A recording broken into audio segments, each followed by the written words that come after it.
without further ado, I would like you to welcome Ben Duval to the stage. Thank you.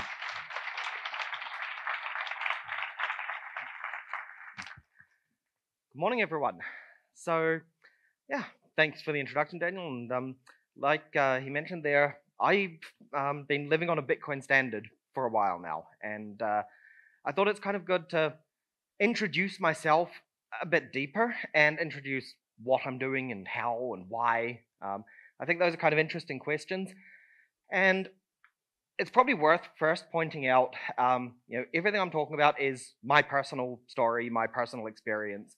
And, the way that I live my life is not the same as the way somebody else lives their life.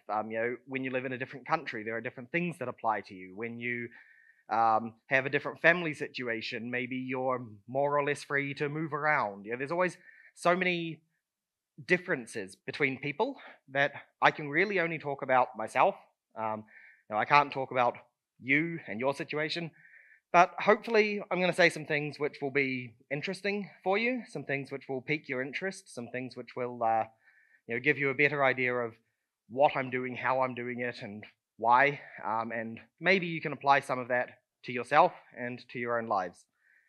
So first, a bit of an introduction into exactly who I am. So my name is Ben Duval. It's a Dutch surname. My father was born in Rotterdam in the Netherlands. My mother was born in Tasmania, the little island at the bottom of Australia. And I was born in the deep south of New Zealand. So you can kind of take your pick as to what my nationality or my background is. Interestingly enough, my mother remarried when I was 4, and that was to a man from England, from the south of England, Sussex. Also, the area of New Zealand I grew up in has a lot of Scottish influence, so I've got some ties to Scotland there. Basically, my point is I'm a citizen of the planet. I don't look at myself as belonging to any particular country. My accent gives me away as a New Zealander, I think, but beyond that, I view the world as my home, and I take that approach with my life in general. Nations are just this artificial construct, often built around cultures, but not always, often intersecting cultural lines, but not always. And sometimes there's one language for a culture or a nation, sometimes there's multiple, sometimes there's one language that goes across national borders. So, nations really aren't my thing. I was born in New Zealand, grew up there, studied a lot of different things when I was younger, but really the things that interested me most were non-conventional politics and computer science. So I actually also studied neuroscience for a while. I was looking at becoming a doctor and then decided against it and decided computer science was more my thing. Strangely enough, at one point I got bored and became a qualified and licensed private investigator in the state of New South Wales, Australia. So I'm a private investigator, officially. I've never done it as a job, but actually I would say anti-spook. I've done a lot of different things, but politics and computer science really interested me a lot. When I was 5 years old and my stepfather had an old Apple II computer, which gives you an idea of how old I am if you've ever heard of the Apple II, had 16 kilobytes of RAM. And I was playing a game, and I asked my stepfather, why is it when I press this key, the little man runs left? And when I press that key, the little man runs right? How does the computer know? So he showed me the source code. He showed me where those letters, where those keys were programmed in, and I could change them. And I said to myself, hold on, does this mean that if I know how to tell the computer what to do, I can do anything? The computer lets me do anything if I know how to tell it. Then later I realized, actually, no, there are limitations. Computers are bound by the laws of the universe, things like time and energy. As I mentioned, I was also studying a lot of politics at the time and looking at different political systems and thinking, there's, when I was growing up, there's these kind of two big superpowers in the world. There's, the United States of America and there's the USSR. There's the ones who call themselves the bastion of freedom, and there's the ones who seem to be kind of just taking over all of their neighbors and kind of giving them shitty lives. But so that one doesn't look particularly good. The other one sounds like it's good, but maybe there's some problems there as well. And the more I looked into it, I realized basically all political systems are about authority and about control. So I became an anarchist. Anarchist doesn't mean I'm going to throw a Molotov cocktail through the local shop window because I feel like it. That's not what anarchism is about. Anarchism as a political theory is really about having bottom-up approaches to things. The idea of taking your life and figuring out how to do things locally and then collaborate with others and get agreement between people, coming to consensus on things. And then I discovered Bitcoin. I was interested in computer science. I was interested in anarchism as a political philosophy. Bitcoin spoke to me directly. I saw Bitcoin, actually, to be fair, I first discovered it in 2010. I downloaded it, I played with it, I think I mined 4 blocks, so 200 Bitcoin, and then I deleted it. And then I rediscovered it in 2011, and that was the point that I actually figured out what it is, and that's when it actually spoke to me. So, oops, these things happen. But, so, I've been a Bitcoiner for a long time. In 2011, also, my daughter was born. So she has a block height. That's nice. Then 2014, my son was born. So he has a block height. That's nice. How many people do you know who know their own block height? Because both of my kids do. It's quite nice. And at that point in 2014, I kind of said to myself, this Bitcoin thing that, it looks interesting, but I haven't been devoting as much attention to it as I perhaps should. So I started, talking to a lot more people in the Bitcoin space, started going to various small meetup type things. There weren't conferences like this back then. It was more a few people sitting in a room and somebody goes up the front and says a few things. I've met most of the big names you've probably heard of, Andreas Antonopoulos, people like that. I hung out with those guys. And I started doing what a lot of people call spend and replace. And I'm going to get to that on a later slide. I'm still on the very first slide of my presentation here. 2017, however, I stopped doing that and I started living on a Bitcoin standard. And that's what this presentation is about. So now you know who I am. Kind of a long introduction, but I think it was worth it. Now you know who I am. What does it mean to live on a Bitcoin standard? Why would I live on a Bitcoin standard? And how do I live on a Bitcoin standard? I think those are 3 pretty interesting questions, hopefully. The first one, what? What does it mean to live on a Bitcoin standard? By the way, just for the people at the back, the timer here isn't running, so I have no idea how long I've been talking or how long I need to be talking. But yeah, okay. What does it mean to live on a Bitcoin standard? It really means recognizing that Bitcoin is money. That itself brings up a lot of other questions. What does it mean to ask, or to say, I recognize that Bitcoin is money? So we need to ask, what is money? And that, I think most people here have probably heard that there are 3 standard things that money achieves. Money is a store of value, money is a medium of exchange, money is a unit of account. So living on a Bitcoin standard really just means I use Bitcoin as my store of value, I use it as my medium of exchange, and actually I do use it as my unit of account. I would say for other people that's perhaps optional. Again, it depends on your own personal living situation, but I do. So what does it mean to talk about store of value? Wow, that graphic's really hard to see on this screen. I probably should have made it brighter. Oh well. What does it mean to talk about the store of value? Well, for those of you who saw my talk yesterday, I talked a lot more about value. I'm going to talk a little bit less about it today. But a store of value, we have to ask, what does store mean and what does value mean? Let's dig down a little bit. So value, as I mentioned in my talk yesterday about intrinsic value, is simply things that you value, things that you consider worthy, things that you desire, things that you want. And it's a subjective thing. It's inside your own head. But when we're talking about money, it's not just we're talking about what you desire. we're talking about intersubjective value. So the value between people. Money isn't really money if I'm the only person who's interested in it. If I all of a sudden said that,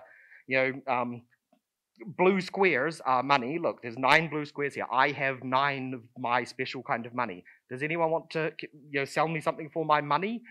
It's absolutely pointless. I'm the only person who thinks that it's money. So it's not money. Money is only money when it's intersubjective value. Value that is agreed between people. But what does it mean to really say that a value can be intersubjective? Here we start looking at things like other ways of measuring things. So if you and I disagree on how large a centimeter is, then it's very difficult to talk about how far away something is. Because when I say that thing is 20 meters away from me, or that other city is 1,000 kilometers from here, what does that mean if we disagree on the distance? So money is an intersubjective value in that we should agree on the value of that money. We don't always agree on its value in relation to other things, and that's how trade happens. I want to buy a bottle of water.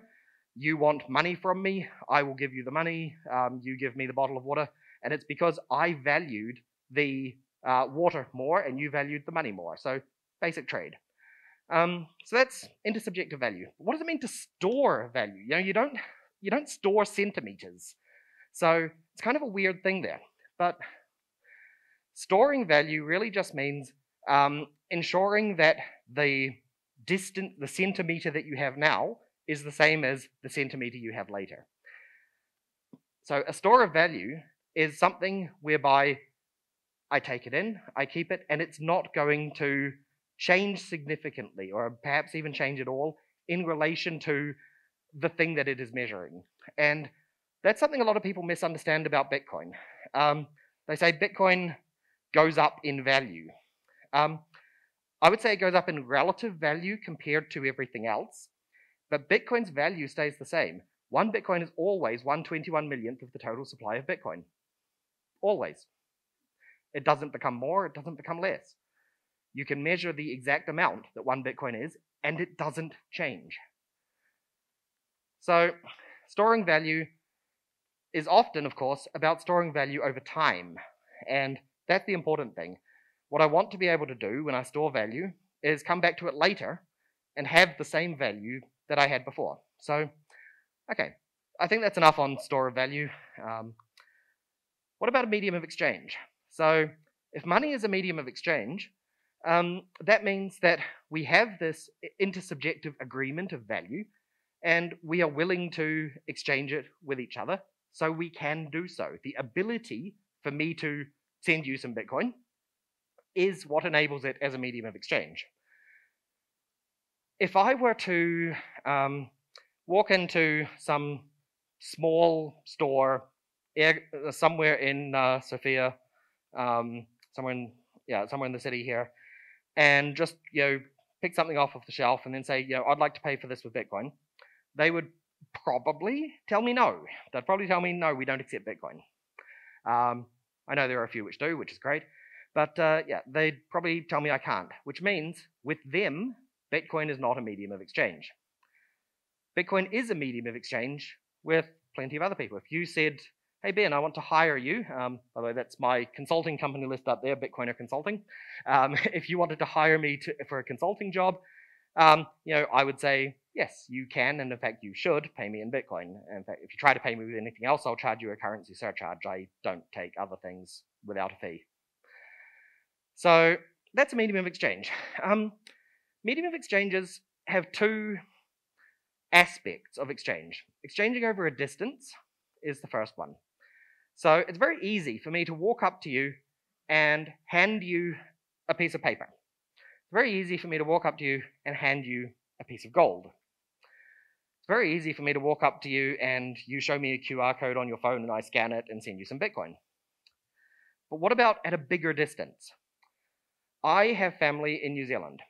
If I wanted to send them some fiat money, I've got a couple of different options.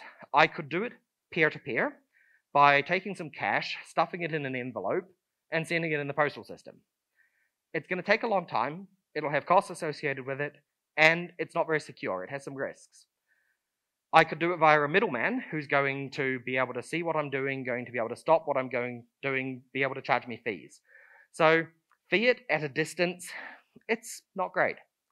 Gold at a distance, even worse. It's basically the same as the stuff it in an envelope, except it's heavier, chunkier. I recently read that a large amount of gold was sent from Canada to somewhere in Eastern Europe to get the money back to where it belonged, and there were trucks driving through Germany full of gold, and nobody knew about it until afterwards because, of course, they didn't want to tell anyone. That would be stupid. And you just think about the risks involved with sending large amounts of gold somewhere. It's insane. So that's medium of exchange over a distance. Bitcoin obviously is trivial to use as a medium of exchange over a distance.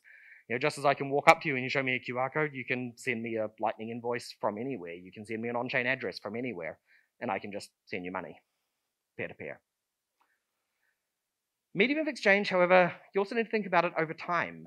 So, I want to be able to send money into the future.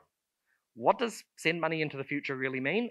It just means the same thing as storing value over time. I need to be able to have some money and make sure that somebody at some point in the future, such as my children, get it and know that it has the same value, same relative value to the system itself that it had before. Third, property of money, and then I'll get on to the more interesting stuff, I promise. Third property of money is unit of account. So a unit of account simply means it's the thing that you are using as the measuring stick. Just like I talked about centimeters, as a unit of distance, you've got decibels for sound, you've got liters for liquid. You've got all of these different measurement sticks. And to use something as a unit of account in monetary terms simply means something like, if I take on a new client, a business client, I will charge them 1 million sats per hour. I use Bitcoin as my unit of account. I charge people directly in sats. I don't care how much euro or dollars or whatever else that's worth, because it's my unit of account. Unit of account, however, doesn't just have to be the way that you describe the value. It's also the way that you think about the value. So I live in a small village in Germany, not too far from the Czech border, and actually relatively close to the Polish border as well. I have clients in the UK who use pounds. I have clients in the US who use dollars. For those of you who aren't aware, Germany's on the euro, Czech uses the Czech crown, and Poland uses the zloty. So there are 3 currencies locally around me, and there's at least 2 more, which I deal with on a regular basis. The only stable thing, as far as currencies is concerned, in my head, is Bitcoin. So I started thinking on a sat standard. I don't think about something costing, 20 euro, 50 euro, whatever those are worth. I think of something as costing 20k sats or 50k sats. So thousands of sats is kind of just how my brain goes to the value of things now. So I see things getting cheaper all the time. So, okay, that was it for what. What does it mean to live on a Bitcoin standard? It means to recognize Bitcoin as money. Money being a store of value, money being a medium of exchange, money being a unit of account. Why? Why do I live on a Bitcoin standard? Now I know what I do. Why do I do it? Why don't I just use those local currencies around me? Isn't it just easier? Not every shop takes Bitcoin, so why would I do this? There's several reasons. The first being, again, Bitcoin is a store of value. I don't want to see my value disappearing. I don't want to see the value of my money getting worth less and less. In 2014, I started doing spend and replace. So you've probably heard that as an idea before, that you don't want the total amount of your Bitcoin to go down, because if you spend Bitcoin, you're potentially losing a lot of future value. If the value of Bitcoin, relative value compared to goods and services, goes up a lot, then if you spend your Bitcoin, you've lost some Bitcoin, and that could be worth millions in the future. Think of Laszlo, who 14 years and half a month ago or so, spent 10,000 Bitcoin on 2 pizzas. That's terrible, isn't it? He lost 10,000 Bitcoin. Actually, kind of not. I should have switched to the slide earlier, but okay. Kind of not. Actually, opportunity cost. The opportunity cost of spending Bitcoin is identical to the opportunity cost of holding fiat that you could have exchanged for Bitcoin but didn't. And what I mean by that is, if you have enough money in your pocket for 2 pizzas right now, you could exchange it for Bitcoin, or you could buy 2 pizzas. Laszlo could have spent his 10,000 Bitcoin on 2 pizzas, or he could have spent $40 or whatever it would have cost for 2 pizzas where he lived at that time. Alternatively, he could have taken that $40 and not bought 2 pizzas. He could have got 10,000 Bitcoin from somebody else. I'm sure there would have been somebody who would have been willing to give him 10,000 Bitcoin for $40. That was when I decided spend and replace actually doesn't make a lot of sense. If you value Bitcoin more than fiat, why hold that fiat at all? You're only going to be exchanging it for Bitcoin later. Why not exchange it for Bitcoin now? Why not sell your fiat and exchange for Bitcoin now? So the moment I realized that, in 2017, I stopped holding fiat. I don't ever hold any significant amount of fiat. I only hold Bitcoin as my money. So that's why I do it. How? How do I use Bitcoin or how do I live on a Bitcoin standard? First, spending directly wherever possible. Now this is an interesting one. Spending directly is more or less, I try to get the world around me to accept Bitcoin. So I walk into shops and I say, will you take Bitcoin? They say no, and I say, okay, bye. And I leave. I don't offer them another alternative because why would I? It's not in Bitcoin's interest, it's not in my interest that they know I'm willing to use something else. If I only give them the option of Bitcoin, then they'll think about it at least. Maybe a month later, I'll go back and I'll try it again. Hey, Will, can I buy this for Bitcoin? No? Okay, bye. And I'll do that until they accept it, or until they get sick of me and tell me to never come back, which doesn't happen too often, but it has happened. Interesting little anecdote here, by the way, for spending Bitcoin directly. High-end restaurants are far more likely to say yes than anywhere else, because high-end restaurants make so much money off one customer. The loss of one customer is a big deal to a high-end restaurant. So if you want to go out for a fancy meal, go out on a date with your girlfriend or wife or whatever the case may be, husband for you ladies, boyfriend, whatever, call up a high-end restaurant and tell them you'd like to book a table. You're looking at a 3-course meal, sounds lovely, and then drop on them that you want to pay with Bitcoin. You're actually quite likely to get a yes. I'd say 20% of the time that I've tried that, I've got a yes from places which didn't accept Bitcoin before. So that's always good. But obviously, not everywhere allows you to spend Bitcoin directly. Not everywhere accepts Bitcoin, and you can't always be such an asshole to go in and keep on asking people over and over. The practical considerations are there. The real world exists, unfortunately. So, of course, there are companies who are making it easier. I do have to spend just a moment shilling a company which I'm spending most of my daily work time for, a company called Musket. Musket make a payment terminal, currently UK only, but the idea is that it's a single terminal which accepts both cards and Bitcoin, which makes it way easier for merchants to be able to just say, how are you paying today, card or Bitcoin, and select it and just either tap the card, scan the QR code, whatever the case may be. So an all-in-one device for both fiat and Bitcoin acceptance. Also looking at things like online acceptance as well at Musket. So that's spending directly. Like I said, there are practical considerations. Not sure how I am for time now, because now it's flashing 0, but I didn't actually see any numbers going down, so something's going on with the screen, but I'll be finishing pretty soon. So the practical considerations around spending Bitcoin, really, you do have to occasionally do other things. So there are places which will never accept Bitcoin. So think about things like fiat as a medium of exchange. So if I have to pay something in fiat. I have no choice. Good example right now would be my electricity bill. My electricity provider doesn't take Bitcoin. There's no way I can call up this big electricity provider in the place I live and say, hey, take Bitcoin from me, because they won't. So what I do is I will buy just enough fiat just before the payment is supposed to come out of my bank. So my bank, I do have a bank account. It sits on 0. And just before the payment is going to come out, I buy just enough fiat to make that payment. So I'm using fiat as a medium of exchange, but not as my unit of account or store of value. Aside from things like that, of course, there are plenty of services out there which are really helpful. I have a credit card, which I got when I lived in Australia. It's an American Express card, perfectly normal American Express card, nothing special about it. But Australia has this service called Living Room with Satoshi. I'm wearing their t-shirt at the moment. They sent it to me because apparently I'm a good customer. So Living Room with Satoshi lets you pay any Australian bill, including credit cards, using Bitcoin, including lightning payments. So literally this morning, before I came over here from the hotel, I paid off my credit card from the last few days of expenses using Bitcoin in a matter of seconds. Aside from, obviously that only works if you have Australian bills to pay. Canada has a similar system called Bills, spelt with a Y. I don't know it very well, but it exists.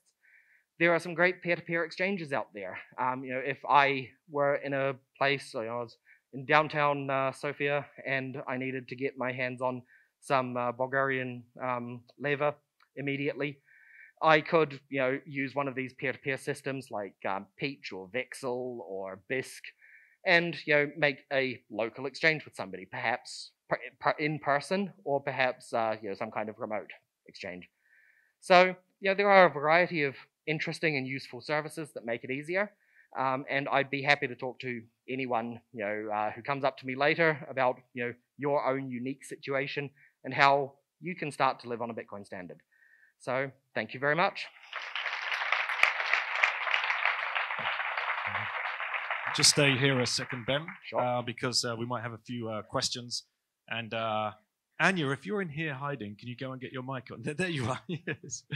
Just go get your mic on at the back there. I have a selfish question to ask you. Absolutely.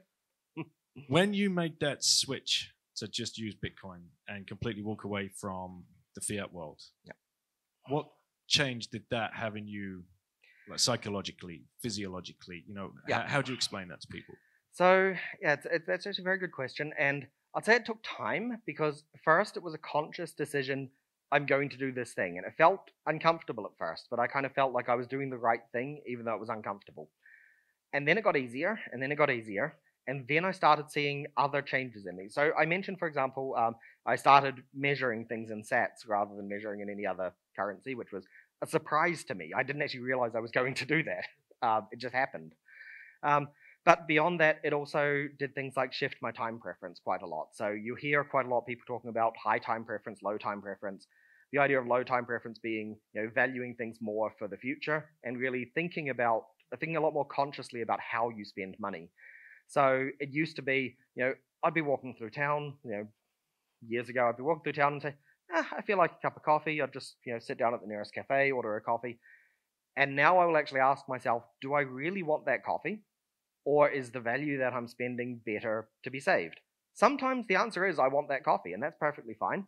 I think it's ridiculous to, live like a pauper only so that, at some theoretical future point you get to have a good life. You should always have a good life, but it makes you more conscious of those spending decisions. How much is it actually worth it? So sometimes I'll have the coffee. Sometimes I'll say, no, I'd rather save it now. Perfect answer. Well, thank you very much, Ben. Big round of applause for Ben for all of that information. Please welcome Anya to the stage.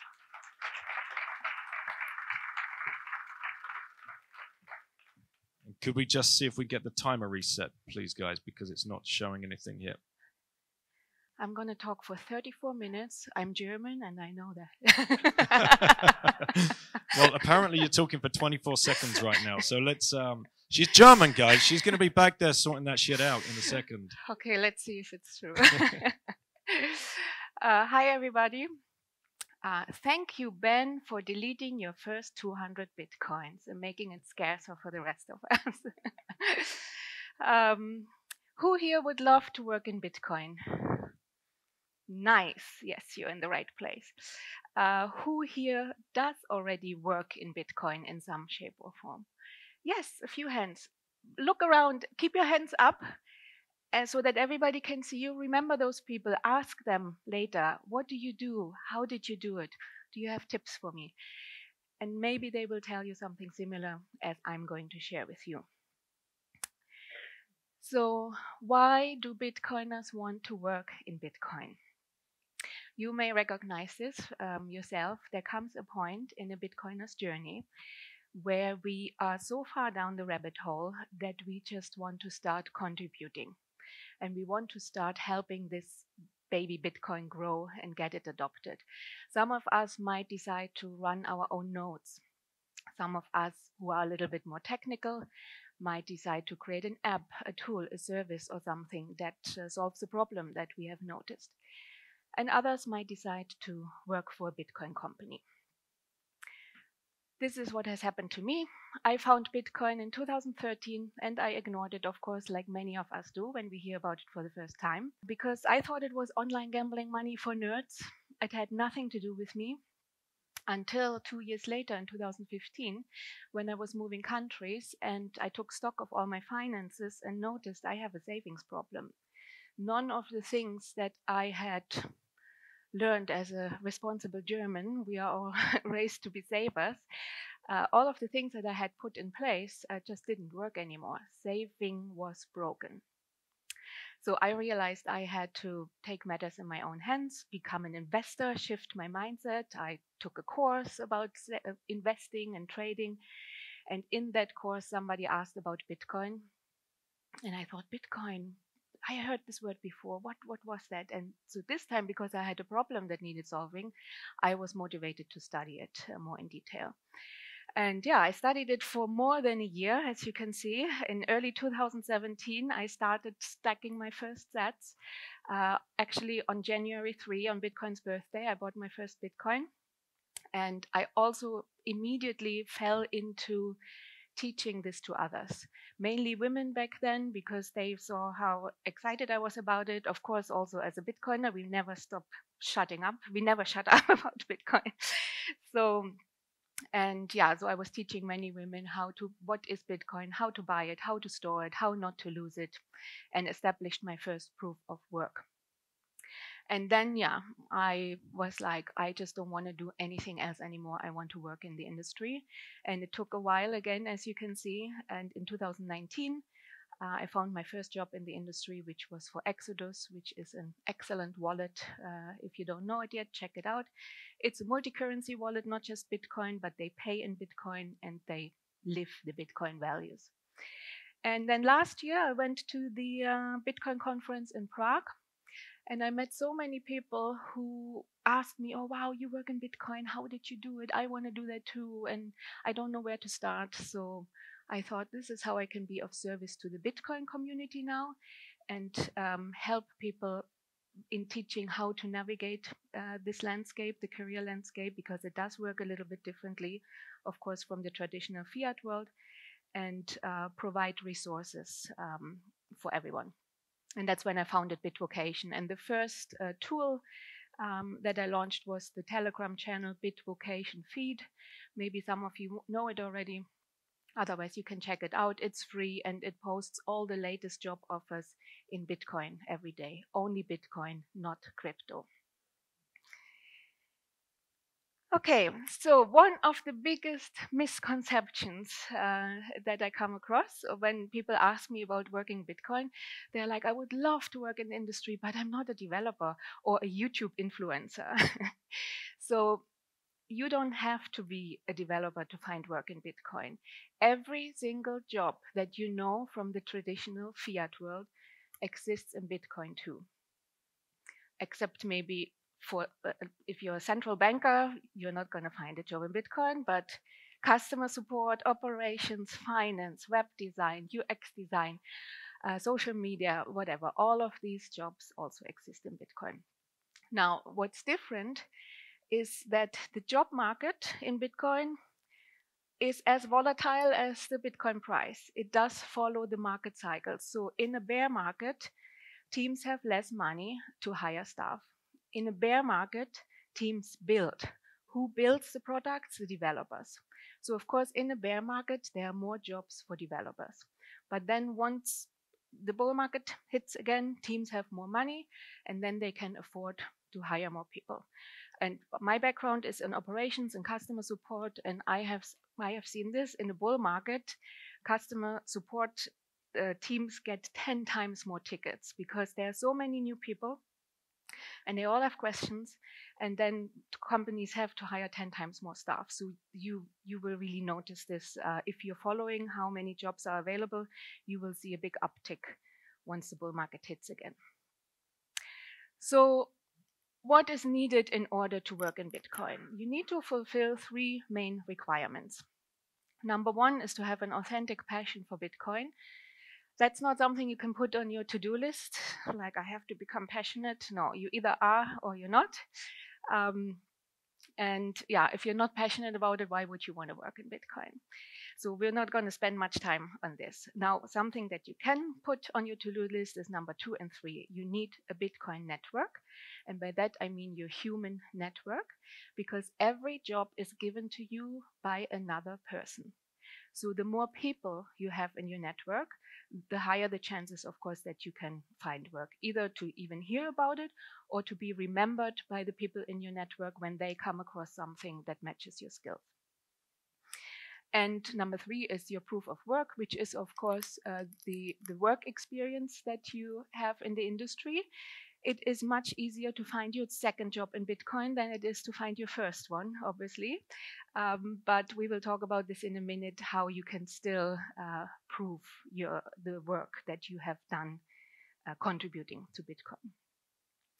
So let's talk a little bit about being a passionate Bitcoiner. As I said, you either are or you're not. If you see this image and you recognize it, if you see this image and there's a certain sentence that comes to your mind, you know you're a Bitcoiner. So it's one thing to have the passion for Bitcoin. We are passionate about Bitcoin, of course, for all the things that people have mentioned on this stage, for the freedom, the self-sovereignty, the privacy, truth, transparency, and all the other human rights. But we are also a cult. We have our own language. We have our own hashtags and memes and maxis and gurus and whatever. And so, yes, you either are passionate or you're not. But if you are looking for work in Bitcoin, you need to make sure that you show your passion, that you engage in conversations where people notice that you know the language. When recruiters or anybody looks you up online and they see that you have laser eyes on Twitter, they will recognize you as a Bitcoiner. You don't have to have those laser eyes, but then maybe on LinkedIn or somewhere else, you put the word Bitcoin or you use some of these hashtags in your comments. Make sure that you are recognizable as a Bitcoiner. And you can do this without even using the word Bitcoin by speaking the language. So make sure people cannot read minds. Yeah. So if you want to be found, make sure that you are recognizable as a Bitcoiner. And how do you do that? By talking to people online or in person. So building your Bitcoin network is really, really important. And don't start building your network only when you need it. Yeah. Finding a job in Bitcoin is very similar to saving in Bitcoin. You need a long time horizon. So building your network can take time. And you need to put a lot of work in the beginning so that you can reap the rewards later. If you haven't heard about Nostr yet, look it up. It's the new latest town hall for Bitcoiners. Someone is speaking, I think, right after me about Nostr, so very important. Also LinkedIn. Many Bitcoiners completely ignore and underutilize LinkedIn. I think that's a mistake, especially if you're looking for a job. If you're not looking for a job, fine, but the recruiters, also the Bitcoin recruiters, are on LinkedIn, and it's just the first platform where they try to find candidates for the jobs they have to fill. A little insider tip, the beta tester groups of your favorite apps. Bitcoiners like to work with other Bitcoiners, and Bitcoin companies or startups hire from within their community. So try to get into the community of your favorite apps. Who here has heard of the Fountain podcast app? A few people. If you haven't heard about it, check it out. If you like to receive sats for listening to podcasts, check out fountain.fm. So I heard about this app 2 years ago, and I was so enthusiastic about it. I downloaded it, I tested it, and I just sent them lots of feedback. I love this feature, but this is not working for me, yada, yada, yada. So they responded and said, do you want to join our beta tester group? It's on Telegram. I'm like, yeah, great. So I joined. We were 30 people. And that's also something really important that I think only exists in our industry. In which industry do you get to hang out with the CEO of a company in a little Telegram group and talk to them directly? So this is what happened to me with the Fountain beta tester group. And yeah, after 1 or 2 months or something, they were like, wow, we're getting so many support tickets, we can't handle them anymore. We need help. Does anybody here want to help us? So I raised my hand. I'm a customer support expert. I set up customer support for startups. So that's how I got the job. And why wouldn't they hire me if they already know, like, and trust me? And they know I know the app inside out. I'm a super fan. I can explain it to other people. Why would they hire a stranger? So if you have any favorite apps or tools or services in the space, try to get on the inside. It might be a Telegram channel, it might be a Discord group. If it's not easily findable, just message them and ask them, do you have a beta tester group where I can help? Then, of course, local meetups. I mean, people here in Sofia, you are so lucky. You have a Bitcoin bar where you can all meet. If you're from a place where you don't have that, well, you might still have local meetups, or just start one. You don't need to be an expert in order to bring some people together to talk about Bitcoin. You can also start a Bitcoin walk, like Jacob did. And we just started one. I actually live in Bansko on paper. I spend a lot of time there. So we just started a Bitcoin walk in Bansko. So if you want to visit us, you can join us on Saturdays. And then, of course, international conferences. That is, yeah, it can be quite pricey. They are expensive with all the travel and everything, but it is really, really worth it as an investment in your professional future to just do it sometimes, and especially the one in Prague that is coming up next week, because especially in Prague, there are so many exhibitors. Like, everybody who has a company or a product in Bitcoin will have a booth there, and you can talk to these people directly. You can ask them, are you hiring? What kind of people are you looking for? Do you have a beta tester group? So shake hands, speak to people in person, and start building those relationships. It's really, really important. And like I said, have a long time horizon.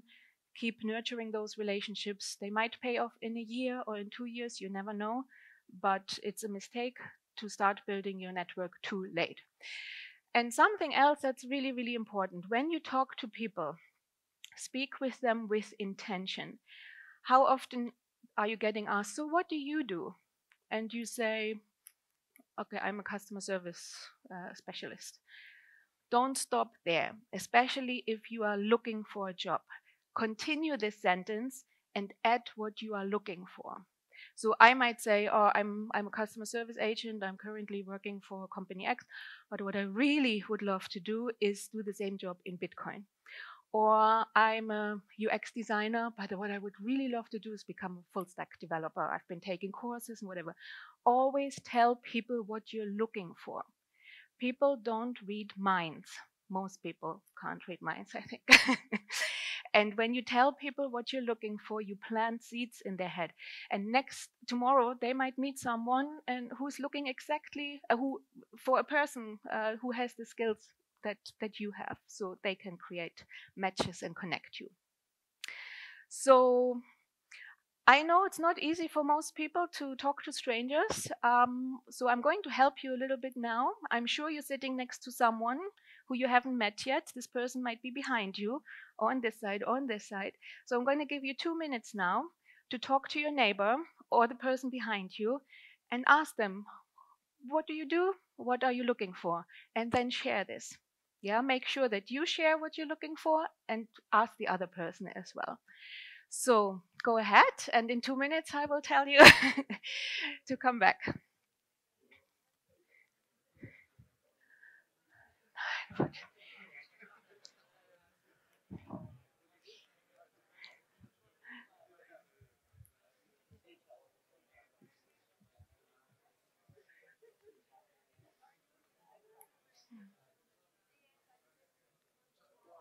Hi. How are you? Good. What do you do? I've been doing Okay. Nice. Now I'm a little bit into real estate, but it's always been a Bitcoin. Okay. I'm one of the guys who, when I myself first.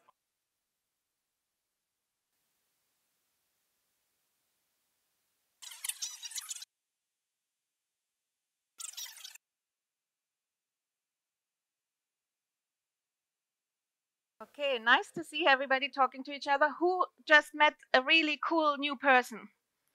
Yay! So I hope you get to continue your conversations afterwards. I met Tim, a cool person who has some entrepreneurial ideas. Yeah, so keep networking, keep talking to people, and speak with intention. Keep in mind what you're looking for and make sure you tell as many people as possible. All right, so the last point, your proof of work. What is a proof of work in our context of career? It's a verifiable track record of your experience and involvement in the Bitcoin space. Notice that this doesn't say it's a paid job that you had. So, like I mentioned, we get to a point where we just want to start contributing as Bitcoiners, and many people just start something. Jacob started the Bitcoin walks. Brahman started a bar and a conference. I started writing articles when I first got into the space. We all find a way of getting involved and sharing our knowledge. So it doesn't matter if you are a technical person or a non-technical person. If you are a technical person, you might build your own app. And maybe nobody uses it, maybe only you and your mom. It doesn't matter as long as people can see that you built this app. So put it somewhere where it matters. When a recruiter does their search on LinkedIn and your profile comes up, make sure that they can easily see your proof of work, the apps that you have created or the code that you have contributed to open source projects. If you're not technical, like I said, I started creating content every time I found a new project that I was enthusiastic about, like also the Fountain app. I would write an article about this and share it with the world. It could be also like tweets or LinkedIn posts. And if you're a new Bitcoiner and you're just studying it, you could just make a tweet once a day. Today, I learned this about Bitcoin. You can also on LinkedIn just like or comment on Bitcoin content. What matters is that when somebody, a decision maker, a hiring manager, finds you online, that they can see how long and how you have been involved in the space. You can volunteer at conferences, you can organize Bitcoin walks or meetups. There is speech transcripts that you can contribute to online. Also Bitcoin AI, the spirit of Satoshi that you may have heard about. And also you can contribute to Bitvocation. So that's my project that I started last year. And I have a whole team of helpers now that help me build a new website, because now I have big plans. The last year I was just tinkering around and to see what this might grow into. Now I have sort of a plan, and I am exchanging with Bitcoiners who want to build their first proof of work. So they lend me their skills for a specific project or for a couple of weeks or months, and in return they get to join the team, they get to put it on their CV, on their LinkedIn, I write them a testimonial. So if this is something that interests you, you can also contact me through bitvocation.com. And this is, I just want to stress this point, do not ignore LinkedIn. Some people call it peak fiat LinkedIn. But you might be surprised how many Bitcoiners you find on LinkedIn. So just make sure that your profile is easy to find. Put the keyword Bitcoin everywhere. Put it in your tagline, because that is the first thing that people see when they find you on LinkedIn. When you send a connection request to someone, it will show your name and your tagline. Like when people send me connection requests on LinkedIn, if I see the word Bitcoin in the tagline, I immediately accept. If I don't see the word Bitcoin, I'll wait. I check the profile later. I might never get around to check it. But as a tip, if you want to connect with me, put Bitcoin in the tagline. And I'm not interested in growing a quantity big network. I'm interested in growing a quality network. That's why the word Bitcoin is so important to me, because I want to have only Bitcoiners in my network on LinkedIn, because I want to see only Bitcoin content in my feed so that it's easier for me to engage with it. And engaging with content on LinkedIn is also really important, because your activity feed is the second or the third one under the tagline that shows for anybody who comes across your profile. So that will show what content you liked, commented on, or posted. So if you don't know what content to create, don't bother with posting on LinkedIn. Commenting is much more important to build your network, because when you make a comment on somebody's content, your tagline will also show with it. So if your comment is good, and if people see you're a Bitcoiner, they will click on your profile and check you out and potentially connect with you. And even just liking, if you don't have time to comment, just like content, because recruiters or anybody who comes across your profile will see then, oh wow, they are engaging with Bitcoin content a lot, or they have been doing this for the last year. There are Bitcoin recruiters on LinkedIn. Search for them. Recruiter, Bitcoin, keyword, see who comes up, send them a connection request. They will be happy to connect with you, because that's how they make money, to have a large network of candidates that they can then put into jobs. Follow your favorite Bitcoin companies, because they also post their vacancies, so you can easily see them in your feed. And you can also create job alerts just by searching for Bitcoin and Bulgaria, or whatever location you're looking in. There are also Bitcoin-specific job boards, like Bitcoiner Jobs, I think, is the most well-known one. Crypto Jobs List is the longest-running one. That's more for the wider crypto space, but you can then also search by the keyword Bitcoin. And then, of course, the careers page of your favorite Bitcoin companies. This can be a lot of work to search all of these different platforms and companies. So if you want to save time, just go to the Bitvocation feed on Telegram, hit subscribe, and then every day you will get all the latest Bitcoin jobs delivered straight to your phone. And you can also talk to the Bitvocation bot directly now. Right now, it's okay to receive all of them. Once we are in the bull market, the feed, I think, will be so full that maybe you want to talk with the bot and search by keyword, so that you only get the UX design jobs or the finance jobs or whatever you are looking for. So that's it. The three main requirements to recap: have an authentic passion for Bitcoin. We don't really, we need to talk about this anymore. Build your network. Don't start building it only when you need it. And make sure that your proof of work, which you probably have already, is visible and findable. And if you want to know more,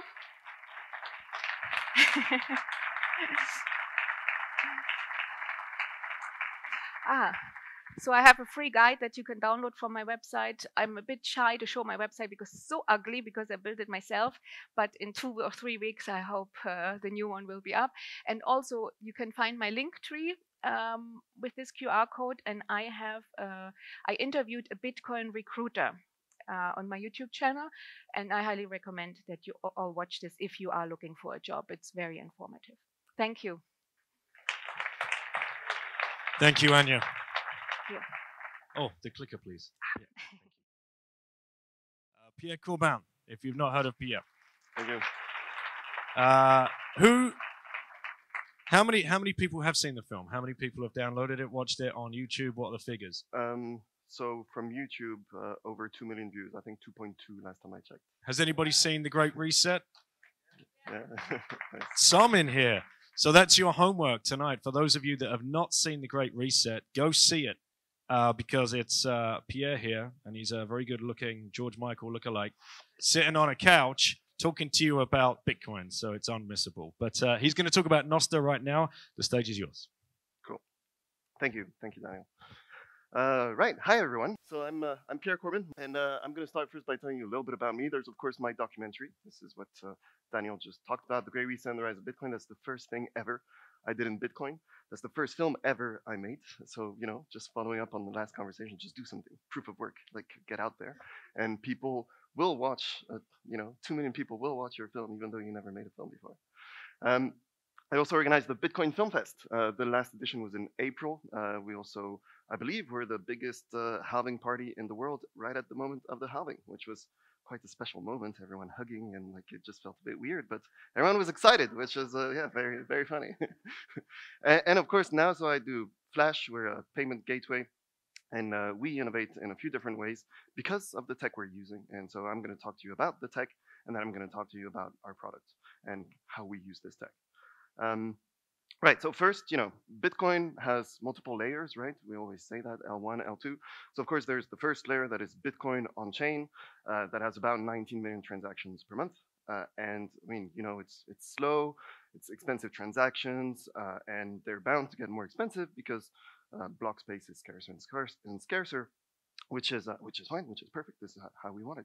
And then there's the second layer, which is of course Lightning. There's about 10 million transactions per month on the Lightning network today. That's growing. Like over the past 2 years, it grew by 1,200%. So it's really growing extremely fast because they're fast and very cheap transactions. Now the third layer is Nostr. And I mean this in the sense of, because everyone says that because it's the social layer of Bitcoin, etc. But I mean this really from a payments perspective. Right now, there's about 135,000 transactions per month, so that's zaps on Nostr, that's what they're called. What we really use it for is for two particular features that are literally revolutionary in the Bitcoin world, which is first user identification, right? So we can have what people would call decentralized identification thanks to Nostr public keys. And on top of that, Nostr Wallet Connect, which is what I'm going to talk about, has direct debit functionality, right? So up until now, this kind of stuff didn't exist because you had to always, sign a transaction with your private key. Nostr Wallet Connect allows app developers to take certain control over that and bring direct debit, which means we can do a lot of really cool new things. Right, so questions, that's not for me, but questions to you. Who here knows about Nostr? Like first, let's, okay. And who here has used or uses Nostr? Okay. And who here has heard of Nostr Wallet Connect? Okay, yeah, nice. All right. So what is Nostr? I'll start by that. Very basic because I think there's better people that can explain it. I like to compare it to SMTP, which is the Simple Mail Transfer Protocol, which is just a protocol. It's a standard set of rules on how you can send email, and anyone can create a client and just connect to that, and then they're all interoperable and they can send messages to each other. Well, Nostr, in fact, is the same thing. Only it's called Nostr, which is notes and other stuff transmitted by relays. And it's the same idea. It's a protocol. There's a set of rules and functionalities, and anyone can create a client and connect to these and just build stuff with it, which is cool, leads to a lot of interoperability. So, introduction to Nostr Wallet Connect. I'm not sure that's the most recent slides, to be honest. I think, but yeah, we'll see if there's some problems here. Intro to Nostr Wallet Connect. I like to compare it to SEPA or SWIFT, right? So SEPA is the standard in Europe for how banks can communicate between each other to send transactions. It's just simple rules. A transaction needs to have certain features, certain encoding, certain, from whom to whom, etc. And SWIFT is the same thing, but more internationally for the US dollar. And it's great because, of course, it allows for standardization. So European payments all just work the same. It's interoperable. It's easy for transactions to happen between banks. It is efficient. because it simplifies transfers with just simple rules, very accessible. All EU residents that have a bank account, of course, use it even if you don't know it. And it's developer friendly because, again, it's a standardized set of rules. So you can build a financial application and just, that whatever bank your users are interacting with, it's going to be the same code, essentially. Like, it comes down to code. And Nostr Wallet Connect works the same way. So essentially, if you have a wallet, you have on the right side, there's the wallet functionalities, and I'm just staying with the basic ones here. You can create an invoice, you can get the balance, and you can make a payment, right? And it's just like with these three. And this is when you're building a wallet, this is the kind of minimum features you need to give to your users. And Nostr Wallet Connect has these features too, right? And essentially, if you're a wallet provider, well, you need to make a mapping between these two into Nostr Wallet Connect. And it's really quite simple. It works really well. And what's very nice is that, as a developer, I can use the features, the functionalities from Nostr Wallet Connect, and it'll just work, right? It's like one line of code, and I can make payments.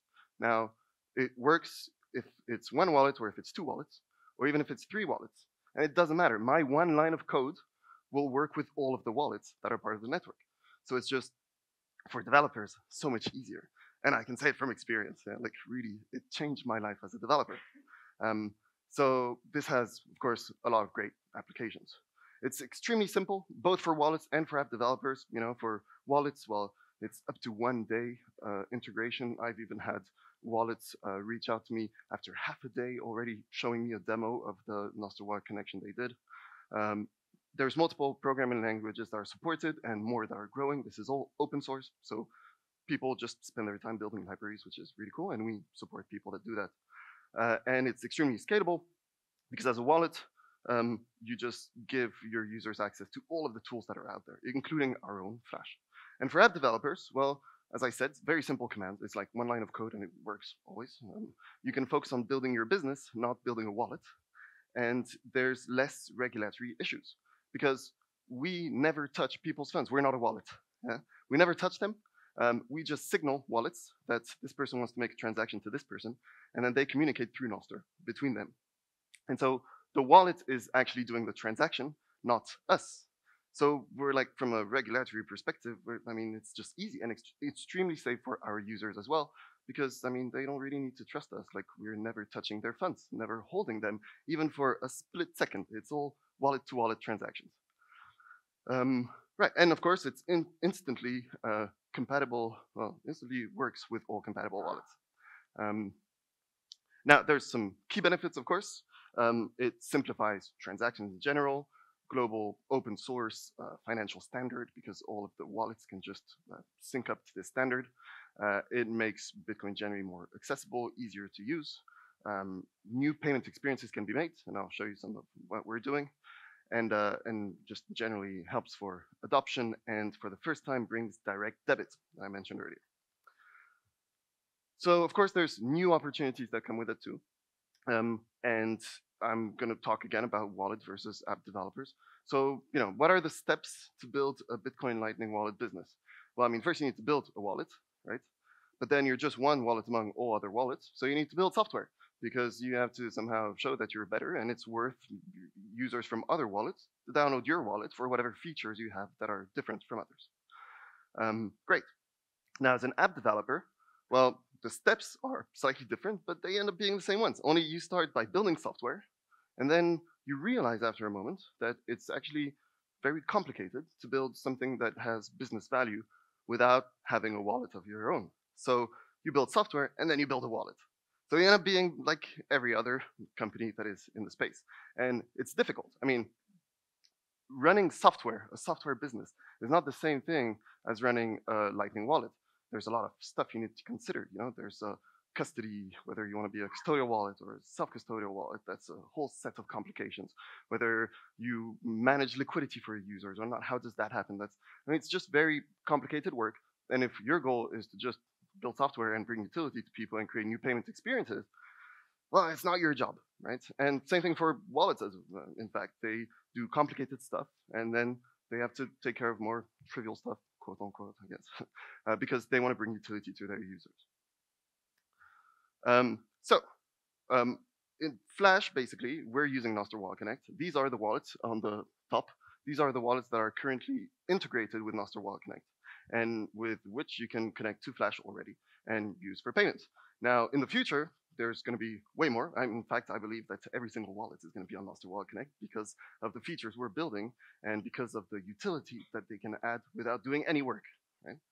And it's great because we have more of a partner relationship with wallets, right? We're not competing with them directly. We're just bringing utility to their users, and we're therefore bringing them more traffic, right? Because we don't take any transactions away from them. They're still the ones making the transactions, which is how their business model should work in theory. So, since we never touch users' funds, then we need these wallets, and we bring them more users, more utility. And I think I mentioned it already, we're not a money transmitter. So for regulations purposes, it's very nice. Right. Yes, that's not my slides. I changed my slides. I don't know what we can do about it. I guess I can wing it. It's gonna look very ugly though. I'm sorry about that. Yeah, there's even my notes, visual aid. Oh my god. Okay, so imagine it. Examples of fee calculation and flowcharts showing the process, right? Okay. Very nice slide. It was very, very nice slide, I promise. It is, yeah, it is. Right, so the next few slides will look like this. So essentially, with Nostr Wallet Connect, we can create new revenue models. And this is what we're using at Flash. Because again, there's the direct debit functionality. And direct debit means that we can now actually take fees in a complete, again, we're not a wallet, we never hold custody of people's funds, yet we can still take a fee from them. Other payment gateways in the fiat world, the way it works is, when you get paid for your business, whatever, a product, something like Stripe, or their subscriptions, well then you don't get paid directly, they get paid. And then after whatever amount of time, once a month, I think they have multiple options, you can then get this money into your bank account, right? We don't do that. We're wallet to wallet. But even in the space of the solutions that exist today, well, they can't take a fee. The ones that do take a fee take custody of your Bitcoin, which, if you ask me, it sucks. And the ones that do not take a fee will take a subscription fee that you pay monthly. And of course, subscriptions don't exist in Bitcoin, well, until now. Therefore, you pay in fiat, right? Which kind of, doesn't make sense. But Nostr Wallet Connect changes that, right? It was a technical impossibility. So the way we work at Flash is whenever a business gets paid by their customer, again, direct wallet to wallet, yeah? And the moment the business gets paid, well then we can calculate a fee, we take a 1.5% fee, and we can send this fee directly to us after the business got paid, yes? Like everyone got this money. And that's pretty cool, I think. I wanna check what's yeah, okay, next slide. And what we can do is we can do a lot of cool stuff with that, because the fee itself, it can be a split payment. We could literally, send this fee to an infinite amount of people, technically, I suppose, theoretically at least. And we can create referrals this way. We can allow a wallet that would send his users over to our platform to take part of our fee, because again, split payment. And so with one purchase of a product through Flash, the business gets paid, then we get paid, and simultaneously the wallet can get paid, or whatever other wallets is just an example, whoever referred the user to us, which is completely new in the space, and it's pretty nice. Now on top of revenue models, we can do more stuff, and that's going to be an ugly slide. I'm sorry about that. Subscriptions. I have a GIF there. I think you can see it. It was supposed to be nice and big, and showing a bit more what we do. So this is the process of, so this is our subscription page, and this is the process of subscribing. So it's going to start again now. And well, you can't see anything. Okay, but essentially you select your plan, you input your email address, you verify it, and then there's a button, connect wallet. I select my wallet, I just connect to it, my wallet's connected, I subscribe, and I'm now subscribed, right? So very, very simple process, because you just connect your wallet to the app directly, right? And for the moment you're subscribed, well, it's of course automatic recurring payments, and it's just, we're gonna be on a monthly basis or weekly basis, depending on the plan, we're going to be taking just this amount from your wallet, well, and just sending it for you instead of you to the business in particular. In this case, Naito Stream. It's a completely made up stuff. It was the first streaming logo on Canva. Right, and what's really cool about this is we can actually take this a step further because we can control so much of it, and we're pretty good at it now. Obviously, we have a whole business around it, and we can, for example, work with a streaming platform. Think of Twitch. Anyone know Twitch? Yeah, it's like the biggest streaming platform. Yeah. So Twitch, on Twitch, you can subscribe to streamers, and the moment you do, well, you're actually paying Twitch. And Twitch keeps a big chunk of that payment, and then they send, at the end of the month, they send some of it to the streamer. Well, we can do it differently. We can allow a user to subscribe directly to the streamer, pay the streamer directly, and then we take our fee, and the platform, the streaming platform, so Twitch in that case, could take their fee at that stage, right? So only after their users get paid, which is, I mean, pretty cool. And we're collaborating with some streaming platform to be able to implement this because, you know, quite revolutionary, I think. Next slide. Oh my God. Okay, so this was supposed to be a list of slides that was supposed to show some of our tools. Now it's just a big mess, as you can see, but I can walk you through them. That's just some of the tools that we have. All of them, and including the subscription that I showed before, take about maybe 30 seconds to like create because it's all no-code solutions. Of course, there's some coding backend that you can add to your application if you need this kind of stuff. But essentially, what use cases do we have here? Well, top left, we have the widget. So, you know, you want to add a way for people to, like in this case, I did buy me a coffee. Like you can change the text and the image to whatever you want, of course. And it just gives you a script, and you can add it to any website, HTML, or even a website builder like Wix or something. And it will just be there floating bottom right and just available for the user, and they can send you a tip whenever you want, or what they want, rather. Top right, that's a paywall. So paywall, same thing. It's a script that you generate, and you just add it to any website, including Wix. And I have it on my blog. And essentially, well, the example I have here actually is for a video paywall, which is a bit more particular. It's actually pretty new too. I think that's one of the things we're the first to actually create this way. Again, no code solution, so very simple. And you can put it onto your website where you have a video, and you can set an interval. Like in this example, I did it 5 seconds. And the idea being that every 5 seconds someone watches your film, well, he's gonna have to pay you. Now, 5 seconds maybe doesn't make sense. You can do it 10 minutes, right? And in that case, if someone is watching, for example, my film, well, then he can watch 10 minutes of it. And after 10 minutes, I request him to pay, and only if he pays can he watch the next 10 minutes, right? So think about, I mean, the use case is, first of all, anyone can have their own streaming platform with which they monetize in, like, again, 30 seconds for this, right, to work. Pretty cool. And on top of that, it's new ways maybe of, you know, watching content, consuming content. Nowadays, you know, you can rent a film on YouTube, you rent the whole film, turns out you really don't like it, well, you just lost $5, right? Whereas, what if you could just, instead of renting the whole film, you could rent per 10 minutes. In that case, you just pay whatever amount these 10 minutes cost, much better, and we have more payment options. And then bottom left, I'm not sure what that is. Oh yeah, that's a payment button.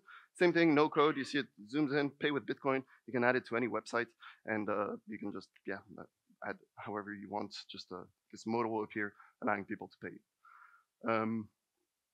Right, now more use cases, but not Flash use cases, right? So one of them I think is pretty interesting. Primal is a Nostr client, and they also have a wallet there.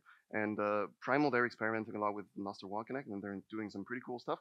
And one of the things that they added is big scale split payment kind of functionality, which just is very easy to use and is a good example of what you can do with Nostr Wallet Connect.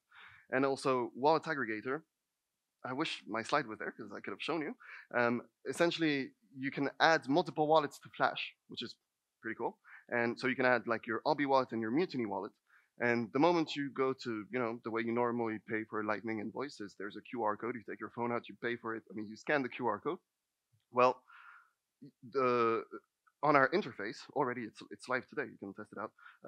You can select which wallet you want to pay with. So when I scan the QR code, rather than the payment just happening like a regular wallet does, well, I have a choice. I have my list of wallets. I can have as many as I want, and I just choose, well, I'll pay with Abi, and you can see the amount you have there, which, I mean, I've been using this a lot now, because I don't know about you, but when I go to like my local Bitcoin meetup, or just places where I can spend in Bitcoin, I'm always there, like driving there, and I'm checking my phone, like, okay, all of my Lightning wallets, where do I have some sats, you know?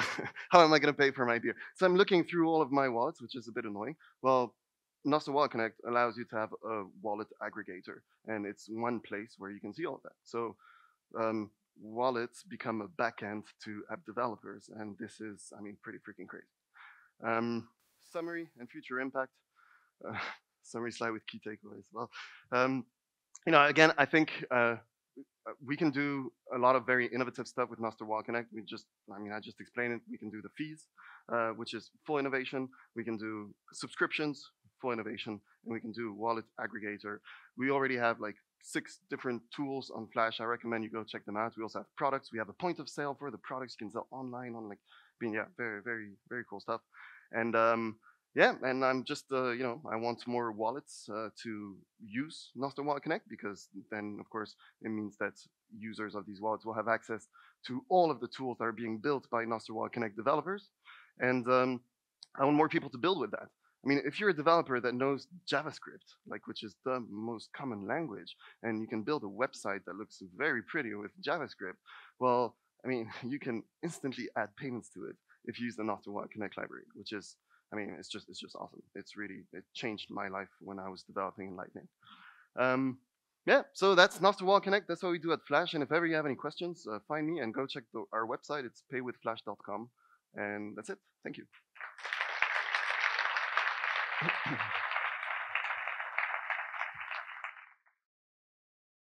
Please put your hands together and welcome Rachel to the stage. Let me just see where are the two, which are the ones? Good morning, or I think it's good afternoon, nearly good afternoon. I'm very impressed that there's still so many of you sitting here in the room, because I know that half of the room tends to disappear when it's English, and then when you have such a shitty, wishy-washy subject like balancing and yin and yang, I'm really impressed at the number of men who have stayed in the room. So thank you very much for that. Anya was talking earlier about proof of work. And so I just want to go a little bit through what's been my proof of work as to why I'm standing on this stage here today. So I have a full-time day job in Bitcoin mining. I work for a German startup company. We're part of a, you know, when you think about made in Germany, mid-size family German company, so the mother company makes car parts, we make cosmetics, we make high-tech plastic sprayable technology, and we had a problem. And we had a problem that electricity prices in Germany were going through the roof. We were finding it hard to stay competitive on a global market. And so the founder of the company, Christian Kleger, here on the right, decided to put a few miners down in the cellar. We had plenty of solar on the roof. We started mining when we were not using the solar for our own production. We would take the heat from the miners into our big boiler and use the heat for producing our cosmetics. And then we thought, well, if we've got a problem that needs solving, there are going to be lots of other companies that have a problem that needs solving. And that is how TerraHash started. And my proof of work before that, once I understood Bitcoin, I knew I had to work for Bitcoin. And I did exactly what Anya said. I went to all of the conferences. At age 53, I did an unpaid internship at a mining company for 3 months so that I learned all about mining. Put yourself out there. It really, really works if you want to get into the mining space, into the Bitcoin space. I have another hat that I wear. I'm the vice chair of the board of EBIA, that's the European Bitcoin Energy Association. Don't get me wrong. Bitcoin does not need the European Union. Bitcoin and Bitcoin mining is going to survive whatever we guys do. But the European Union needs Bitcoin mining.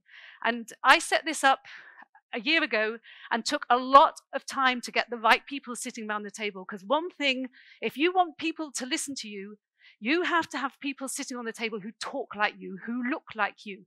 So on the board of IBEA, we have somebody who works on the MiCA regulations. We have somebody who was 10 years on the Green New Deal. We have somebody who works for the European Energy Regulation Association.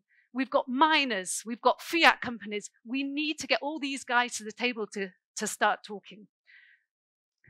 But this is my biggest contribution to society. I am the mother of 4 adult children. And in fact, I was a SARM, a stay-at-home mum. Thank you. Thank you. I really appreciate that, guys, because I was basically at home. Well, when I say at home, I have moved 25 times in the last 30 years. We've lived all around abroad and then back to Germany. If I did not have my children, I would not be standing on the stage, because that chap on the left-hand side, we call Bitcoin Jesus. Patrick, my eldest son, was the one who got me into Bitcoin. And I will be eternally grateful to that guy, because it was really proof of work. He first came to me in 2017, and I said, okay, look, here's a bit of money. You can buy some Bitcoin for me and for my husband, and buy some for each of the children for their Christmas presents. That was 2017. We bought it at the peak. 2 months later, it went from 17,000 down to 3,000. The children all said, well, this is shit. What kind of Christmas present was that? A bit embarrassing for Patrick, but that guy stayed on it. And he would blast our family chat with Bitcoin, Bitcoin, Bitcoin. So eventually I had to say, Patrick, there's no more Bitcoin talk on the family chat. We started a separate Bitcoin banter that was opt-in. So the family members who wanted to hear about Bitcoin banter, and the guy stayed on it, and he stayed on it, and he stayed on it. And then finally in 2020, when the pandemic hit and our lives changed completely, I was living in Africa, had to leave Africa, had time, started reading, started studying, read Alex Gladstein's book, and it just went, oh my God, I've got to work for Bitcoin. So I know there'll be lots of you in the room who's like my Bitcoin Jesus. So someday your family will be very grateful to you. You might not think it at the moment, but they will be. But what I had over that 25 years of being a stay-at-home mum, or a mum, the negative connotations in society if you're a mum. I mean, when I was at university, at the very last lecture that we had, or the very last day that we had, the professor was going around and asking, what do you want to do? What do you want to do? And I said, I want to be a mum. And everybody burst out laughing. And they said, well, what have you gone to university for?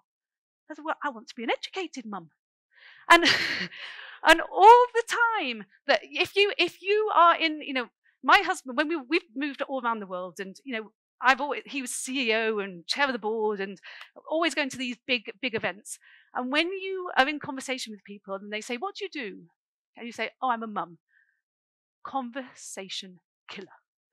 Nobody wants to talk to you. You're boring. Nobody wants to talk to you. In fact, I built a house in Germany, and I needed to buy a kitchen, go along to the kitchen shop, choose my kitchen, have to fill out a form. And on one of the forms it said, what's your profession? And I hate the word housewife because my house is rubbish, it's not clean. I'm not interested in the house. And I wrote mother. And the kitchen seller said, are you just a mother? And I said, are you just a kitchen seller? We really need to think about our words. And even when you talk to Bitcoiners, and we're all big on family, you talk to Bitcoiners and you say, oh, what does your wife do? And they go, well, she doesn't work. Yes, she does. If you are at home looking after your children, it is the hardest work you will ever do in your life. It's 7 days a week, no weekends, no holidays. So we need to change the way that we think about what's work. We only think about work when you get paid these funny little paper things that are worth nothing. So just give a thought to that. To all the women in the room who are bringing up children, we need the next generation.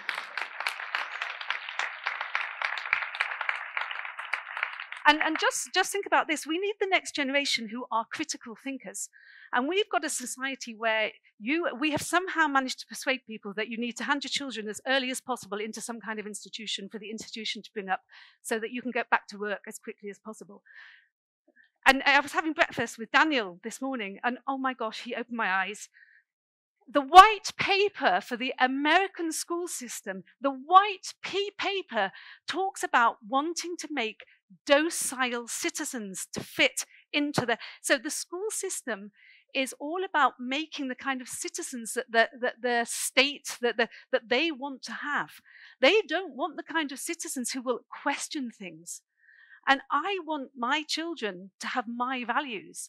And the only way they're going to have my values is if I spend time with them. And you've got to accept that your children will question you, and it's really annoying. But anytime your child argues with you, be grateful, because that means that they're a thinker. I have one more hat.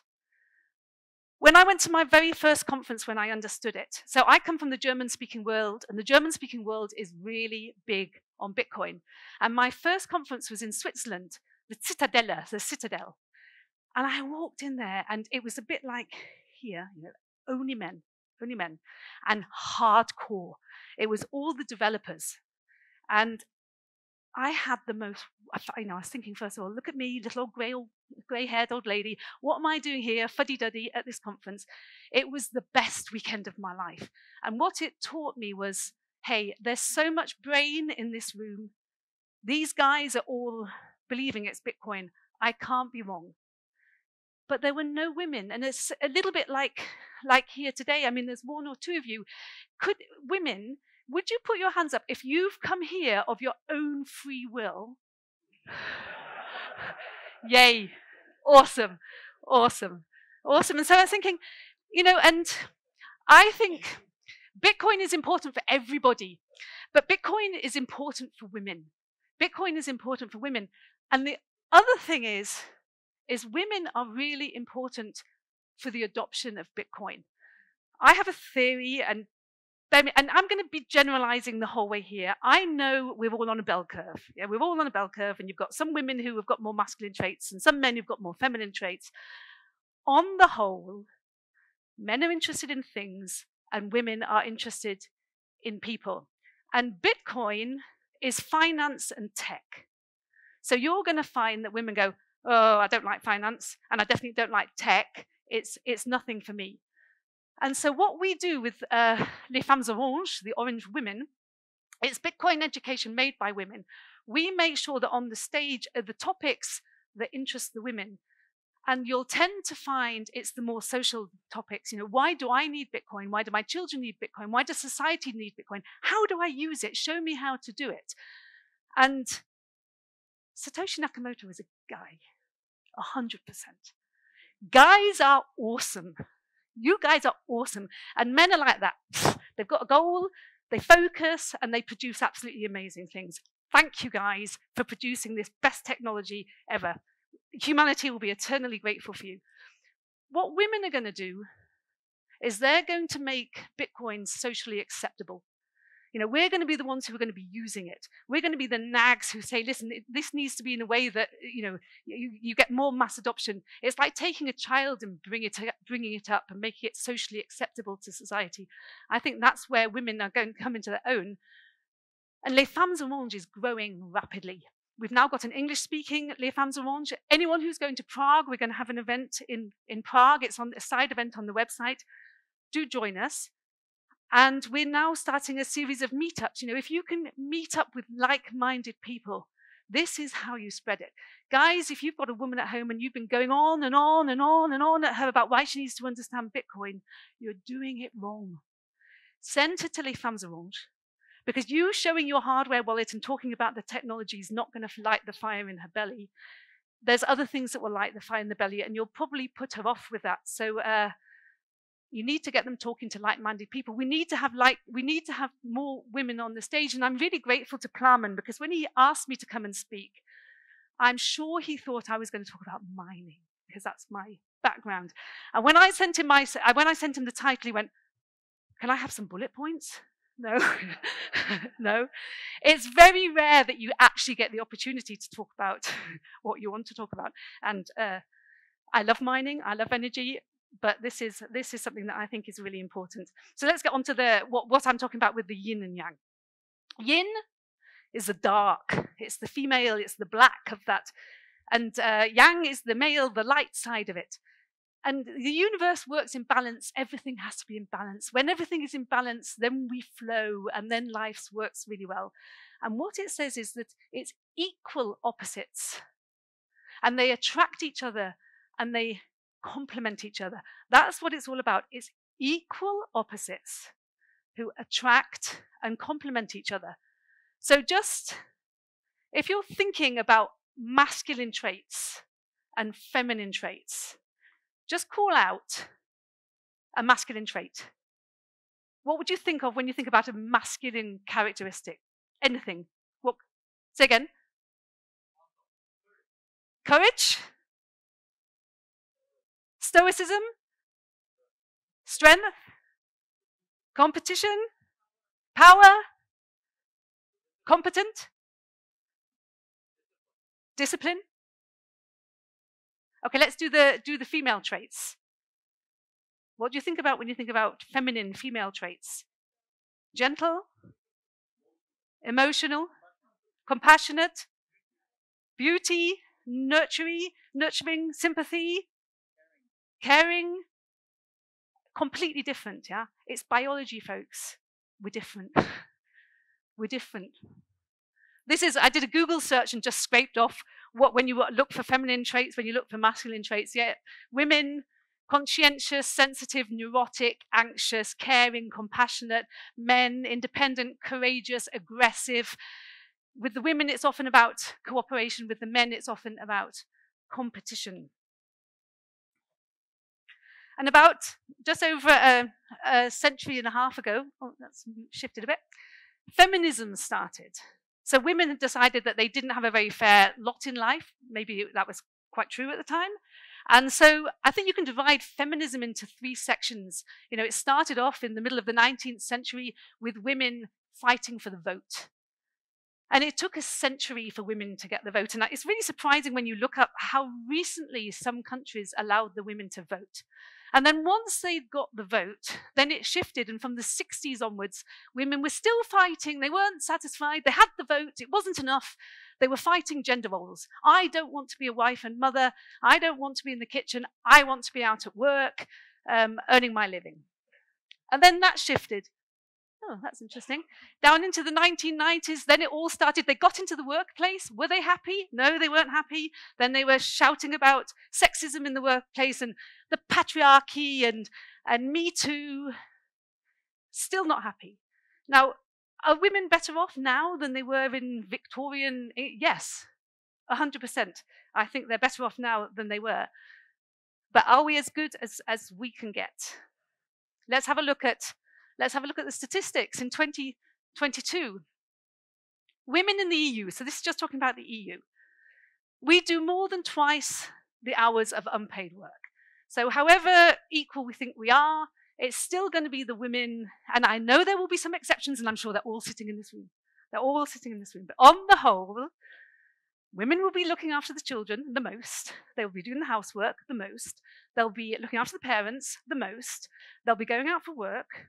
They'll be earning less for the same job. And most shockingly is what happens when a woman gets older. So by the time they hit retirement, the woman will have a quarter less wealth accumulated than the man, and their pensions will be 36% less than a male will have. And I can really see this in Les Femmes Orange. The women who understand Bitcoin first are women my age, because they have a problem. We're getting close to the pension, and you look ahead and you go, oh dear. Yeah, my pension is 300 euros. 300 euros. I spent Again? You know, all that work, I've worked really hard all my life, and my pension is going to be 300. But we all know nobody's getting a pension. Nobody's going to get a pension. So in the end, it doesn't matter. And this is why I think for women, this window of opportunities for all of us, but for women, it's a window of opportunity just to close that gap. We're at a stage where we can buy Bitcoin. You know, we can buy it. That's not going to happen for very long. We can buy it. Why doesn't it? This is the most frightening statistic, I think, when you look at the EU. We are down to 1.46 births per women. We are not having children anymore. And it was in 1970, we had 2.35. You need 2.1 children to keep your population stable. What the fuck happened in 1970 that stopped women having children?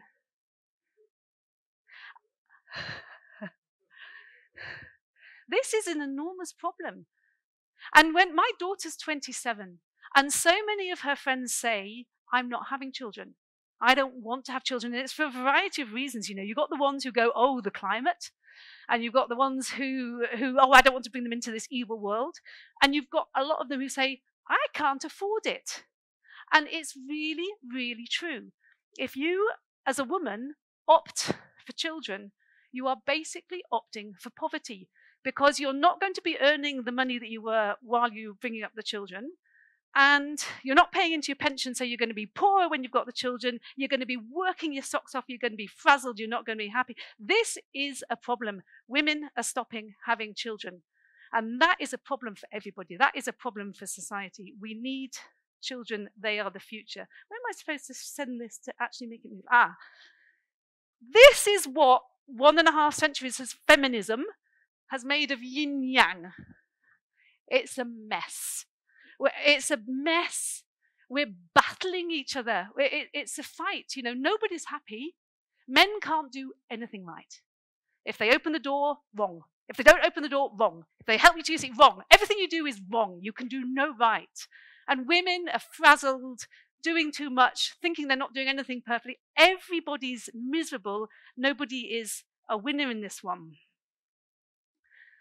And I was worried about putting this slide up, thinking, "Oh God, I don't want to start any political things." But this is what we're creating. We are creating a nation of men who don't know what men are, and women who don't know what women are. We've got stress. We've got anxiety. It's not working. It's really not working. And I think feminism was fighting the wrong battle. And the battle that we needed to be fighting was, men are awesome and women are awesome, and we're very different. And masculine traits and feminine traits are very different, but we need them all. And we don't just need to recognize those traits, we need to reward those traits. And we've kind of got a society now, the fiat society rewards the negative masculine traits the most. I don't know, there's a YouTube video that's just come out on the 2008 banking crisis. And there's an interview in there with Dick Fuld, who's the CEO of Lehman Brothers, just before it crashed in 2008. What a dick. You know, I mean, horrible, just horrible human beings. And it's all this. You will get to the top if you do this, and you stamp on people's heads, and it's all competition, and it's no cooperation. And you know what I've realized now that I work in Bitcoin, it's a completely different world. It really is value for value. If you've got Bitcoin and I've got Bitcoin, and your company does something that's good for Bitcoin, it's good for me, it's good for my company, it's good for Bitcoin.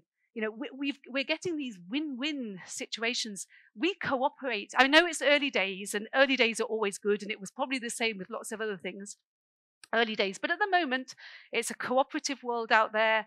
It's value for value, win-win. So this is what I'm hoping with Bitcoin. I was in Madeira and heard a talk from Jack Mallers, and he described Bitcoin as energy money. And I love that. It's all about energy. Forget everything else. The world is all about energy. In fact, Jack Mallers copied this from Gigi, the German guy, Gigi. It's all about energy. And what will happen when we move on to a Bitcoin standard? The Satoshis are going to flow towards those people who expend their energy in producing products or services, firstly, that society needs, Secondly, that society wants. We're going to go much more careful with these resources. And so we as a society need to take a good, hard look at ourselves. What do we need as a society to be a healthy, regenerative, sustainable society? And then those people who are producing the goods and services, there's not going to be any money from the government. You're going to be responsible for yourself. So, I mean, who knows? None of us know what the world is going to look like on a Bitcoin standard because we've never had anything like this before. But when you kind of think about it, you know, I think if you want to start a family, that's going to be a contract between the people having the family, you know. And it doesn't have to be the woman who stays home and looks after children. It can be either, but it will be a contract between the two of them. How do you want to do this? That it's fair, that everybody gets recognized for the energy they're expending into helping put forward society. So basically it's this. Men are awesome. Women are awesome. We're biologically different. And if we work together, we can achieve so much more than if we fight each other. We're all on the same, we're in the same page here with the human race. And if we work together and we use the positive side of each of the sexes, we can achieve the most. So I see Bitcoin as a way of bringing yin-yang back into flow and to become the kind of society that I want to live in and that I want my children to live in. I don't know if any of you here know Bitcoin Arpex. He's a German pencil artist. He draws those most wonderful pictures, and he drew a picture for Les Femmes Oranges. I've got the original hanging over my piano. I love it. Terahash Space, if you are looking to integrate mining into your business, if you've got surplus energy, if you're looking to invest in the hash rate market, you want to deal with a German company, not a foreign company, we're the place to go to. Ebea.work. We need your help, guys. If you are a Bitcoin company, it doesn't matter whether you're in Bitcoin mining, it doesn't matter. If the EU makes stupid decisions, and they are on the verge of making some pretty stupid decisions, it will put Bitcoin back in the EU. And so we've got a fantastic team. Look at the website. There's lots of work going on behind the scenes. We're talking to a lot of people. We're making progress. We work together with the pools. We work together with the University of Cambridge, who produces all those nice numbers. It's slow. It's political, but we're getting there. But we really need support. Les Femmes Oranges.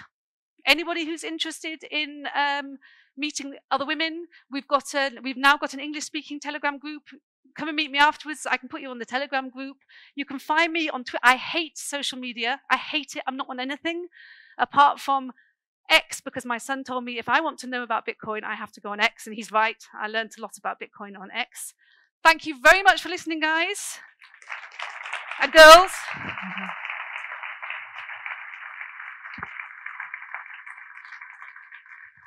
Thank you so much, Rachel. We really appreciate it. And look at that, right on time. Perfect. Cool. And yeah, we've run perfectly to time. Actually, it must be the German influence of the ladies at the last few talks there. But something to touch on actually, because Rachel mentioned it about our conversation this morning at breakfast. And for who of you are planning a family, having a family, have kids, don't have kids, have kids, up, want to have kids? Currently pregnant. Yes, I met one last night. It's a which guy put their hand up there? Like, did you not just see Rachel's talk? So this is another thing that I talk about a lot because my wife and we world schooled our kids, and they've unschooled, homeschooled, and Arado here, that's how we met. And I know Naku, I'm not sure if he's in the room, but that's what his wife and him are going to opt to do. And this is what I read to Rachel this morning, and it was from the General Education Board, which was formed in 1902. Now, this is heavily American influence, but you know the American influence, especially of the education system, has been pushed worldwide through their media and through their films and Hollywood and whatever else. But education systems, basically, this is how they've been set up. And this was the philosophy of the General Education Board. And I think it's very important that everybody knows how this was formed, because it was formed in 1902. Who's read The Creature from Jekyll Island or understands how the Federal Reserve Act was enacted in 1910? Quick, spoiler alert, secret meeting amongst high-powered men that captured the monetary system in which we are all enslaved today. They'd already pulled the same trick with the education system in 1902. Secret meeting, 6 or 7 men in a room together. How do we capture the education system? How do we form it? And how do we create it going forward for our benefit, not for free education is a human right? Nice meme. So this is from the philosophy of the General Education Board, written in 1902. This is the white paper, the abstract. In our dream, we have limitless resources and the people yield themselves with perfect docility to our molding hand. First sentence. The present educational conventions fade from their minds, and unhampered by tradition, we work our own good will upon a grateful and responsive rural folk. Free education is a human right. You will be grateful. It's for your safety. We have not to raise up from among them authors, editors, poets, or men of letters. We shall not search for embryo great artists, painters, musicians, nor lawyers, doctors, preachers, politicians, statesmen, of whom we have ample supply. The task we set before ourselves is very simple as well as a very beautiful one. To train these people as we find them to a perfectly ideal life just where they are. So we will organize our children, the state, talking about your children as their children. We will organize our children into a little community and teach them to do in a perfect way the things their fathers and mothers are doing in an imperfect way, in the homes, in the shops, and on the farm. The education system has been set up to corral you to behave in such a certain way. And if we want to starve the beast, we can opt out of the monetary system, but we cannot feed it our children's hearts, souls, and minds. So I urge you to think about this. You can go and Wikipedia it yourself, the General Education Board, and bringing up families. Don't outsource your responsibility to the state that doesn't care about you. Let's go have some lunch.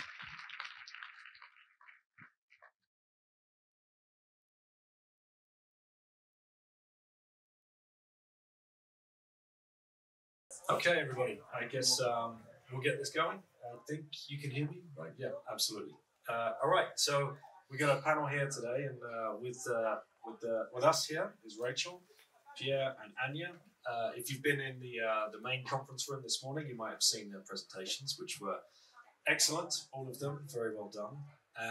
And we were asked by Clement to do a panel, an English-speaking panel, about Bitcoin and our day-to-day lives, and I guess how it's changed us, how we have changed our lives, our thinking, how we interact with it, how we use it, why we were brought to it, all that kind of stuff.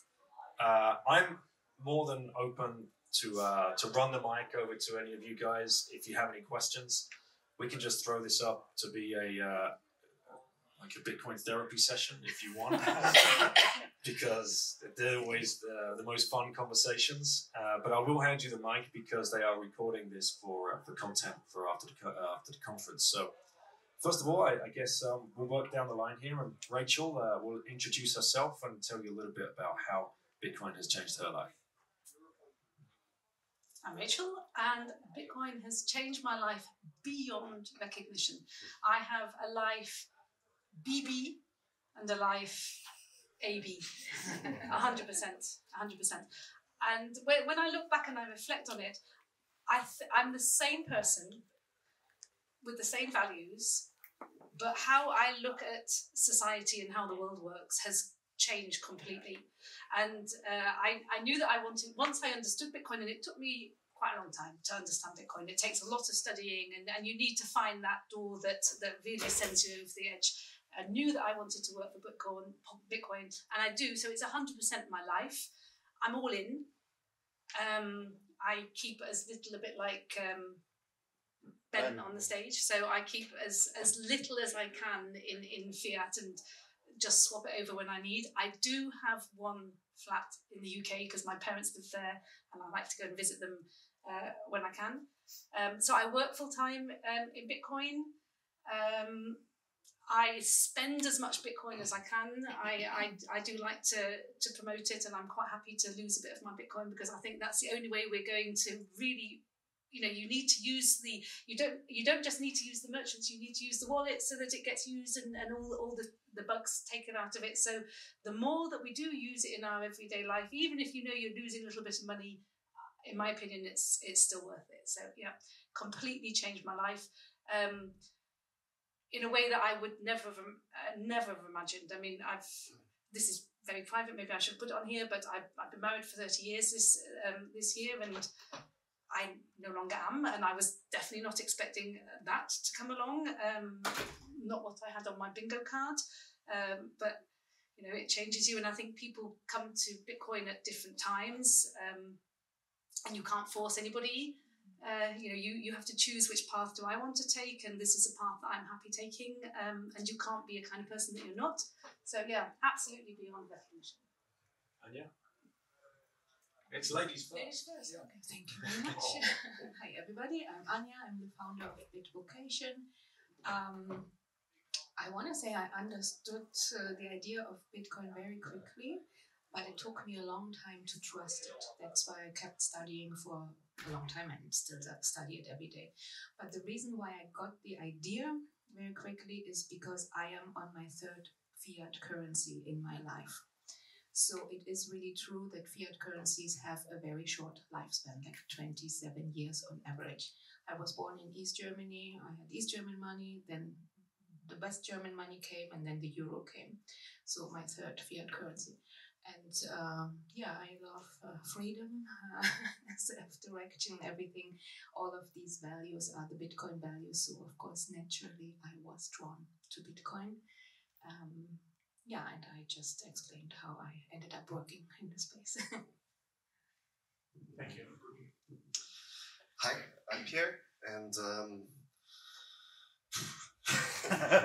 I'm trying to figure out what got me into Bitcoin. I mean, originally I was very interested by blockchain. I remember this realization of this is something really cool, and that was the developer mindset in me that just thought like we can do stuff with that. And I even did some coding on Solidity. So that's the Ethereum programming language. I did some tutorials. And actually, in doing that, is the moment when I realized actually what's the point. Because to build something that is worth it, well, you anyway need to bring in some outside data. Because I mean, the blockchain doesn't even have the time, right?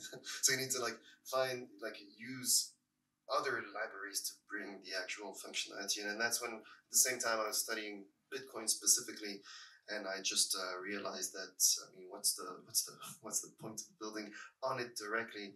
We can build things around it. And this all got me very, I guess like everyone, just obsessing about Bitcoin. And I quit my job to work in Bitcoin, and whatever that meant, I had no idea. I think I still don't know what it is because I'm involved in different projects. Are you earning any money? Less than I used to. Definitely less than I used to. I mean, consulting is usually a nice job, and startup founder, I think money comes later. and can I put the question to you, because I think you've got one of the most fascinating lives. I used to work with the other money, with fiat currencies.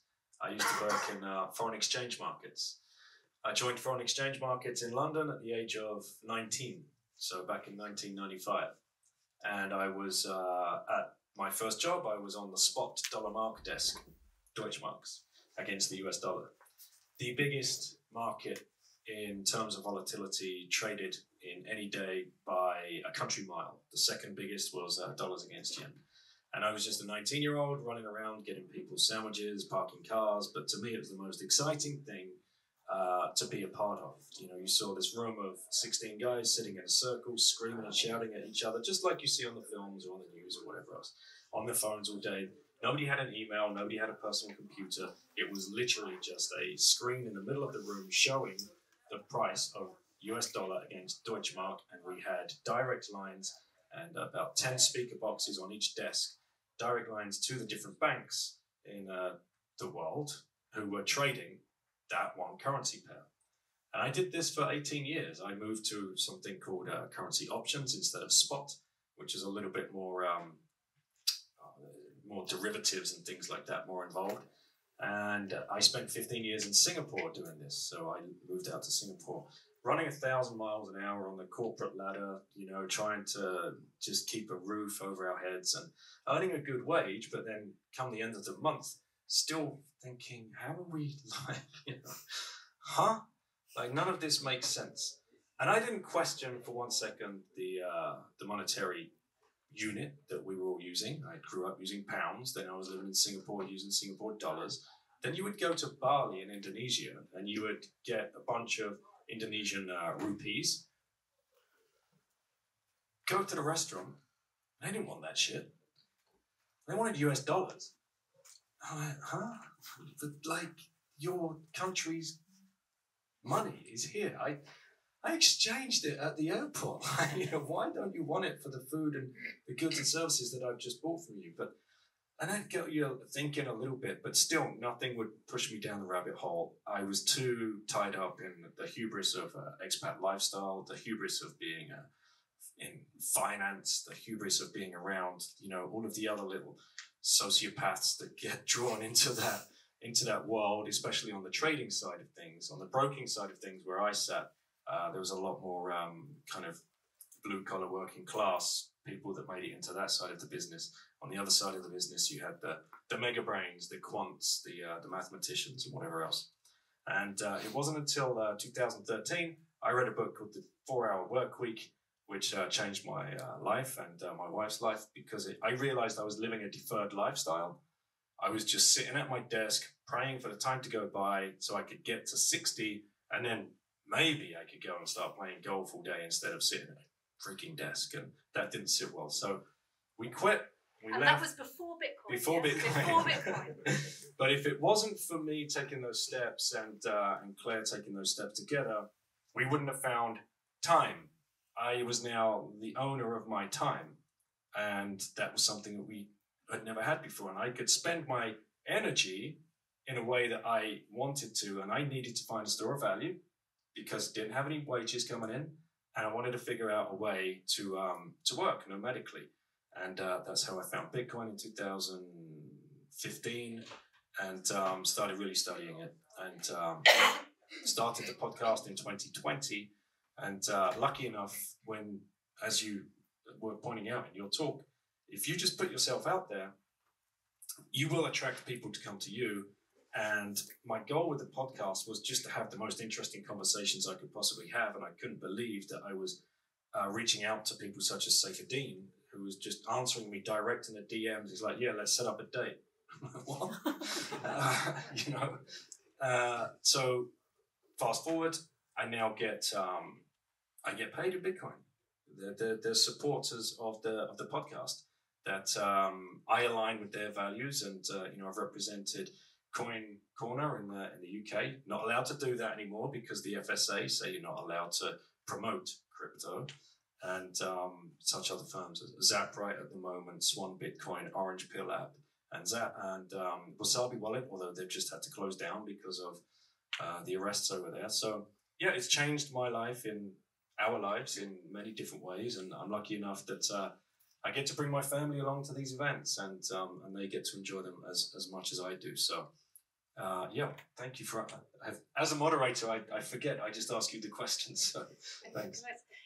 And if anybody is ever thinking about homeschooling their children and they're not sure whether it's a good idea or not, meet the Princey children, and then you'll do it. But I mean, it's a bit of a mixture. I love them because they're all their own little individuals and they follow their own path in life. But if you ever want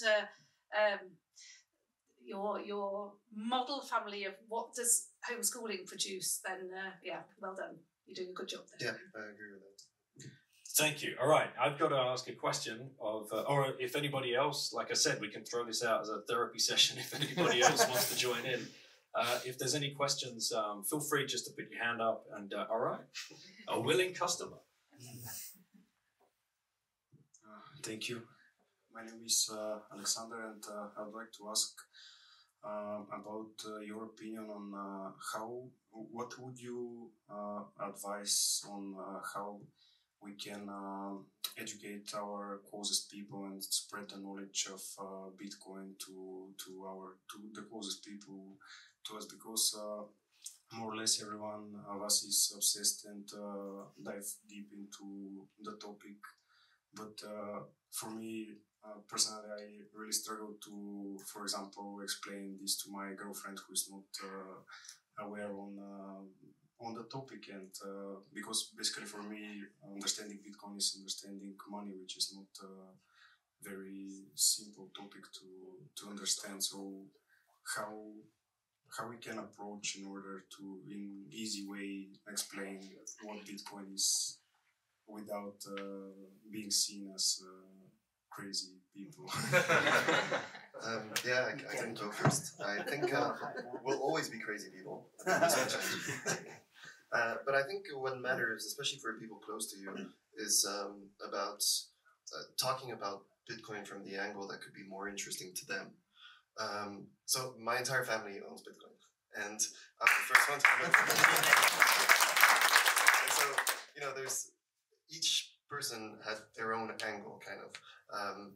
When I talked with my older brother, he has a kid, so, you know, I was telling him about more the long-term perspective of that, and from the perspective of his kid. With my younger brother, it was more about his own personal life and his objectives, you know, being able to buy an apartment. That's one of his ambitions. And so I said, well, look, maybe you can save in this. It might help you down the road. So he started buying Bitcoin.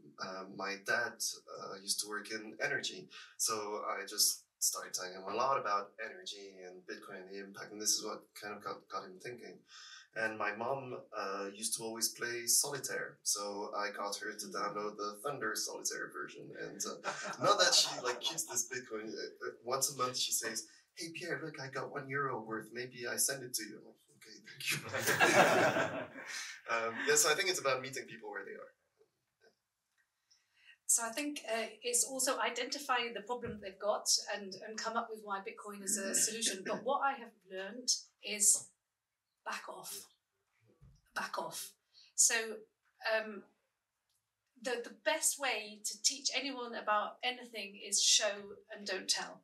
And you need them to be coming to you and going, they notice that things have changed in your life, and they notice the life that you're living, and then they come and ask you questions about what it is, and that is far more effective. And it might take a lot of time, but it's very interesting because with TerraHash, we're getting very involved with regenerative farming. I'd never heard of what regenerative farming was, and these guys came visiting our lab. We've got an energy lab where we do research into into renewable energy, and basically 30 years ago, regenerative farming started, and everybody laughed at them because they don't plow. So they say that the soil it's just Bitcoin. Soil is the basis of society, and you have to have a healthy soil. And if you have a healthy soil, you get healthy food. Same with Bitcoin. If you've got healthy money, you get healthy society. But everybody laughs at them. But they just did it. And they just ignore everyone laughing. And then time will tell. Over time, you do years and years, and then you notice who's living the better life and who's got the bigger problems. So my experience, if I could do my time again, I would have backed off. And I definitely went over the top and definitely put people off and definitely did some harm to some relationships, which I shouldn't have done. If I had my time again, don't do that. You can say what you will do and you live your life and lead by example, and then they will see. And something that we were discussing at breakfast this morning, opt out, don't fight it. You'll waste such a lot of energy fighting the system that we've got at the moment, and it's just exhausting. But what you can say is, I don't want to live that life anymore. I'm not going to get upset about it, but I am just going to go this route, and I'm going to live that life. And it's just so much more relaxing and peaceful than trying to fight something that you're not going to change anyway. First of all, just to Rachel didn't mention it, but send your girlfriend to Le Femmes Orange.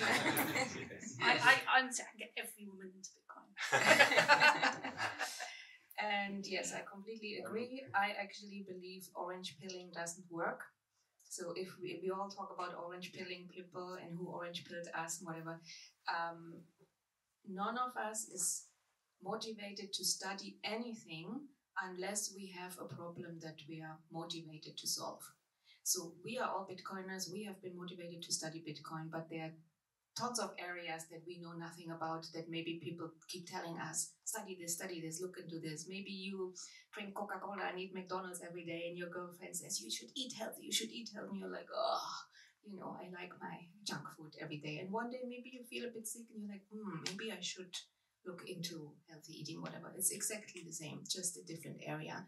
So let's all back off. Let's just let our friends know that we are there.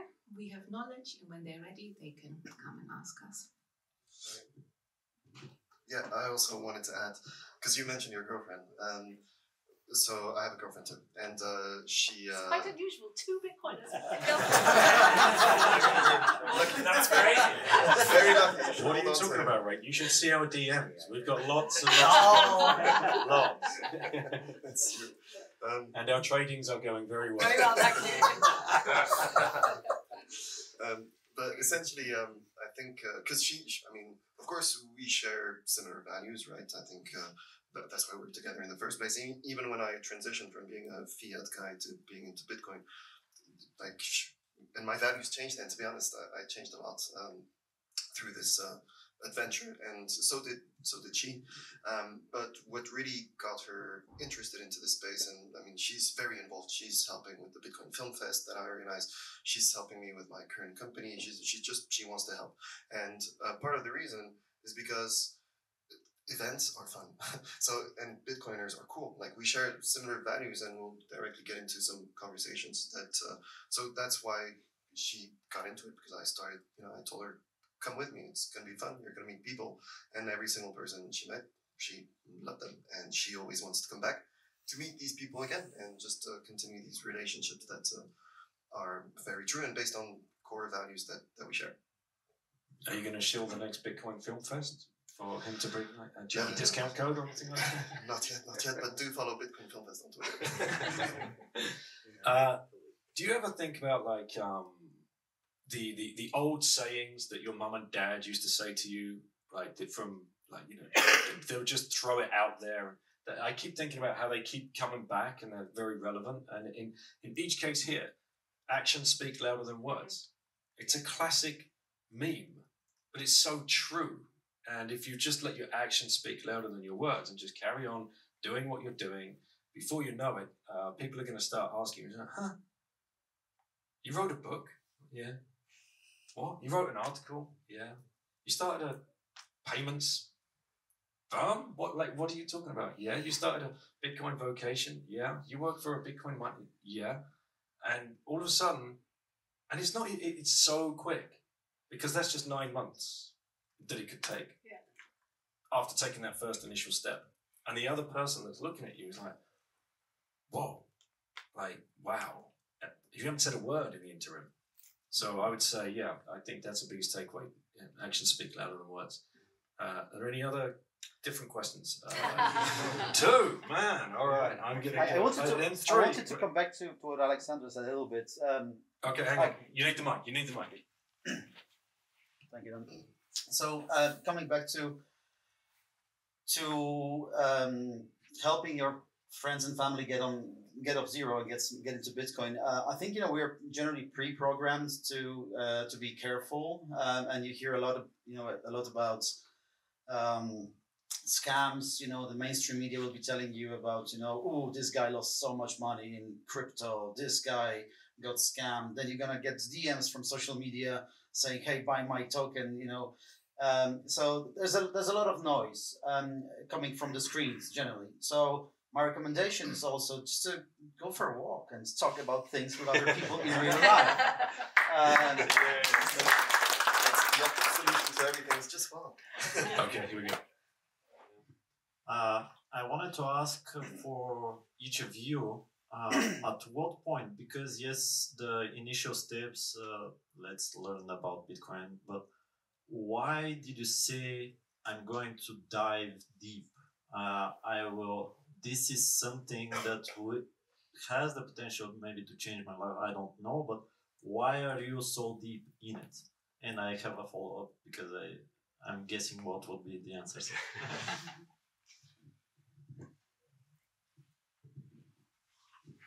For me, it was taking stock of my finances and noticing, especially the pension issue, that I wasn't going to have a pension, and the responsible thing that I had done, like to set up a private pension plan for myself, wasn't going anywhere.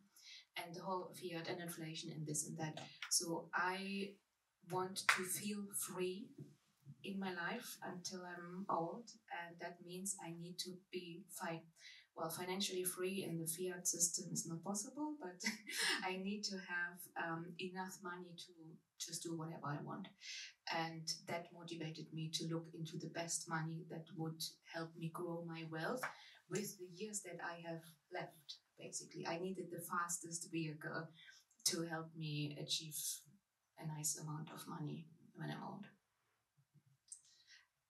What made me go deep was the pandemic, definitely. So when I was living in South Africa at the start of the pandemic, and we had to leave unexpectedly, and came back to Germany, and then things started happening that I couldn't explain. You know, at the beginning you think, okay, there's this thing going on, and then things weren't making sense, and it started me just questioning stuff.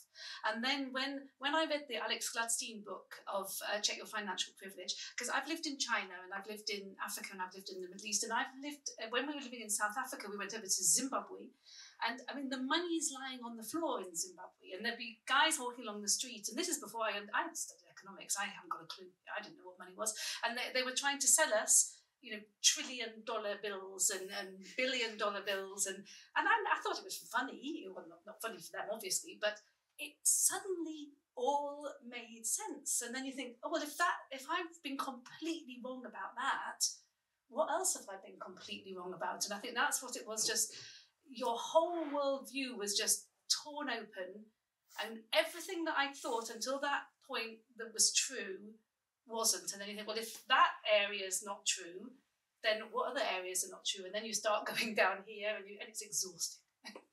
Yeah, so actually for me it's the exact same thing. That I always say it's we look at the world through different lenses, and I think these lenses, like, it's just based on experience, what you're taught and so on. And I think there's one lens for different elements of what life is, or what life in society is. And for me, Bitcoin broke the first lens, like the very first one, that was around just money and inflation, and then it just kept on breaking one after the other, and it just got me down this thing where of course I started just like everyone, just talking about it nonstop, and that's something I stopped doing now. In this environment, yes, but outside of it, much more in the backing off, like you said. Yeah, and then I'm also a documentary filmmaker. That's not true. I'm a Bitcoin documentary filmmaker. I don't think I make a film about anything else, to be honest, because it's just this injustice, and like learning these things where you realize, wait, actually, the moment you're born, you're screwed, just because. And it's not even because the people close to you decided that, or even people that aren't necessarily far away from you. It's even further because it comes from previous generations, right? And so everyone is just screwed and is stuck in this system, and so it makes me want to just explain it, expose it, and tell these stories. And yeah, I think that's just the addictive part of Bitcoin. So in my case, it was, I came for the money. Some people come for the tech and whatever else. I came for the money because I came from financial markets background, and as soon as I saw that number going up, I said, wow, this is amazing. What an investment. I'm going to be able to cash this out in the future, and we're going to be able to buy nice things, and it's going to be enabling for us and whatever else. But then what really made me go deeper, what really made me stick around, was the intellectual stimulation that I was getting from listening to other people's podcasts, from reading the articles, watching the YouTube channels and the books. That for the first time, I think, properly in my life, I was learning really learning, because I wasn't learning throughout the whole education system. You're being taught at. You're not learning. It's not learning as we are naturally built to learn. And you can't switch that off. You just can't. And then when that all started clicking, and Svetsky talked about this on one of our podcasts, I came for the money and stayed for the money, because click, the sat dropped, and you're like, oh shit, like this isn't coming for the money for more pounds, euros, or dollars. This is the money. This is it. We are like literally drawing a line in the sand of everything that's ever happened in humanity before us. And man, there's no coming back from that. I could not scrabble myself out of the rabbit hole at this stage, even if I tried.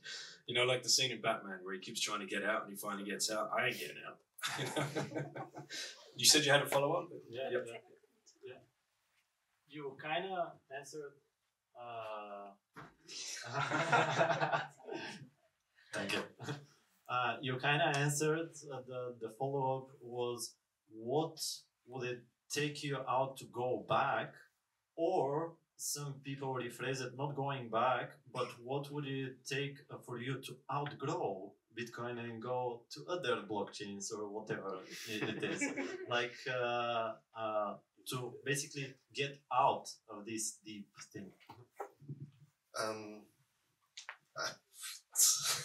I think nothing. I mean, at this stage, right, you don't know what you don't know and what will come in the future. But it's just, definitely going on to other blockchains, I don't see this as a possibility, just like, unless Bitcoin disappears, right? But in what scenario would that happen? I don't know. So, no, I think, I don't see anything, to be honest. That's. But I think Ben Deval, he answered this brilliantly on his speech yesterday, that if you can show me a money that's better than Bitcoin, I will leave Bitcoin. So if you can show me, and I verify that it's better, we'll all go. We want the best money that humanity can provide, and at the moment it's Bitcoin. If something better comes up, but we all know network effect, all the rest of it is extremely unlikely. But yeah, nothing. Nothing. Rado, yeah. Yes. And then I'll come to you. Yep. Okay, thank you. So I've been in Bitcoin for a long time, but of course, the first aspect that we all like is the hard money, right? So that's natural. And I think a lot of what's happening in the space for so long now, more than 10 years, is around finances, money, and all of that. But I've been thinking about a lot of other things, and I wanted to get your perspective. And by the way, Pierre, I want to challenge you on the documentary, because there are a lot of other things that matter. For example, I'm thinking about governance, Bitcoin governance, and how to apply that to education or to community, and all of that. What is something else that you think it matters a lot around Bitcoin that is not related to the payment system or the applications or something else? For me, it's freedom of speech mostly. So anything that, like, especially in social media, like Nostra or any other applications that will promote truth and freedom of speech, that is really important to me, besides the money aspect. I think it's the culture side of Bitcoin, I think, is one of the elements that, so that's what we're doing with the Bitcoin Film Fest, essentially, is trying to bring people together, not from a business perspective, not from an investment perspective. It's really people that share certain values. And even at the last edition of the Film Fest, so this year's edition in April, we even had films that were not about Bitcoin, but they were about Bitcoin adjacent topics.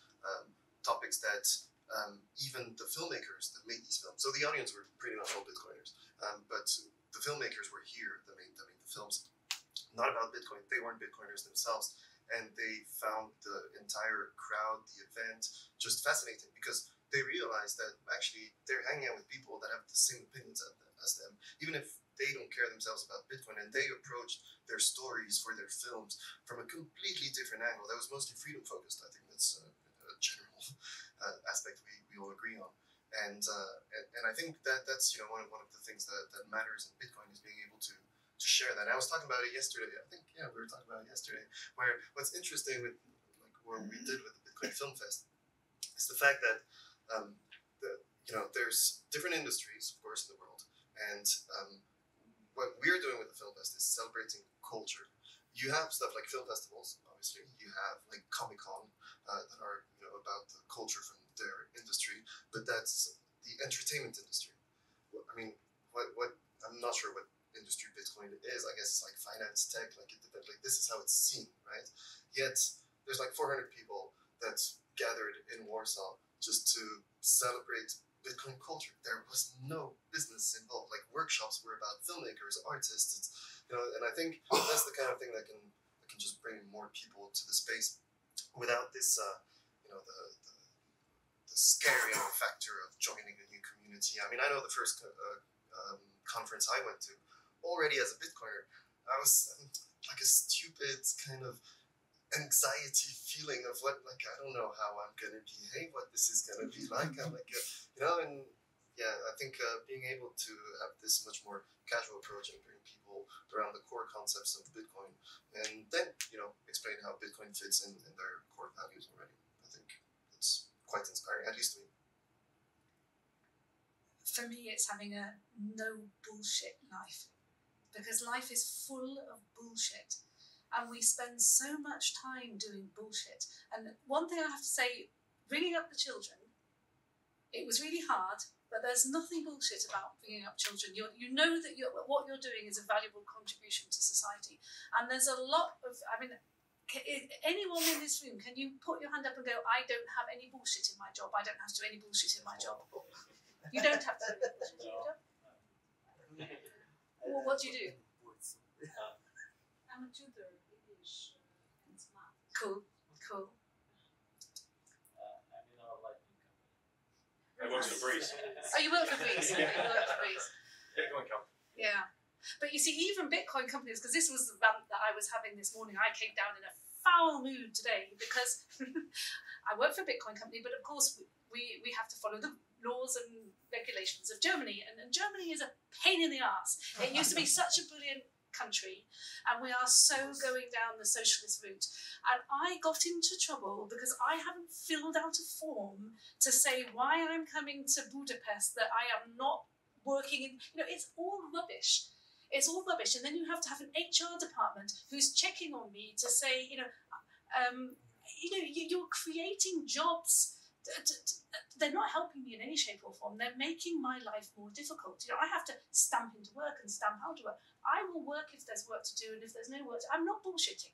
And I work really hard, but I'm not going to, just because I've got to stamp out at 5 o'clock, this is my weekend. Why do I have to fill out a form when I'm spending my weekend at a conference I don't want to do that. And I just want to opt out, and I just want to live a life in accordance to my values. And that's what, it's not, for me, it's not so much the money. It is the values, and it is, let's just cut through the crap and what is important to me in my life. What's important to you? I'm a very social person. I want my neighbours to be happy.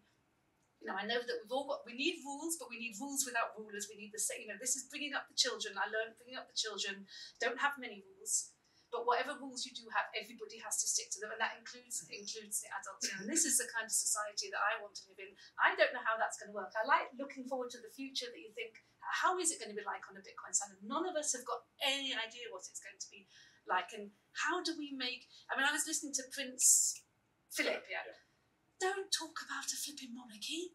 We've had monarchies, and if monarchies were brilliant, we would still have monarchies. I don't want a monarchy. I think we can do much better than a monarchy. We need to have a rules without rulers. That's just the same with our money, that if you want to live in that society, there's certain rules that the society has agreed upon, and I don't know how it's going to work. But it will, because humans are fab, and we'll get there.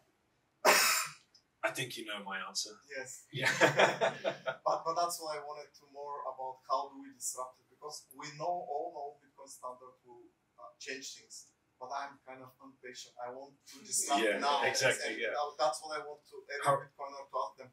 How are we going to disrupt things, right? What are we doing to do that? Not just wait for things to happen on their own. Exactly. Can we get the pump going? You know, like, when's the pump coming? Like, when are we going to get to 100 grand, 150,000? Because that will truly release more people. That's what happens in these cycles. And the next one is going to release another, who knows? It might be 1,000 Bitcoiners, it might be 10,000 Bitcoiners that all of a sudden they're in a place where they can opt out. Because all of a sudden they're going to look at their hopefully cold storage set up and they're going to think, I don't need to get up Monday morning anymore. And then they're in control of their own time. And then they can spend their time and their energy creating value for this space in some way, shape or form. And they will find it because that's what human beings do. Jeff Booth talks about this all the time. We're problem-solving machines. No one's just going to go and sit on the beach for the next 50 years. You get bored after a week. In fact, you have 1,000 ideas running through your mind and you'll have to just like, right, I've done enough of this now. I've got to go and, put something into action here. But yeah, my answer would be, as Rado would know, and anybody that's spoken to me or read my book, is about, releasing our children from the education system, or even better, never putting them in there. Because that is a system that is designed to keep us away from that entrepreneurial spirit. I think it's truly my belief that we are born entrepreneurs, but we think through like mass media and the education system at large and society that construct around us that entrepreneurs are these 1 in a million people, Richard Branson, Elon Musk. No, they're just fucking dudes. They're just dudes like everybody else. And we get the love of learning, and this is what I was talking about earlier, like the intellectual stimulation that I was feeling going down that rabbit hole. Never felt that in my life before. Never. And you cannot turn learning off. So if we free people from the education system, we don't put our young, tiny minds in there. I don't know who to attribute the quote to, but it goes along the lines of, give me a boy to the age of 7 and I will show you the man. Celtic nations. Thank you. Could you say it though? Your Celtic nations. Perfect. So that's what we're doing and that's what we need to stop. And that's what we can do as Bitcoiners when we are in control of our own time and we have the best money that we've ever discovered as a species. And that will change society. And it's only going to take a generation. And I'm here for it. You had a question, sir. Yeah. It's more like a question / asking for advice on the topic of Bitcoin standard, which I wish to adopt and to make this transition. But I think it's not as simple. So I would like to ask you, what do you suggest? Because I'm a true Bitcoiner deep inside, like pretty much everyone else in the room. But moving on to Bitcoin standard, scraping off all the fiat, but eventually payments like electricity bills and so on, you will need fiat. So my question is, how do you digest the volatility being on the Bitcoin standard, and what would you advise for us to do the transition, like small tips, because I would imagine if we are in a bear market and I have all my fiat into Bitcoin, and bear markets are bad, they're long, they're tiring and so on, but that volatility going down, how did you go through this period if you had all your fiat gone into Bitcoin? So first the transition, for me at least, and that's not really an advice, that's just going to be how it went for me. It kind of happened naturally because I was just, buying, like selling my fiat to buy Bitcoin, and the value of Bitcoin was increasing. I ended up having much more Bitcoin than I had fiat, and I ended up spending all of my fiat because I didn't want to sell my Bitcoin, and I ended up with like everything in Bitcoin. And so that was was kind of the natural way of going about it. And then in terms of how I live my life with it, well, I try to spend as much Bitcoin as I can, and otherwise I sell Bitcoin through peer-to-peer exchanges like Peach and stuff like that, which are pretty nice. And then, I just sell like literally minimum amount. As just, much fiat as you need. Yeah, exactly. And that just works somehow. And then you had another point. I forgot. But I think it really is this process, because when I started off, you think, oh, well, I want to have 5% of my portfolio, make sure I get 5 million, and then let's make it 10%, and then you come to a point where you think it's too risky to hold fiat. It's too risky, but it is a process. You don't do that from today to tomorrow. Oh, exactly. You start off, and then the more you understand about how it's working, the more you see that that's the risk, to have too much of your money exposed into. I think you just also need to look at the societies who really do live off the Bitcoin standard. I mean, they've got nothing to lose anyway, and it works for them. And we speak from a bit of a privileged position that we're having this discussion at all, because the ones who really need it, there's no discussion that they're using it because they have to use it. But just start slowly. Go step by step, and when you're ready for the next step, you move into the next step. And if you're not ready for the next step, don't do it. Just like Larry Fink. Yeah. Anya?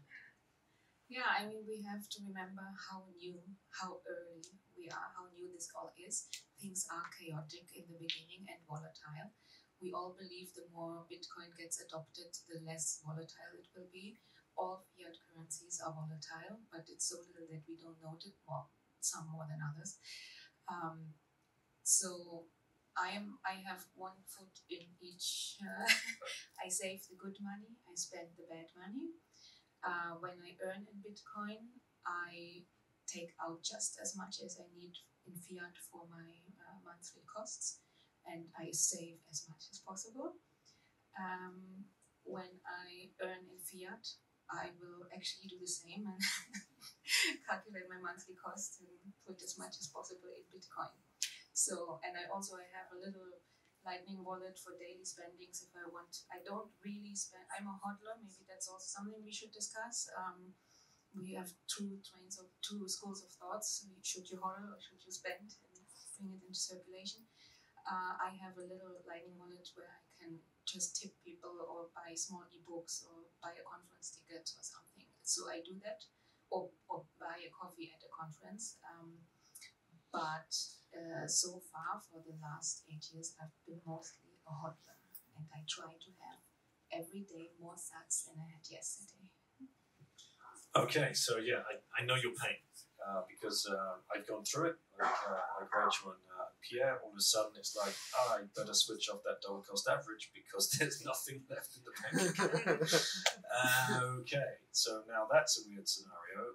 So yeah, all of a sudden you find your balls deep in Bitcoin, and you've now got to, so I don't say sell, trade or cycle out. And the way I do that is, first of all, I went to trusted friends that I've met in the space who I trust inherently, who I know are buying Bitcoin and they're stacking their little socks off. So when I come to them at the end of the month and say, hey, listen, I need some fiat to pay for the rent and electricity bills, the day-to-day, whatever, I've got 6 or 7 of them. I can just split that between each of them, and I can get the fiat, but that's a pain in the ass. So now I've found Bitrefill because they've now launched a Visa card. So it's a virtual Visa card that I just keep on my Google Wallet here, and I can top that up with Bitcoin. You're paying a bit of an exchange rate there, but you're also cutting out the middleman of trying to get to your friends, making sure that they want to stack some sats, and then they've got to drop it in your bank account. So there's a lot of KYC stuff going along the way. You do have the KYC for the credit card, like every credit card company, but I just send the money, some Bitcoin, whatever I need, a couple of thousand at the end of the month, whatever, to be used for the next month. And I can use that anywhere I go. And it just click, thank you very much, groceries, petrol, whatever we need. So that's one tool. There's another tool out there called Zappo Bank, which was started by Wences Cesares, who's an OG Bitcoiner. And they have also a virtual card, and they should be announcing, I think, in Prague that they're going to be going Europe-wide. And what you can do with that service is, you can send Bitcoin across there as well, and then that's another bank account. But you have more functionality there. If you want to switch that into dollars, you can just switch that into dollars. So if you're feeling the pinch and you're like, I don't like the way that the price action is going here, and you're worried about the volatility, you can just switch that into dollars, and you can just hold it in dollars. And they're also going to be launching Zappo, Z-A-P-O. X-A-P-O, yes. Okay, I was about to ask you. X-A-P-O, that's correct. So look out for them on Twitter. You use it already? Yeah. Okay, excellent. And they're the two that I found at the moment that are most interesting to me. And here's the mind melter, which Knut and I have talked about at length at very late nights over very strong poncha in Madeira. It's like, how do you get used to the fact that your stack is forever going to go down, but your purchasing power is forever going to go up? Huh? It's so difficult. It's so difficult to grasp. Takes time to digest it. Yes, but when you do, man, you sleep well. And you've got to remember to live. You might be dead tomorrow, so don't be stacking and forgetting to live. Live your life. It's more important than having an enormous stack at the end of it. You don't need much Bitcoin in the end to make a difference. So live your life and stack a bit on the side. And also from the dealing with volatility side. I mean, of course, when the price goes up, that's easy to deal with. Right? But although, I mean, yes and no, because you do enter a phase of euphoria and I don't know, it's something interesting to deal with, especially that then comes the bear market, and that's the volatility to the downside. And this, so I went through 2 bear markets. The first one, I was working my corporate job, and so I kind of didn't care. I mean, I lost money. I was like, okay, I'll just wait my next paycheck, and it's okay. The second one, though, I was already like full-time Bitcoiner, like working in the space, and that was much harder because it was a new way of dealing with this downside, and like it's a lot of emotions. It's a lot of, but in the end, I mean, you take responsibility and you work, as much as you can to like make sure you change that and you get ready for the next bull run where there's more opportunity that's going to come. So if anything, it should work as a motivator. At least that's what it did for me. And I think by the time you're on your 3rd cycle, you don't care anymore. We'll see. There are other tools too, like what I want to build. There are other tools as well to To go through the volatility. Which you're going to launch for us, yeah? Yes. Perfect. You heard it here first. Take a picture of this dude. He's going to build. Are you from Bulgaria? Yep. Yeah. Where do you live? Anywhere near that dude? I live in the middle of the country, Veliko Tarnovo. Oh, okay. All right. I'm in Varna. Okay. You need to collaborate, and you'll be able to free Bulgaria from the worries of the volatility. Are there any other questions? I'm not sure when to wrap this up. I have no idea what. Yes, Alex. Alex, you're at the back there. 1 second. I'll meet you halfway. Thank you. I want to complete our conversation about the privacy. The story is we are public faces to Bitcoin. I include myself as my company accepts payments. But over time, I was starting to think about my privacy and to do we put a target on our backs in case of things go wrong? Either other people get jealous of us, envious, or if the state for some reason decides to go tracking us. So what is your take on this point, which is inspired by Anya's point, put your Bitcoin targets on your LinkedIn so you're publicly available? very good question.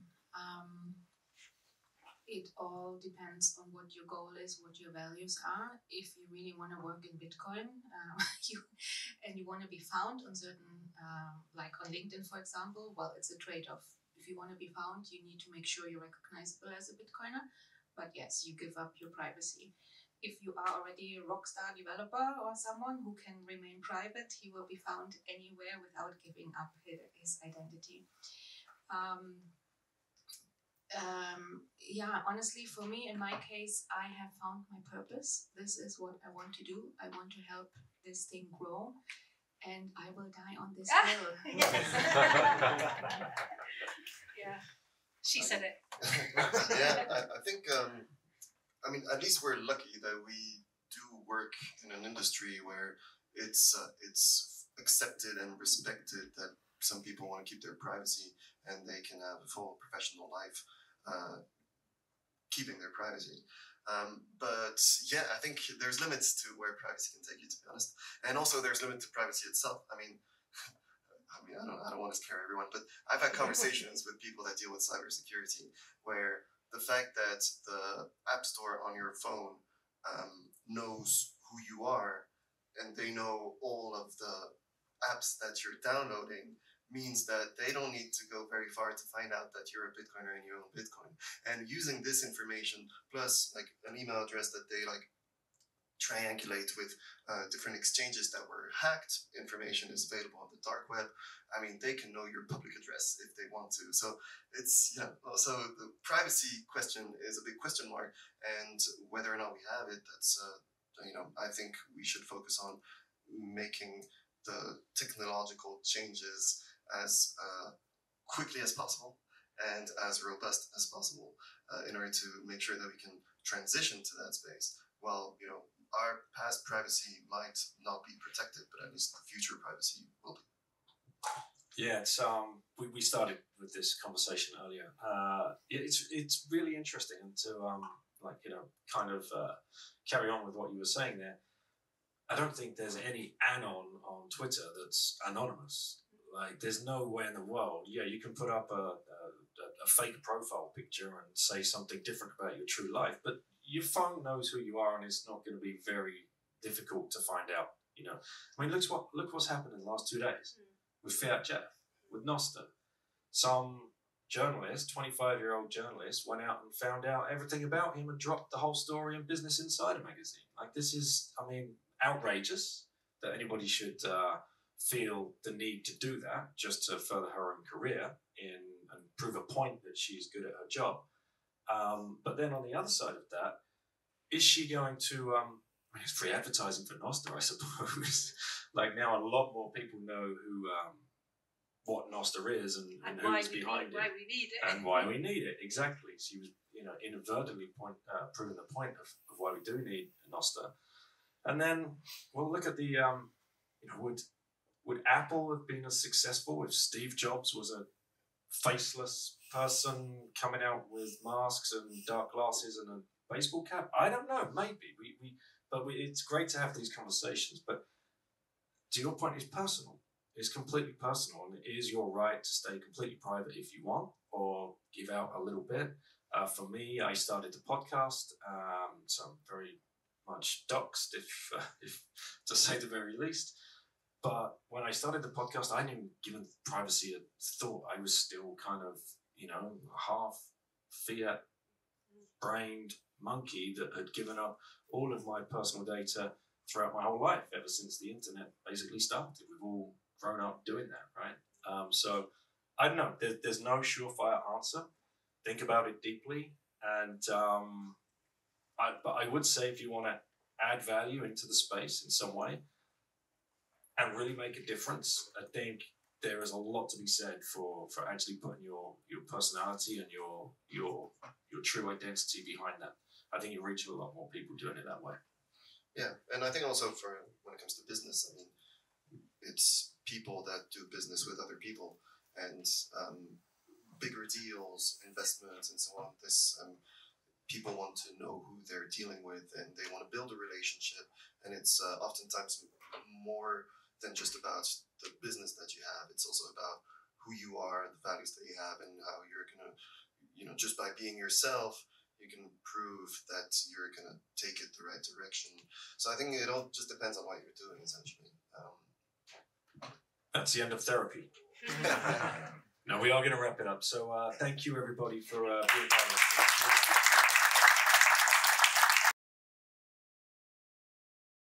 As Jacob comes up here to talk about how he built on Bitcoin. So Jacob, please take the stage.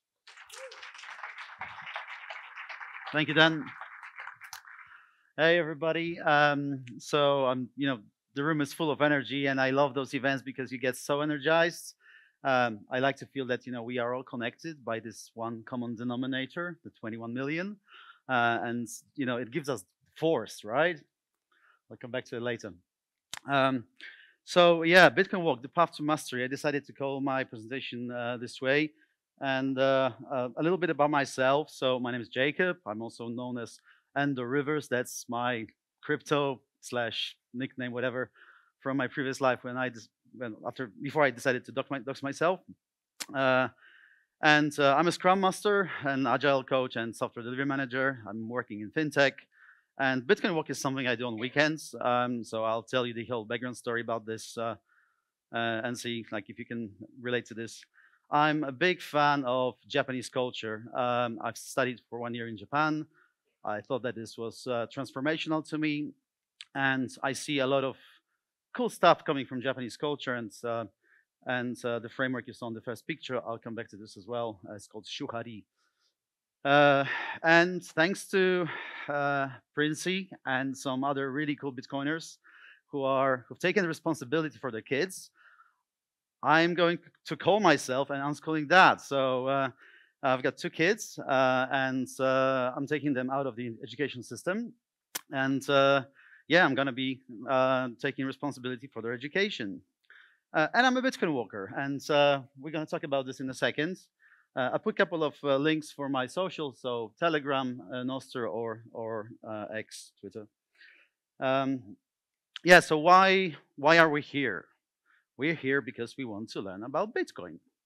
And boy, oh boy, there's a lot to learn, right? Because you can learn about proof of work and the importance of proof of work and why it's needed to be the framework used to provide a just, fair money distribution, and not just some token that is created out of thin air, proof of stake, where the founder keeps the stake, or big stake, and gives the rest to the others. That's one of the things that needs to be discussed and make people like aware, right?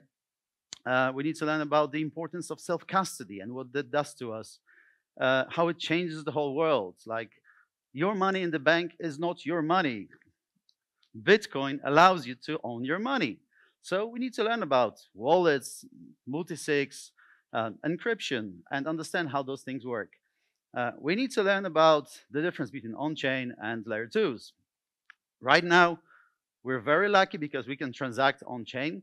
And yes, the fees sometimes go up, sometimes they're higher, sometimes they're lower, but it's still affordable. And it is possible that within our lifetime, it will be very hard or very expensive to transact on-chain.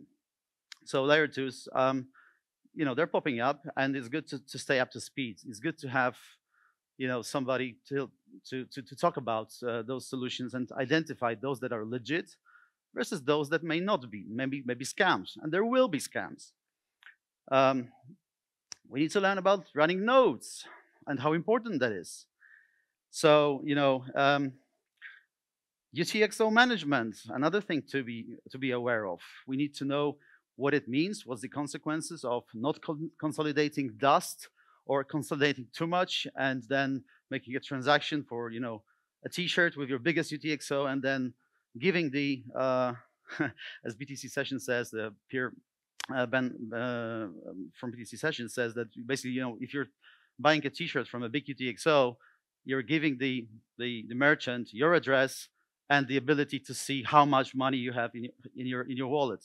So they may be motivated to come and visit you with a $5 wrench and say, hey, I want the rest of it, you know? So it's important to understand those things. And boy, there's so much more to learn, you know? There is privacy, coin joins, join markets, These are the things that could be intimidating, and you don't want to make mistakes with your money. It's important.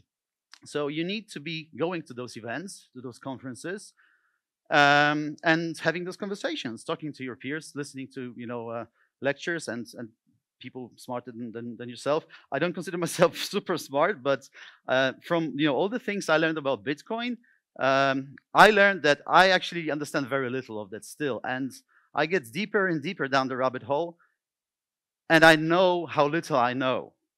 And I know that basically Bitcoin will surprise us many times in the future. So all those things and more, and things like, is that there?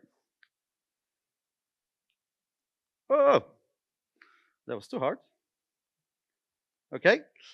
Things like money, economics, geopolitics, technology, game theory, energy, environment, philosophy. Those are topics all related to Bitcoin one way or another. And to study all that and to learn all that, it could be quite overwhelming and time-consuming. So there is a framework that I learned from. Come on.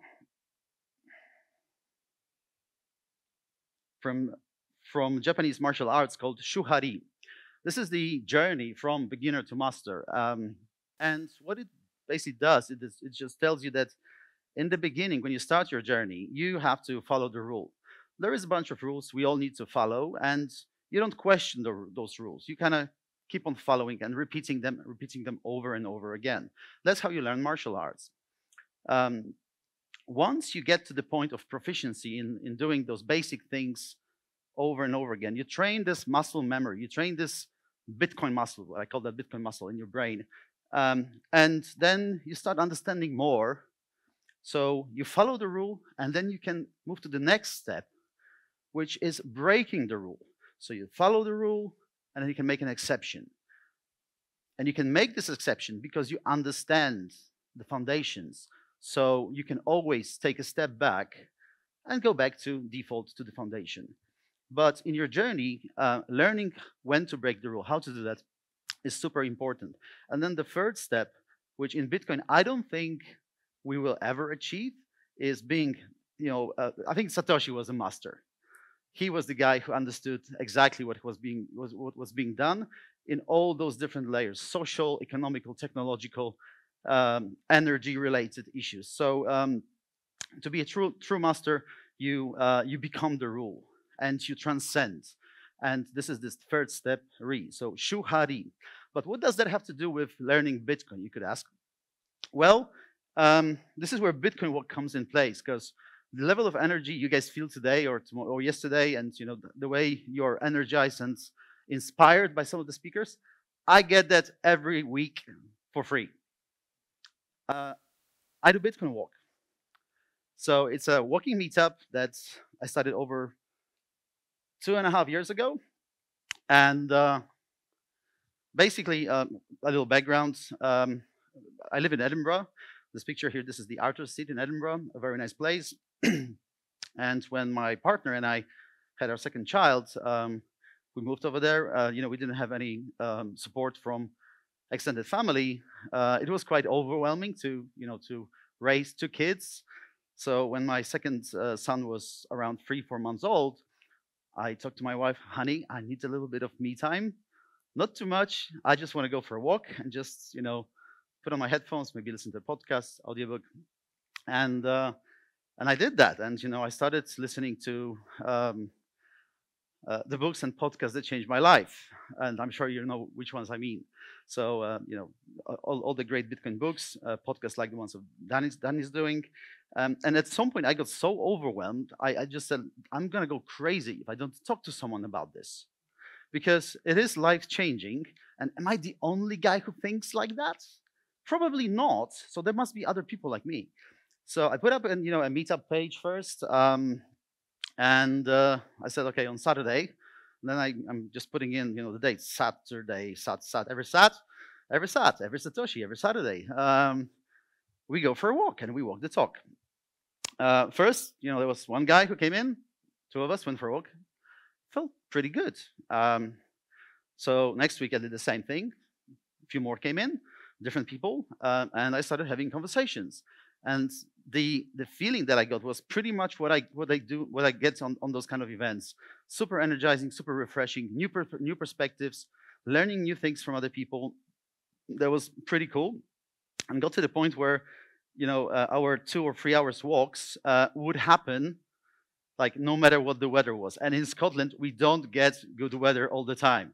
So there was, you know, days it was pouring rain, we would still go for a bloody Bitcoin walk, and that was fantastic. You know, that you can see the commitment, and you can see that this becomes a therapy. I often say that, you know, Bitcoin is the most secure computer network we know, but it's also the strongest support network in terms of our peers and people who will reinforce your beliefs.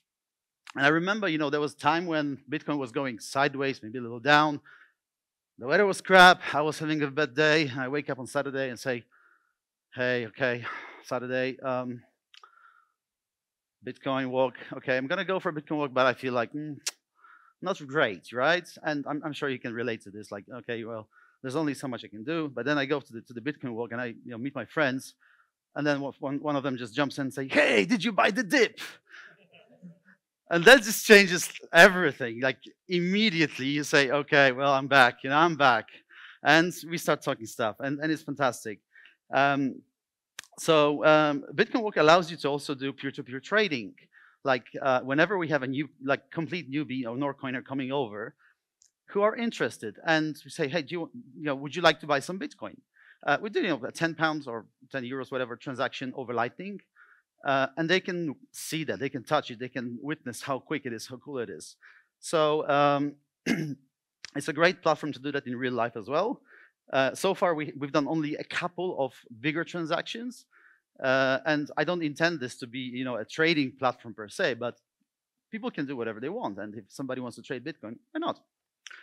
And we have a little tradition. So this is something I brought from Japan. Basically, wherever you go in Japan with a group of students, you take a family picture. And so this is what we do with Bitcoin Walk. We take the proof of walk picture. So if you look for this hashtag on Twitter or in Nostr, you'll find plenty of us cheering for Bitcoin, actually in different places around the world, because this is now being kind of decentralized. It's now happening in over 20 cities. There is one in Bulgaria, actually in Bansko, which is pretty big. And I encourage you guys to go and see that. Let me try to go to the next slide. Okay, this is just a few of them.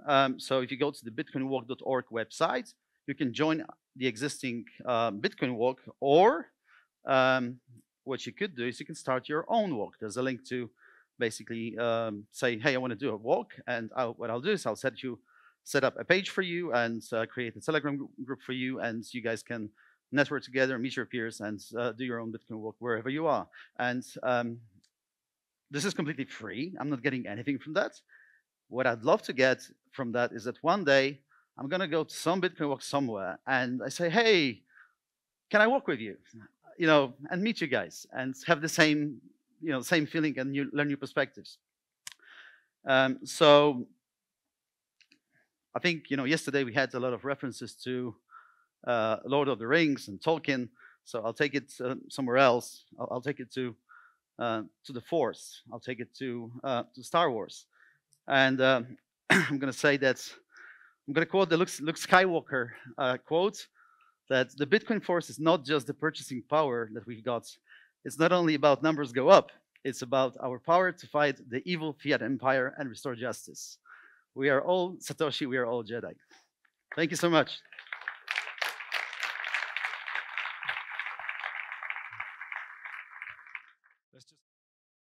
All right, I'm going to start this talk with a trailer instead of the other way around. So, Mr. Camera Dude, let's roll this. And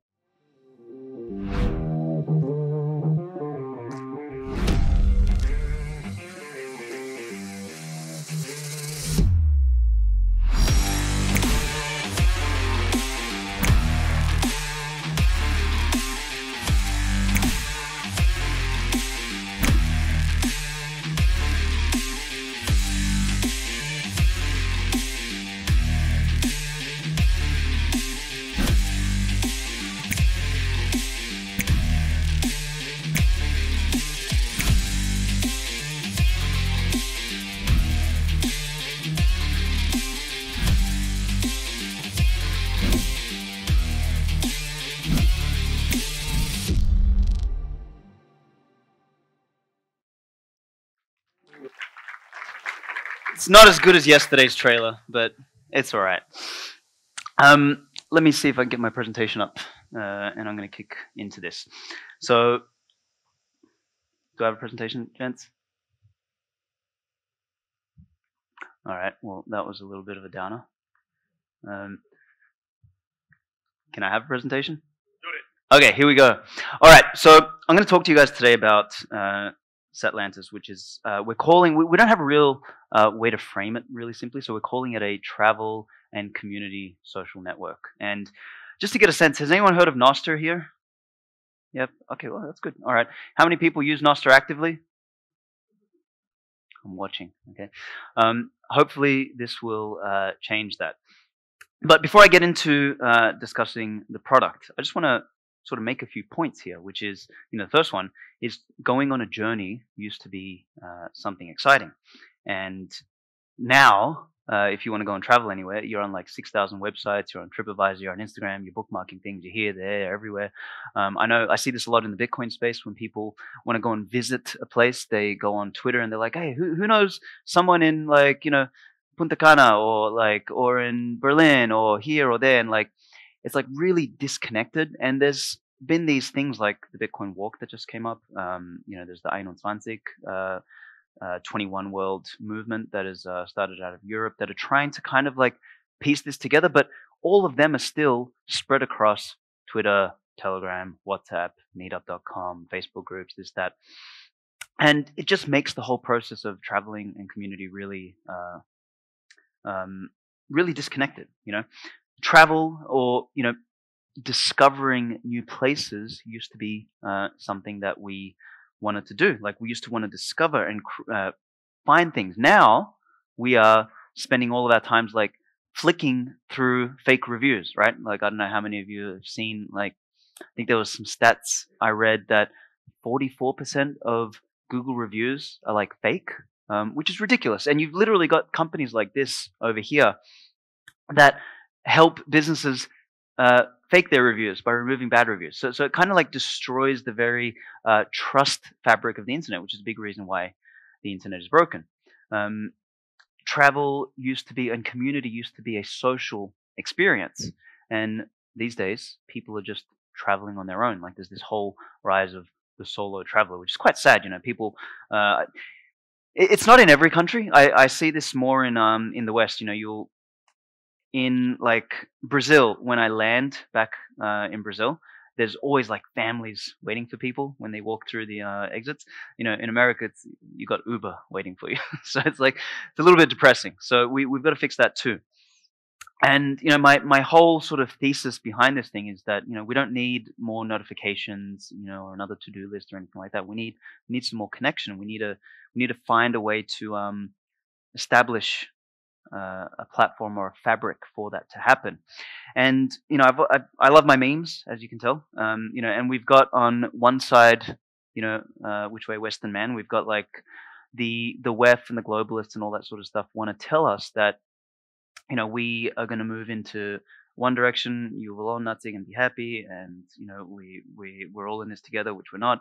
And that's sort of one way. But at the same time, you have this sort of like rising, I don't know what to call it, like a new set of narratives rising, and they're grassroots narratives, which is really important because the other narrative is top down, right?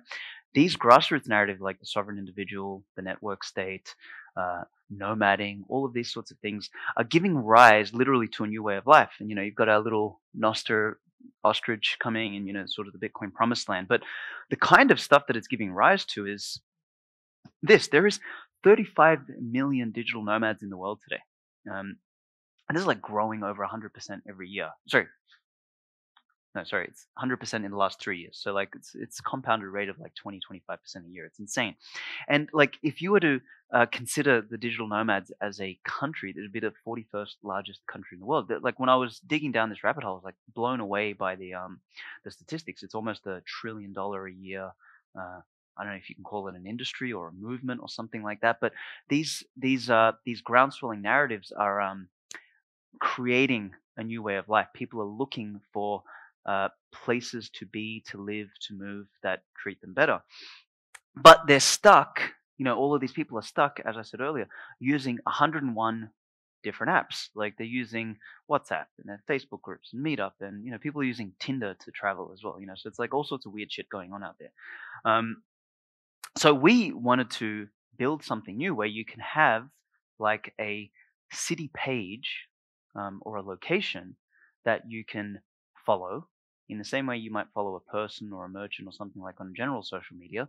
And that city page helps you discover everything relevant, useful, interesting to you about the city. So the way you can think about it is basically like, and I've been trying to find a way to help people conceptualize it really easy. And this is sort of a good framework. It's a bit like Instagram profiles or the Instagram social component with Google reviews, with the travel component of TripAdvisor and the events or meetup component of meetup.com. So it's like, imagine if you could merge the sort of the components of these things and use the city page as a directory as your sort of focal point. You can potentially develop something new.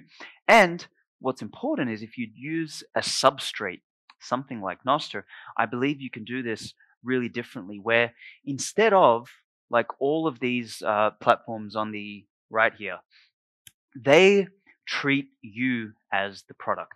Your identity, your followers, your audience, everything is actually owned by them. So they say, like in the content creation and marketing space, they say the only audience you own is your email list. Every other audience you rent, right? So you rent your audience on Twitter, you rent your audience on Instagram, because you're effectively, your identity is living on the application layer. It's given to you by them. So if they want to switch you off, this is, everyone's yelling about censoring, but if they want to switch you off, they can switch you off.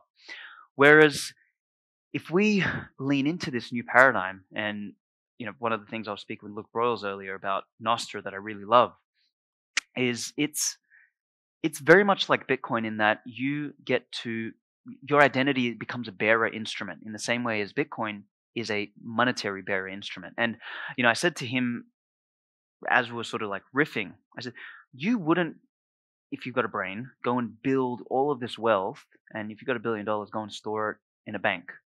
If you knew something like Bitcoin existed, you would want to take ownership of that money and hold it yourself. Why would you go and build all of this social capital and reputation and store it in a social bank like Twitter or Instagram or YouTube or any of these sorts of things? So that's kind of the same thing what people are doing. And I don't think people realize how much the creator economy is going to transform the world moving forward. Your reputation, your identity online is going to become extremely valuable. So you will want to own that, which is why we decided to build something like Satlantis, which is a tool that is generally needed with Nostr as the basis. And I love this meme. Well, this isn't even a fucking meme, but this is a something. I think Pablo, who's one of the Nostr guys, saw this somewhere. It's like, follow us on blah, blah, blah, blah, blah, blah. So you won't need to do that anymore.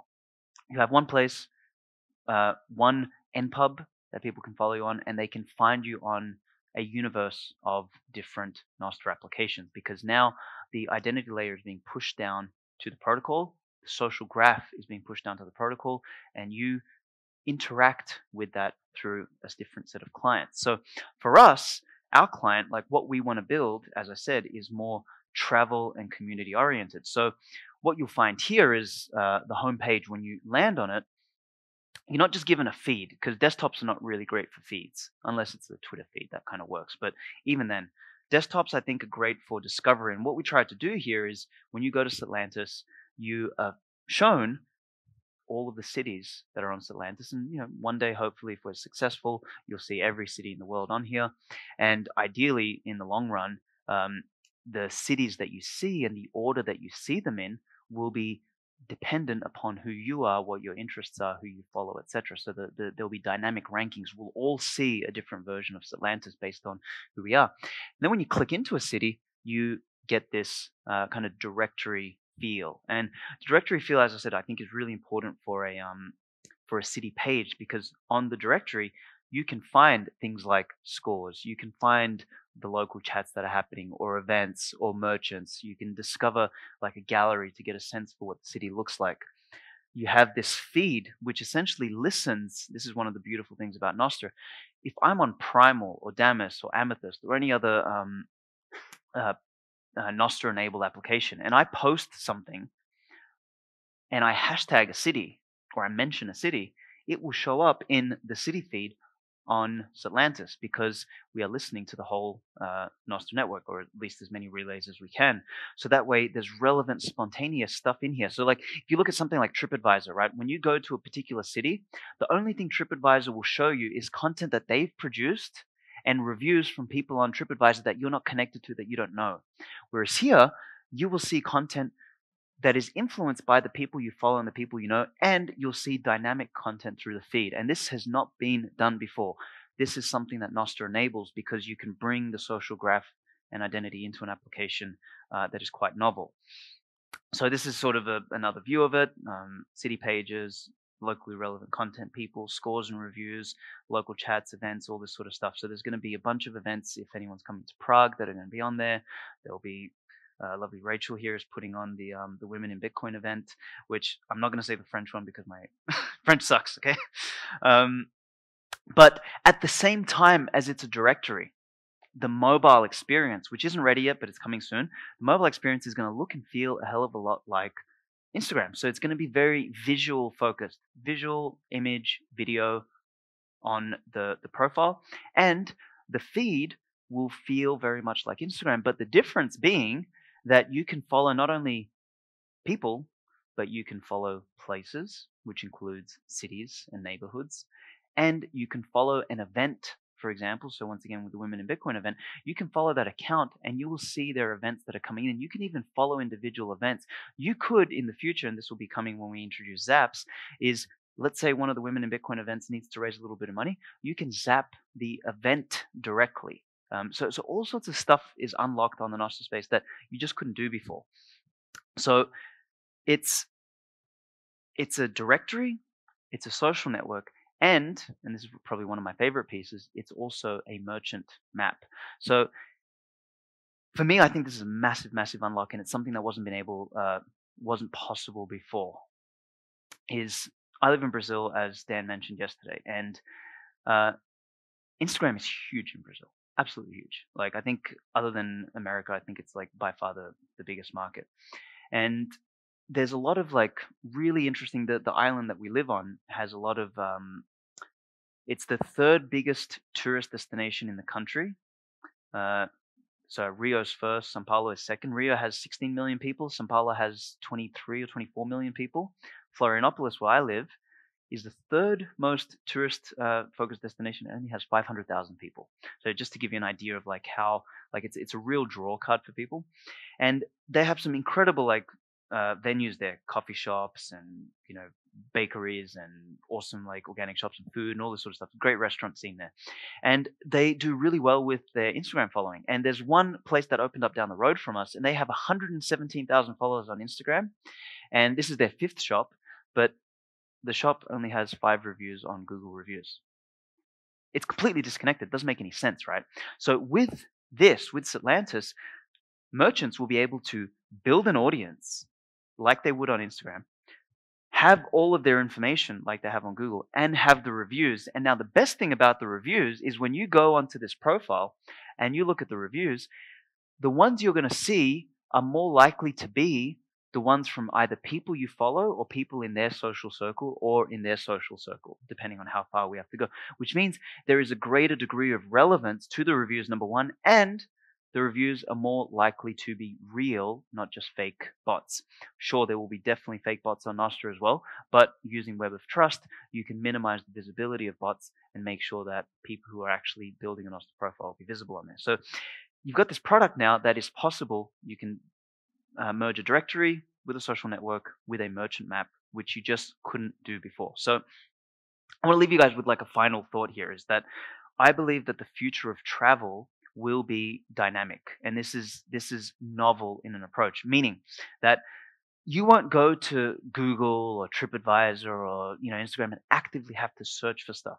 In the future, in 5-10 years from now, when this is much larger, you'll just go to Satlantis and you'll click on the city, and the city you see, the events, the merchants, the things, the people, etc., what you see will be defined or influenced, I should say, by who you follow, what you've liked, the reviews that you found helpful, the kind of content that you've engaged with, what you've bookmarked, what you've saved, the guides that you've found useful, the things that you've zapped, etc.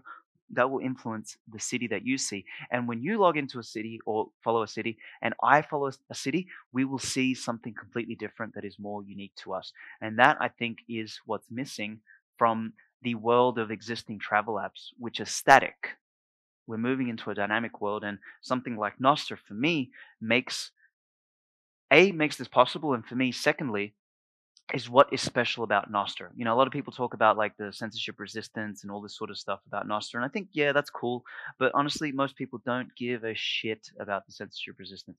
What we need to do if we want to make Nostr successful is we need to build clients, or we need to build products and services that have that you can do something with that you just couldn't do previously in the old paradigm. And that's why the best products always win. You know, Amazon did something that traditional bookstores couldn't do before. Apple did something that traditional phones and computers didn't do before, etc. So this is the kind of approach that we need to take, and this is what me and the team are trying to do here. So for anyone who's interested, if you do want to get on Satlantis, this is very, very, very, very early. So it's like still a baby.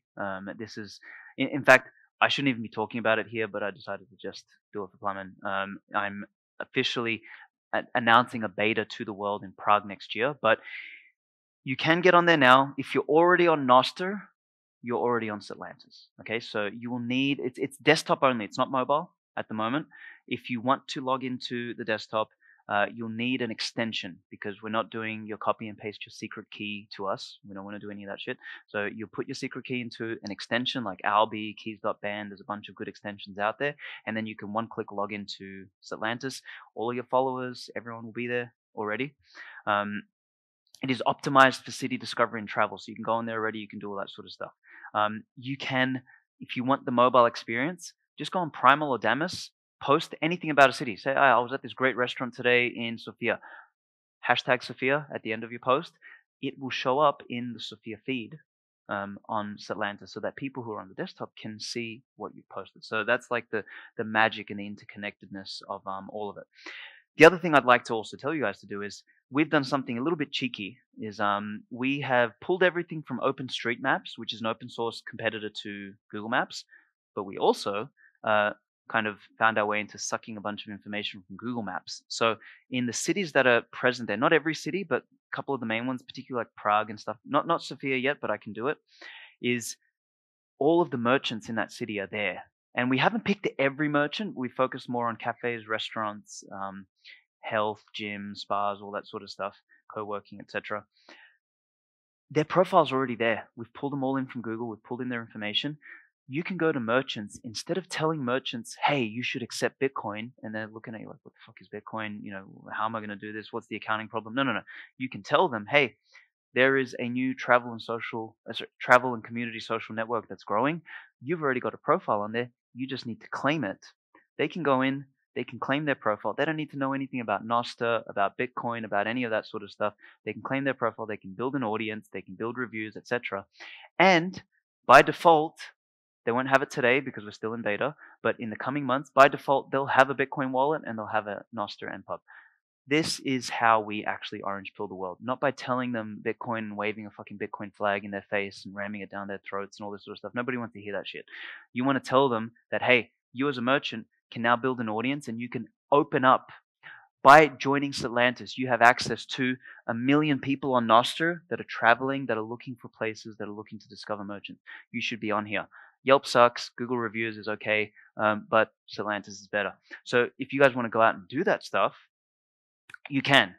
As I said, we haven't sucked in everything from Sofia yet, but if you bear with us in the coming weeks and month or whatever, all of the cities will start pulling them in.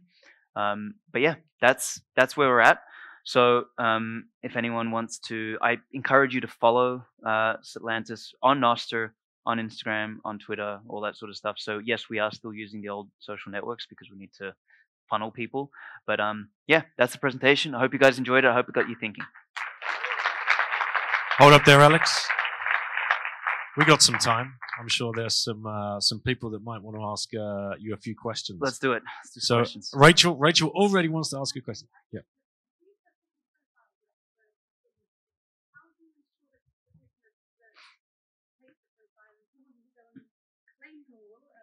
Correct. Right. So just to repeat the question, how do you protect the business claiming the correct profile and not trolling? This is where creativity comes in. So we're going to use Google to do this. So if they're a business, they've already got a Google profile. Otherwise, they haven't been sucked in, right?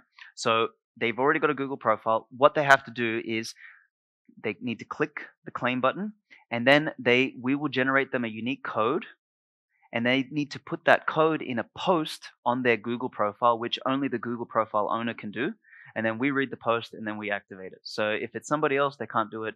Only the owner of the Google thing. So fuck you, Google. We're going to use you against yourself. Yes, Ivan.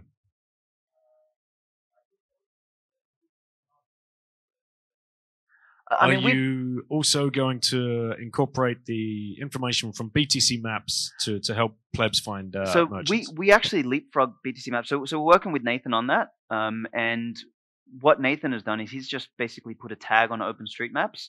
So we just pulled in all the tags. So by default, Satlantis comes with every single merchant and more, like 10 times more or 100 times more than BTC Maps. And it is just a tag on Satlantis. So you can see any merchant that is Bitcoin friendly or not. So you can filter by that. Yeah, you'll be able to filter by Bitcoin, by seed oils, by all sorts of stuff, because we're doing something with Seed Oil Scout. So yeah, it'll have all of it. Another question there. Yes, sir.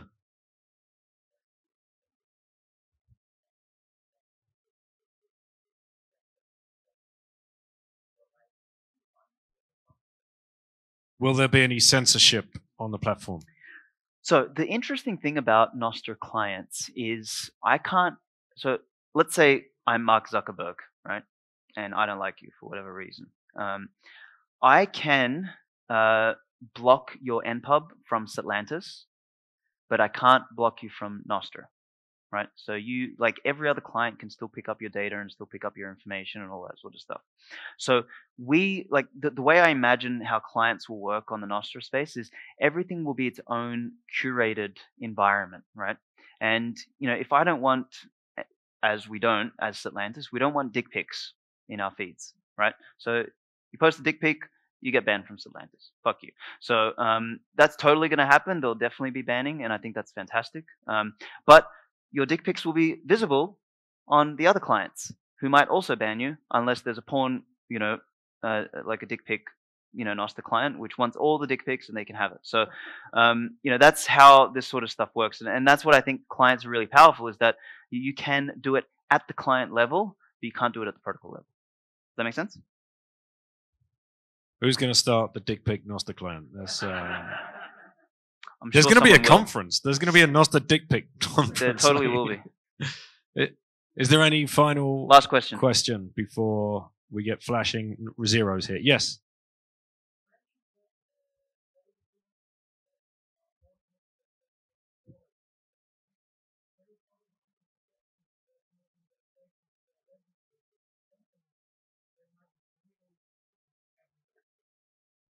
Potentially, yeah. So okay, yeah. So he's asking about would there be any legal implications of companies claiming their profiles and having a Bitcoin wallet, automatically downloaded, which they might face some kind of problem with regulators? Yeah. So that is a bridge we're going to cross when we get to it. We're so far away from that that it doesn't really matter. The way we're probably going to integrate Bitcoin wallets into Satlantis will probably be through a partnership with someone like Strike or Galloy, so that they are the regulated entity that provides the wallet. I think that's an easier way to do it, because we're not going after hardcore Bitcoiners here. We're going after normies and merchants and venues and businesses. They don't have the time to think about that shit, but they might want to get zaps, or they might want to get paid directly and all this sort of stuff. So we're going to have to play a really strategic game here. And maybe we just have to turn it on in jurisdictions, because for us it'll just be a component that we turn on or off in particular regions, for example, or for particular businesses, etc. So right now there is no Bitcoin wallet. So when we get to that, we'll have to definitely think about this, because we thought about this ourselves. We're like, okay, how much of the Bitcoin infrastructure do we even want to own ourselves? I used to run an exchange, and I left the exchange business because I got sick and tired of dealing with regulators. So I don't want to wrap up this product into the exchange space either, because these morons, the the regulators just want to put their fingers in everything, right? And they want to slow you down, they want to fuck you over, and all this sort of stuff. So I want to keep the product clear from that. But yeah, very good question. I don't know the specific answer to that. Other than we'll have to be intelligent and strategic about how we incorporate and integrate that for whether merchants or individuals as well, because it's going to be the same for both. Sure.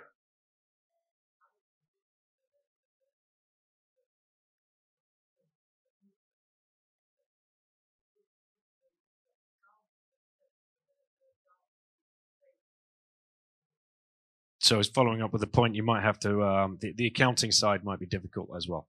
Correct, yeah. And I guess it depends what you're accounting for. So maybe the first way people use it is just to zap merchants. They'll be like, oh, this place was fucking great. I love their food. 10,000 sats, whatever. So or someone might even zap a review, and some part of the review might go back to the merchant. So merchants, we might have to create a feature in there, which is download a statement of all of your Bitcoin income, and they might have to give that to their accountant. The future implications are more like, let's say you're a merchant and 3-4 years down the track, we introduce a feature which is order direct on Stellantis on my merchant page.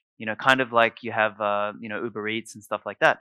And we can sort of encroach and take a piece out of their market. And that is different. And that is like selling a good and a service directly for Bitcoin. So that's going to open up an entirely new rabbit hole. Once again, cross that bridge when we get there. We're flashing zeros, so a big round of applause for Alex. If you've got any further questions, find him in the hall there. Thank you, mate. Thank you. Excellent.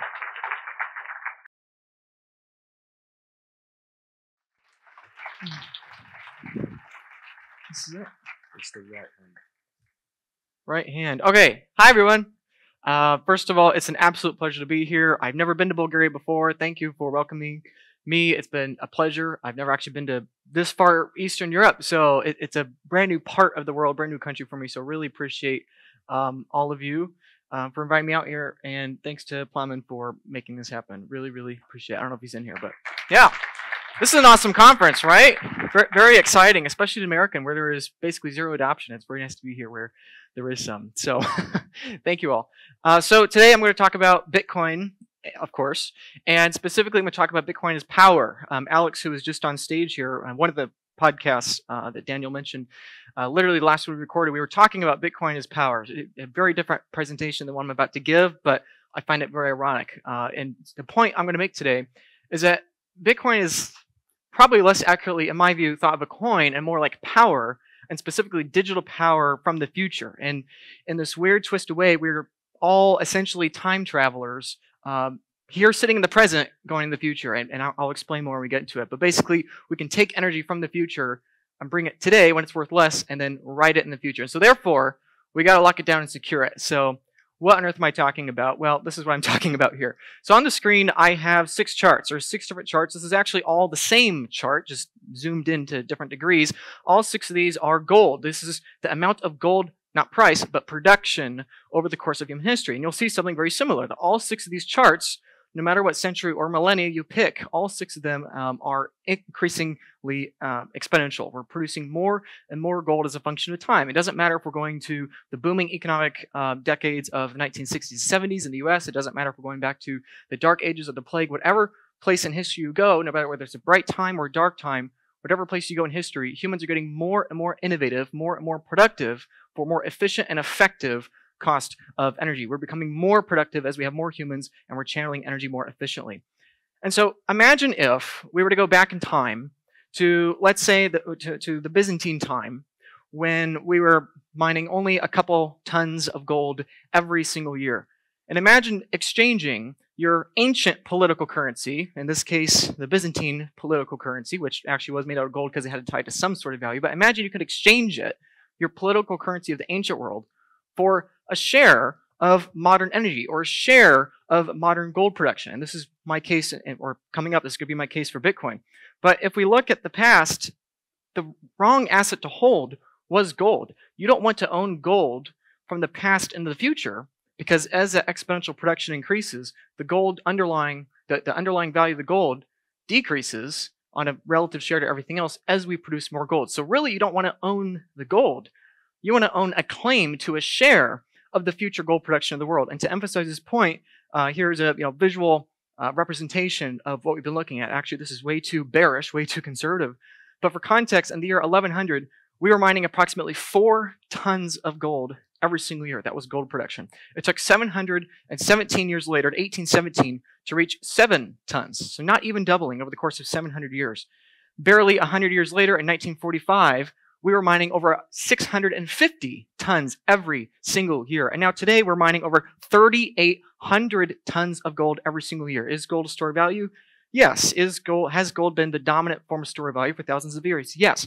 But we are literally mining more gold every single day than the entire ancient world was mining in a year, despite it getting exponentially more difficult to dig more gold out of the ground and to extract it, right? And so this is why you don't want to hold gold, because as we become exponentially more productive, there's going to be exponentially more supply. You want to hold a share to the future claims on gold. And so my thought experiment here is imagine taking that ancient political currency and buying 1/21 millionth, of course, of the accounting measure for gold production. Okay, that would be about 6,000ths of an ounce of gold. Well, today that's much, much more. That's actually about 37 ounces, I believe. We've increased supply by thousands and tens of thousands of times over the course of the last few thousand years. And that is probably, if we're optimists, going to continue in the future. However, that's not the only example. We'll skip forward a few millennia to oil.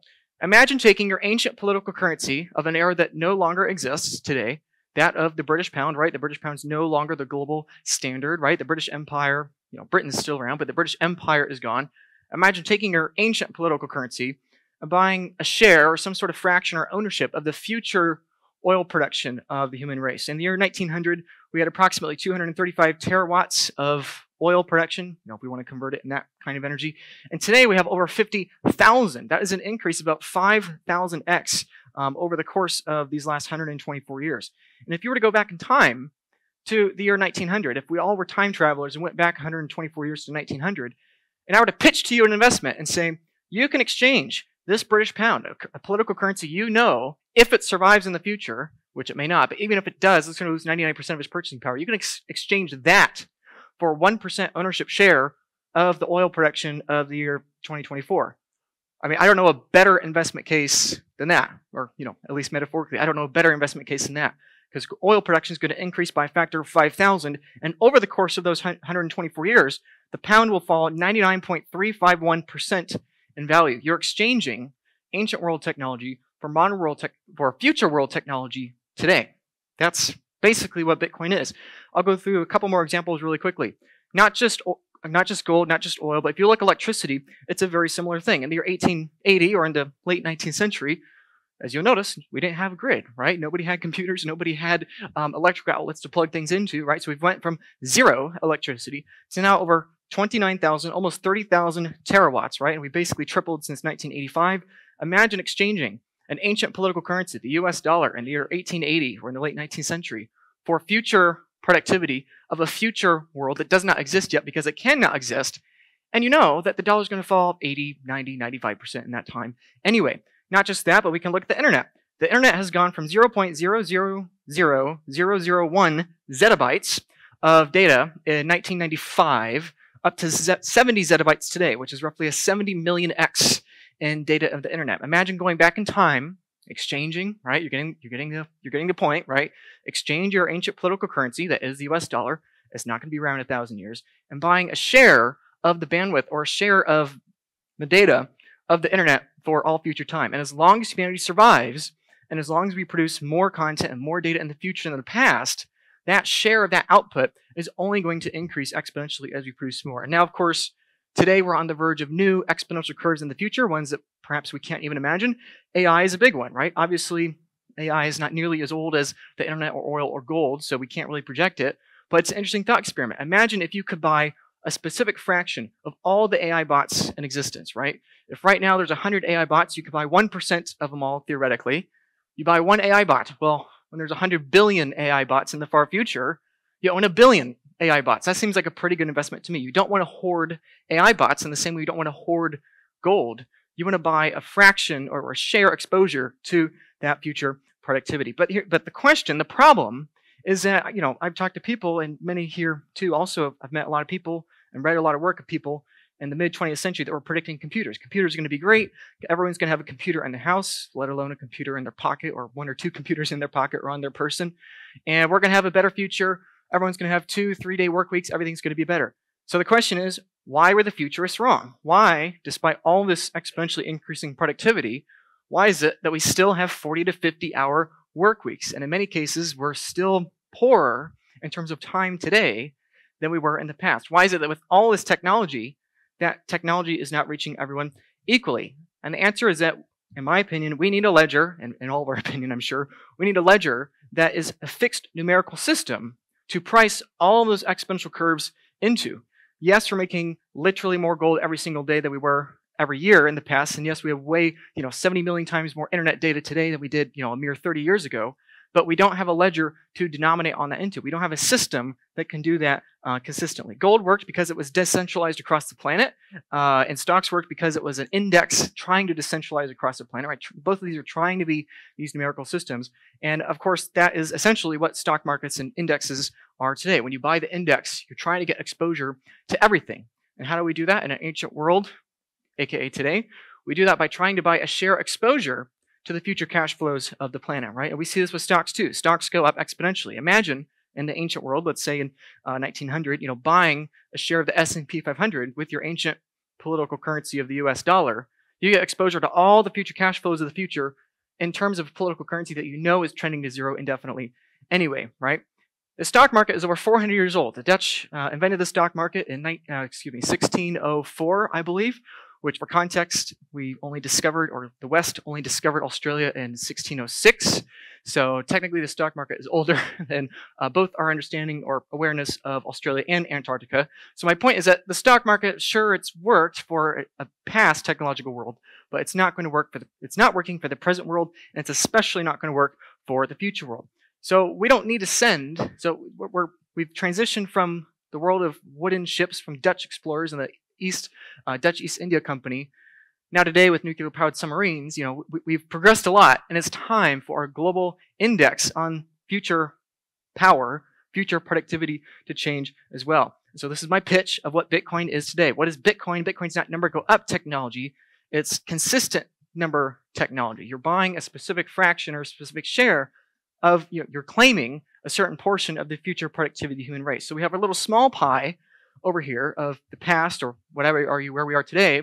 We'll make the large pie of where we are in the future, or we all hope to be in the future.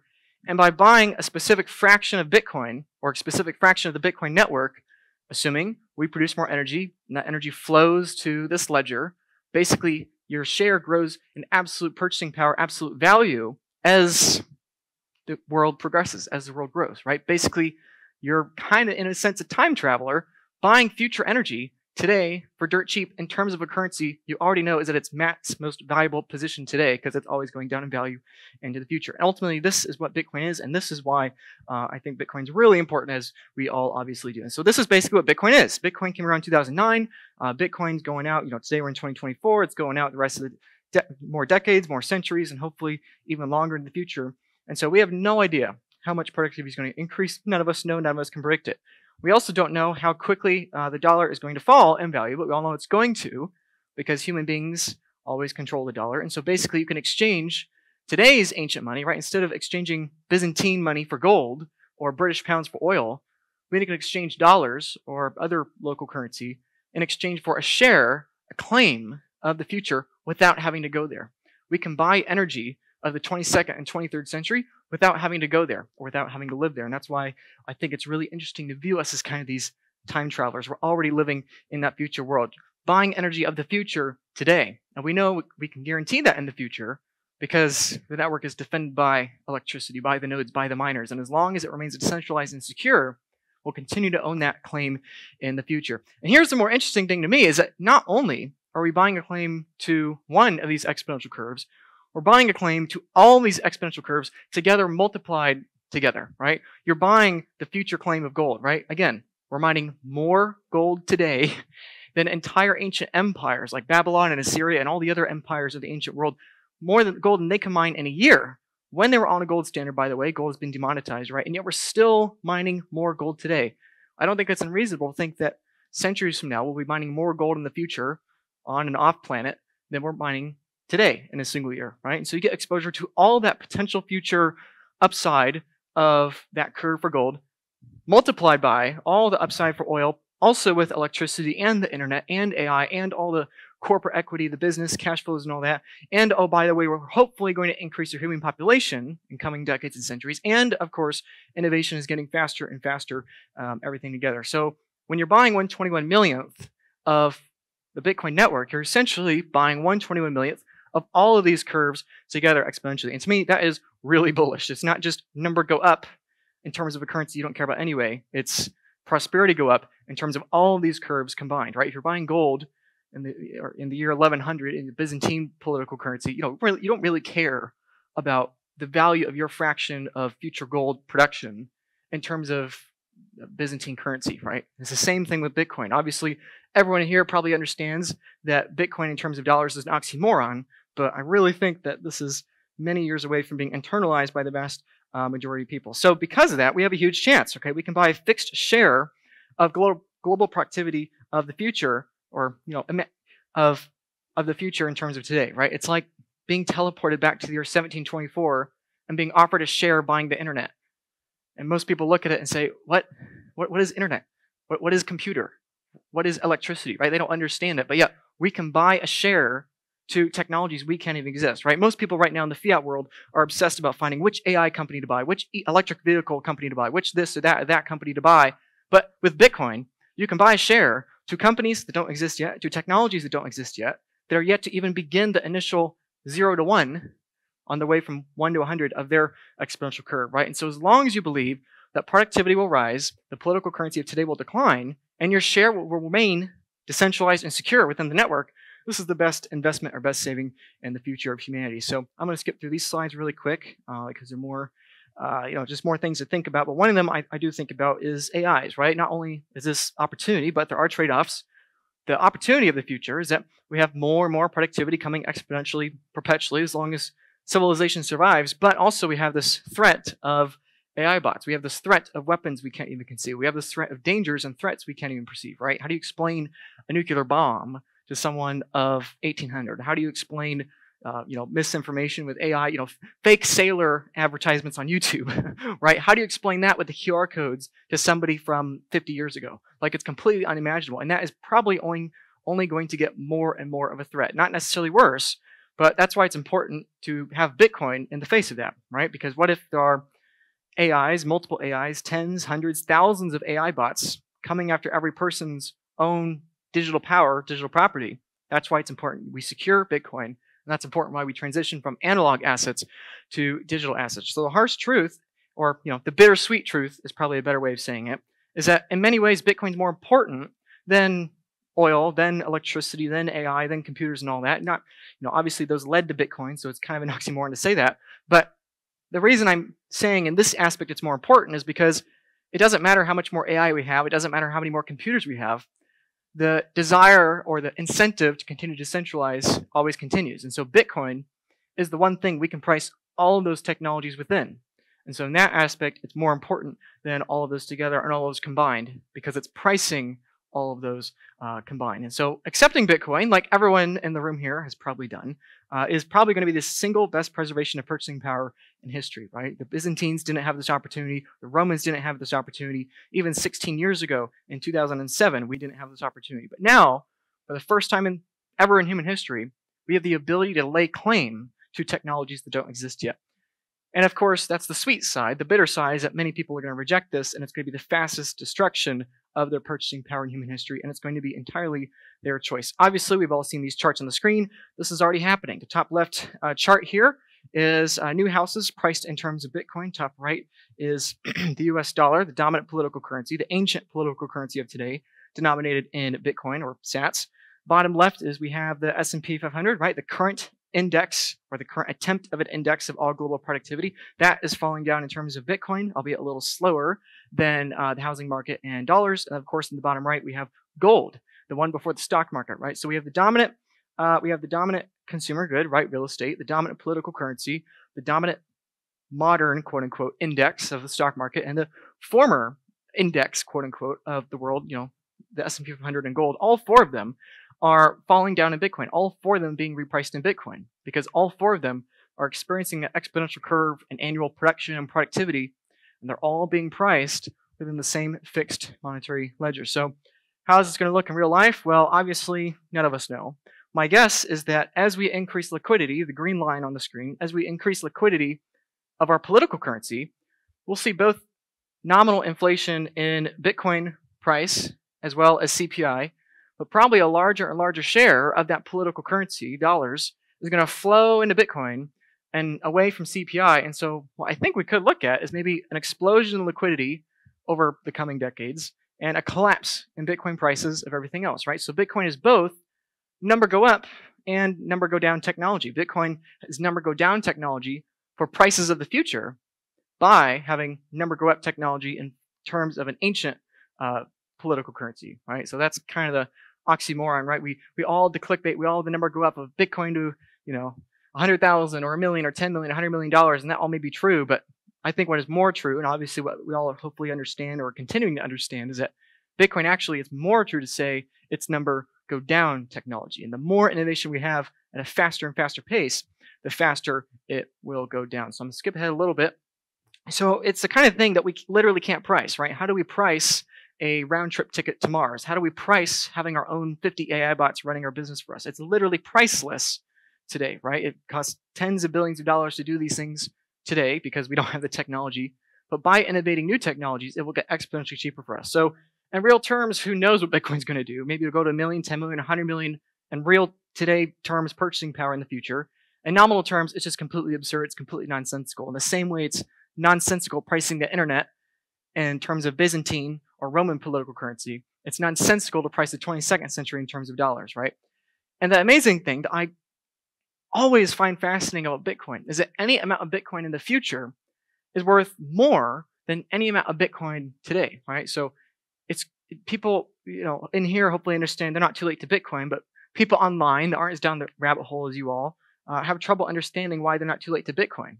But the reality is that if you don't view Bitcoin as number go up technology and you understand it as number go down technology via forcing prices to the marginal cost of production, you understand that a mere 35 sats or 100 sats, or pick your number, any minuscule amount of Satoshis 100 years from now potentially is worth more to you than 100 Bitcoin today, because those Satoshis are pricing in more technology and more prosperity gains in the future. And that might be a cheap way of looking at it, but I do believe it, and I do think it's very true. Ultimately, if the life of the future is more prosperous than today, then why not is a smaller amount of money way, way more valuable, literally 100 million times more valuable than that of today? What is the price of oxygen when there's no oxygen in the room, right? You're willing to pay anything for it. And so I think that's why Bitcoin is still very early, right? And so that's the bittersweet thing. If you are optimistic on the future, you believe that in the future there's going to be tens, hundreds of thousands of AI bots this, and YouTube videos that, and this and that, all the productivity of the future, electricity, oil, whatever you want in the future. And that means you're going to be rich. In terms of purchasing power, you're going to be rich. It doesn't matter how much Bitcoin you buy. If you buy any amount of Bitcoin, you have a future claim to at least some of that future technology.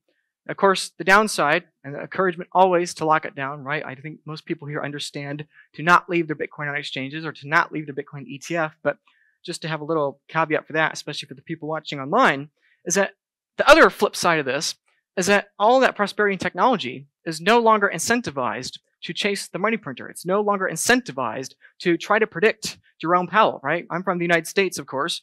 There are people that spend millions, tens of millions, and hundreds of millions of dollars a year on entire teams and floors and buildings of people trying to predict Jerome Powell's next action at the Federal Reserve, next Federal Reserve meeting, right? And so it's my pondering for the future of what if we have, let's say, thousands of AI bots in the future that future people hire trying to take the Bitcoin of today, right? In the same way that we're kind of time travelers buying a fraction of Bitcoin today for the energy of tomorrow. Likewise, when the energy of tomorrow is here, they're going to be trying to go back in time to find the early ancient OG coins from 2000, from the 2010s, 2020s to 2030s, whatever, right? So it's this reality that if we want the freedom of more purchasing power and more energy in the future, we have to deal with the responsibility and the consequences of those future technologies too, both in terms of protecting our sats and in terms of protecting our lives. right? In the last century, we've had both the innovation of nuclear power and the nuclear bomb, right? And so, of course, I'll go through this really quickly because I think all of you are a pretty above average educated audience. But really quickly, of course, if you have Bitcoin on an exchange or an ETF or a piece of paper, a sticky note that says you own Bitcoin, or your uncle holds your keys for you, or you have some sort of, trust product or a yield product or whatever, right? You don't really own Bitcoin. You don't own a claim on all of that future energy. You own a piece of paper. You own my sticky note that I wrote for you, right? You own a piece of trust. You own a piece of paper. Maybe that has value for now, and especially in terms of dollars, but that doesn't mean it's going to forever, right? It becomes exponentially more expensive, right? And so there are lots and lots of questions we have to ask with our self-custody as we have more and more of these very optimistic things and very concerning things when it comes to people trying to come after our Bitcoin. So the problem most people, including myself, have had with storing Bitcoin is that what do? If we make it more and more complicated, we're adding more and more single points of failure. If we make it simple, we have less single points of failure, but all of a sudden we only have one single point of failure. And so I think this is the new challenge. We are graduating, we are leaving the ancient world where the dominant concern is predicting monetary policy, and we're entering this new world we have less in common with of trying to project how do we defend our share of global productivity, right? Again, both sides of the coin, freedom, responsibility. We have the freedom of this future technology, but we also have the responsibility of managing our single points of failure. And so one of the things I do is I work at the Bitcoin Advisor. We help people with multi-sigs, right? So it doesn't matter whether you're doing single sig, multi-sig, this, that, the other. I don't care what you do. I just encourage you all to do it. If you have one custody setup, I highly encourage you to get at least two to learn, because these things take time. Either you have to pay somebody to help you accelerate your learning process, or you have to spend hundreds, if not thousands of hours to do this. And so if we all are bullish on Bitcoin, right, I think most of us are bullish on Bitcoin, we have to keep in mind to have multiple custody solutions. And so that's my encouragement today, right? And that if you do too many, you're going to have exponentially more single points of failure. It's going to be more and more complicated and more attack vectors, right? So these are balances on a scale you have to evaluate. The theft question, the lost keys question, the inheritance planning question, the tax questions, all these things. I'm about to run out of time, so I'll finish up here. We have less in common with the future and the past. That's my hopeful message to all of us, including myself today, right? We have way more in common with the worlds of 100 years ago or 1,000 years ago than potentially the worlds of 25, 50, 75, or 100 years from now, right? And so that's the encouragement. Act on it. Everyone here is probably off zero. I hope so. And then beyond that, hopefully we take our self-custody equally as seriously in defending it against kinds of attacks, both physical and digital, in the future that we may not be considering yet, because we're looking at the past, trying to predict the future, right? So who knows what Bitcoin's going to do? Who knows when it's going to do it? But in terms of political currency number go up, it's going up forever. In terms of prosperity, it's going up even faster. So, of course, that's the message. I won't belabor the point too much, but thank you all for your time. I appreciate you all having me out here. And if you want to contact me, there's my email. You can contact me there in regards to anything, self-custody or something else. So really appreciate you all. This has been a wonderful trip and really optimistic. So thank you, Bulgaria. Appreciate it.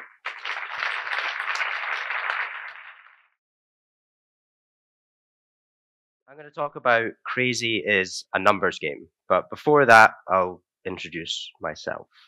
So I started out as just running a small podcast. And this was in the good old days when I had hair. And I was in my bedroom just with a microphone and my laptop. And then slowly that turned into a business, turned into the Bitcoin Collective, where on the podcast we kind of just had a fuck it moment, is what I like to call it. And we're always talking about America. They're doing this, they're doing that. Why don't we do something in the UK? So we put a call out and say, we want to do a conference, would anyone come? And the response was incredible. We had so many people wanting to sponsor it, wanting to come and attend it. So we put on the conference, and it became the UK's first major Bitcoin conference. And this is one of my favorite photos, but it's not my favorite photo. This one is. And this was a hen party, photo bombing, Samson Mao, Obi, and Jeff, amongst others in there. And yeah, it's just I had to put that on the screen. That's not what I'm here to talk about. I'm here to talk about crazy is a numbers game. And this is a concept that you can apply out with Bitcoin. And it doesn't just apply to Bitcoin. So I want to introduce this guy, Ignaz Semmelweis. And in the mid-19th century, when hospitals were places where people would go to die rather than be cured, and germs and bacteria were not really understood, Ignaz was a Hungarian doctor in the medical school in Vienna, in the general hospital in Vienna. And he was assigned to the maternity clinic. And this maternity clinic had 2 wards. It had a doctor-run ward, and it had a midwife-run ward. And as soon as Ignaz came in, he realized that the doctor-run ward had 5 times more deaths than the midwife-run ward. So he started to question this. He was like, why is this happening? He wanted to find out why. Nobody else wanted to find out why. He went down and he done a lot of tests. So he went through patients' records. Nothing. He went through birthing positions. So in the doctor-run ward, they would birth them on their back. And then on the midwife-run ward, the woman would be on their side. Nothing. Didn't make a difference. And then he stopped the priest ringing his bell. So every time that a mother passed away, a priest would come through and ring a bell. And he thought maybe the sound was so piercing that it was causing mothers to die. Still, ridiculous as it sounds, wasn't that. Sunlight, he even looked at that. And environmental factors. Opening windows, closing blinds, still nothing. Until one day, one of his friends and his colleague at the hospital, he cut his finger whilst doing an autopsy. And he began to develop symptoms which was the same as these mothers were dying from. It was called childbed fever. And subsequently, his colleague died. This was the eureka moment for Ignaz.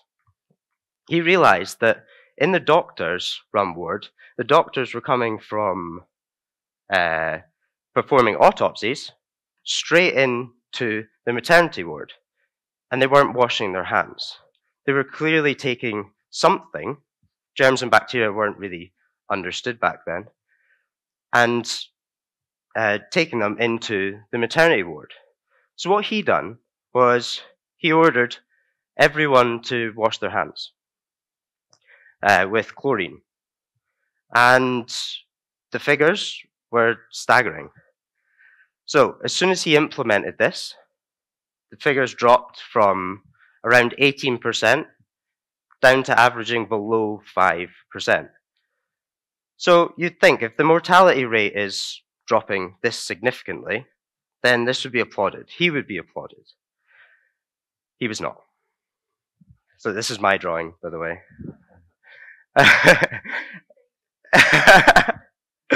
This is my day job. He was rejected by the medical establishment, even though he had overwhelming evidence that hand washing was bringing down mortality rates.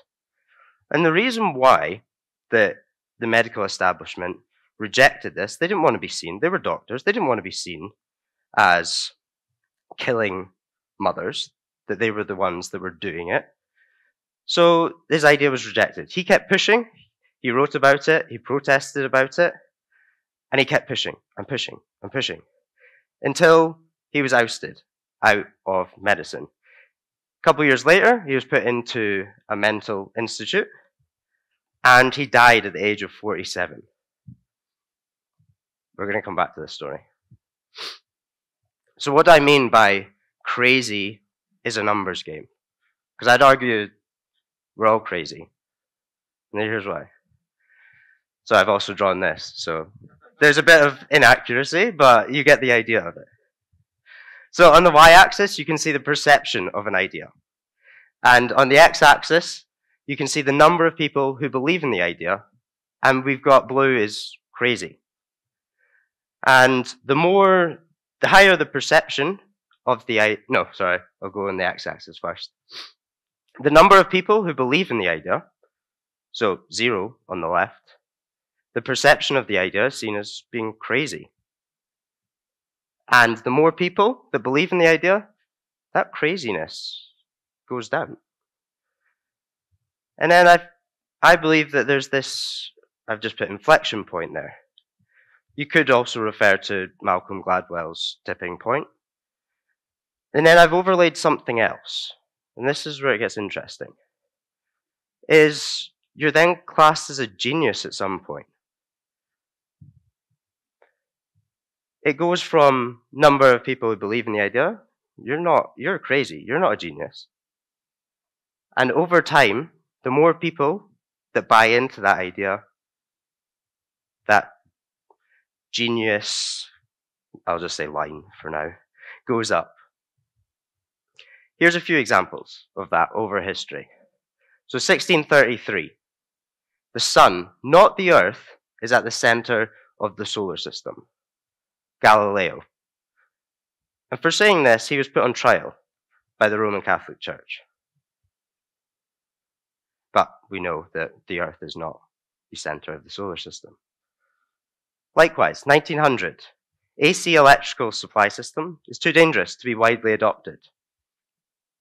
This was during the AC-DC wars between Nikola Tesla and Thomas Edison. And this was some propaganda that was done back then, and now AC is widely adopted over DC. But at the time, you were crazy.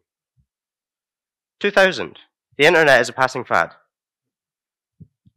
Deemed crazy for having this idea that is different to the status quo, the norms. So that's where I got the idea of this, is one person with an idea, you're crazy. You're doing stuff completely different to what everyone else is doing. But the more people that buy into that idea, the more people that you have behind you, thinking the same way, doing the same things, it does hit that inflection point. And then maybe, are you a genius? I don't know. See, we're all just fleas in a jar. Does anyone recognize this? Nobody, good. Okay, a couple. So this is a famous experiment that is done. You get a jar with a load of fleas. You put the fleas in the jar, and they just jump out. Because fleas have incredible ability to jump really high. But what happens if you put a lid on the jar? They jump up and they bang their head. So over time, they realize that they don't want to be banging their head all the time, so they jump just below the lid. And they keep doing that over and over again. So if you take away the lid, they just jump to the height of the jar, and they don't jump out. But interestingly, if you put a new flea in the jar, it just jumps out. Because it's like, well, I can jump this high, so I'm just going to jump out. Why are you all jumping to that height? So all the other fleas are like, well, he just jumped out. I'm going to jump out. And then they all jump out. And then there's no fleas in the jar. And this is where Bitcoin comes in. I believe that Satoshi showed us that there was no lid in the jar that we've been living in. And made us realize that we can jump out and not live within that limitation that we were living in before. So now, one by one, we're all just jumping out. We're learning about Bitcoin. We're realizing, why are we just jumping to this height? when I know that we can do better, we can jump a lot higher. We jump outside the jar, and it feels like we're kind of looking in the jar now, that what everyone else is doing. So if you haven't followed that, the jar is like the fiat system.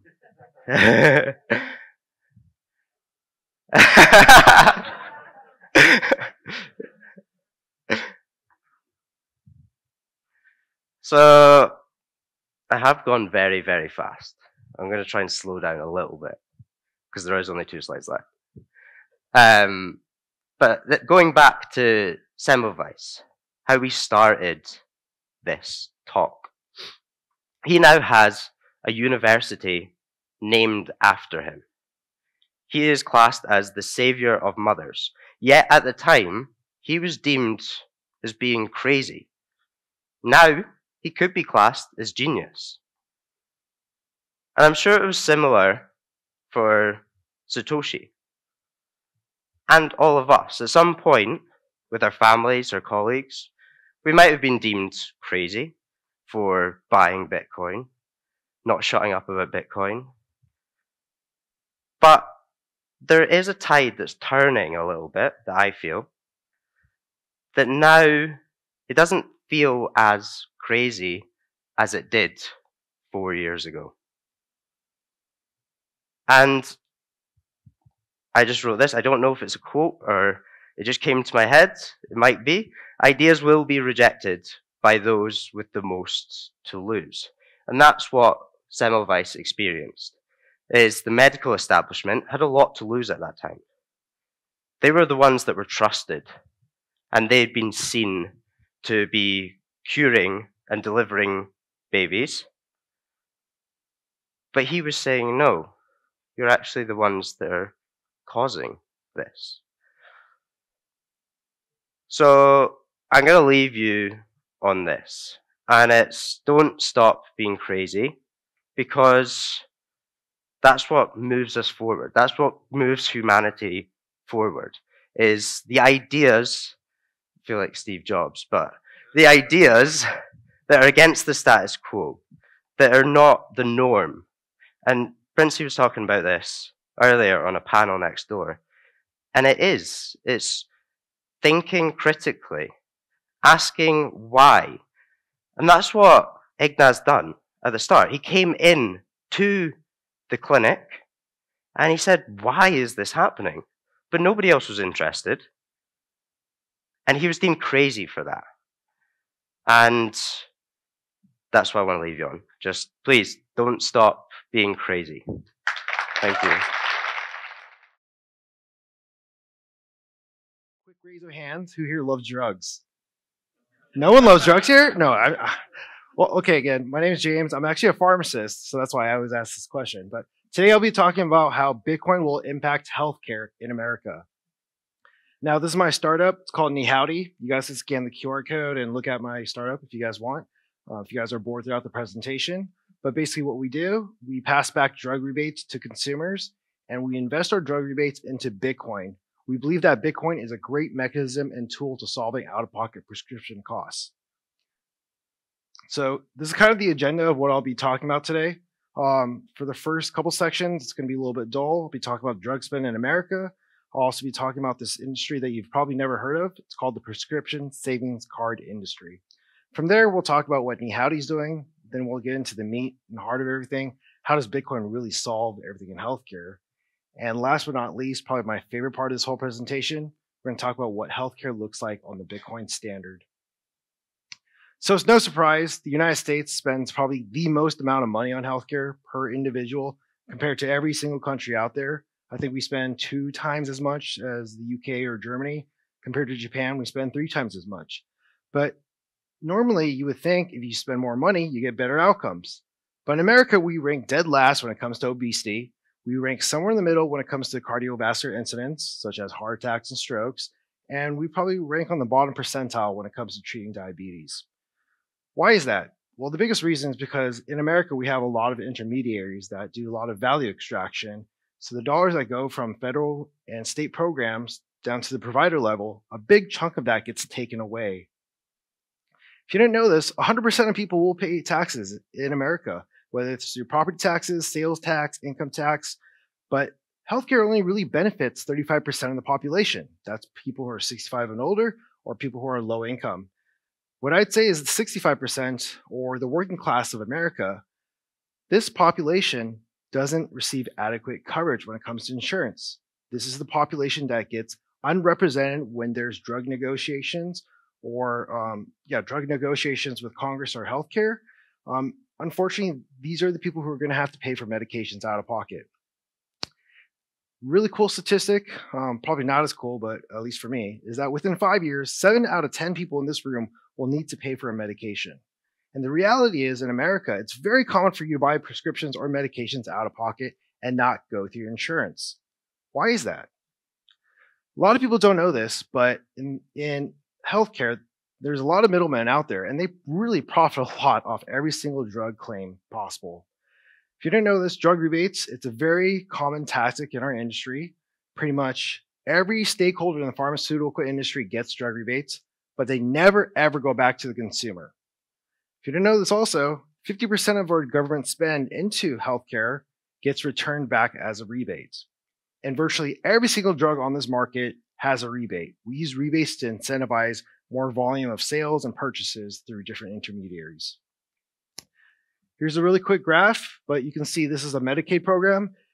Since 2014 to 2017, about 55% or a little bit over 50% of government spend gets reallocated to rebates.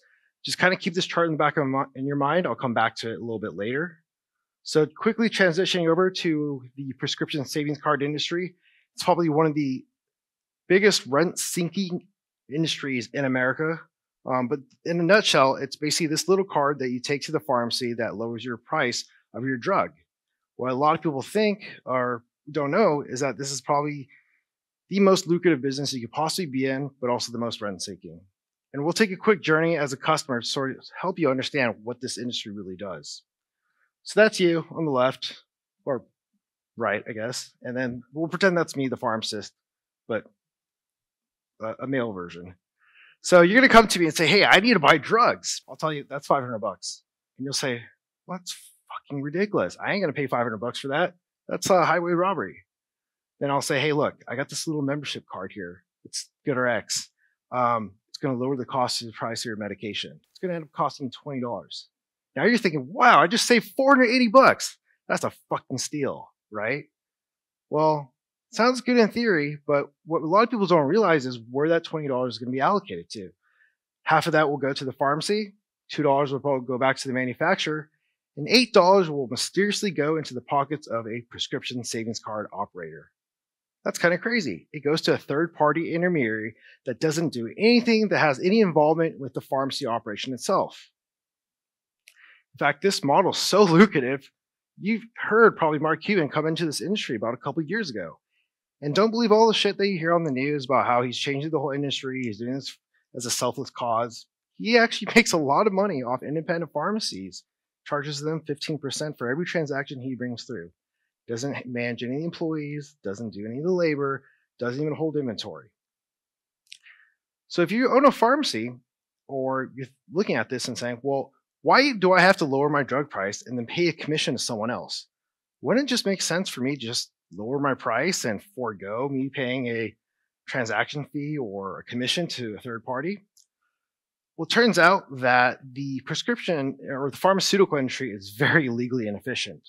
There's something known as a most favored nation clause. A better way to put this is a best pricing clause when it comes to contracts. Pharmacies do not operate on a free market in the United States. They are not allowed to bill walk-in customers a lower price than what they bill the government.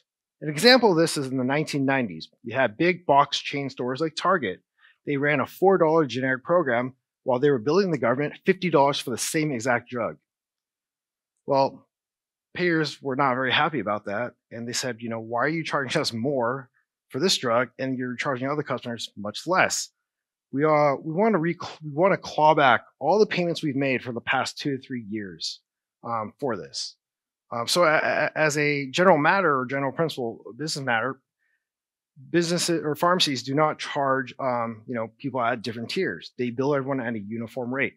The legal loophole around this was the prescription savings card, hence this whole rent-seeking industry.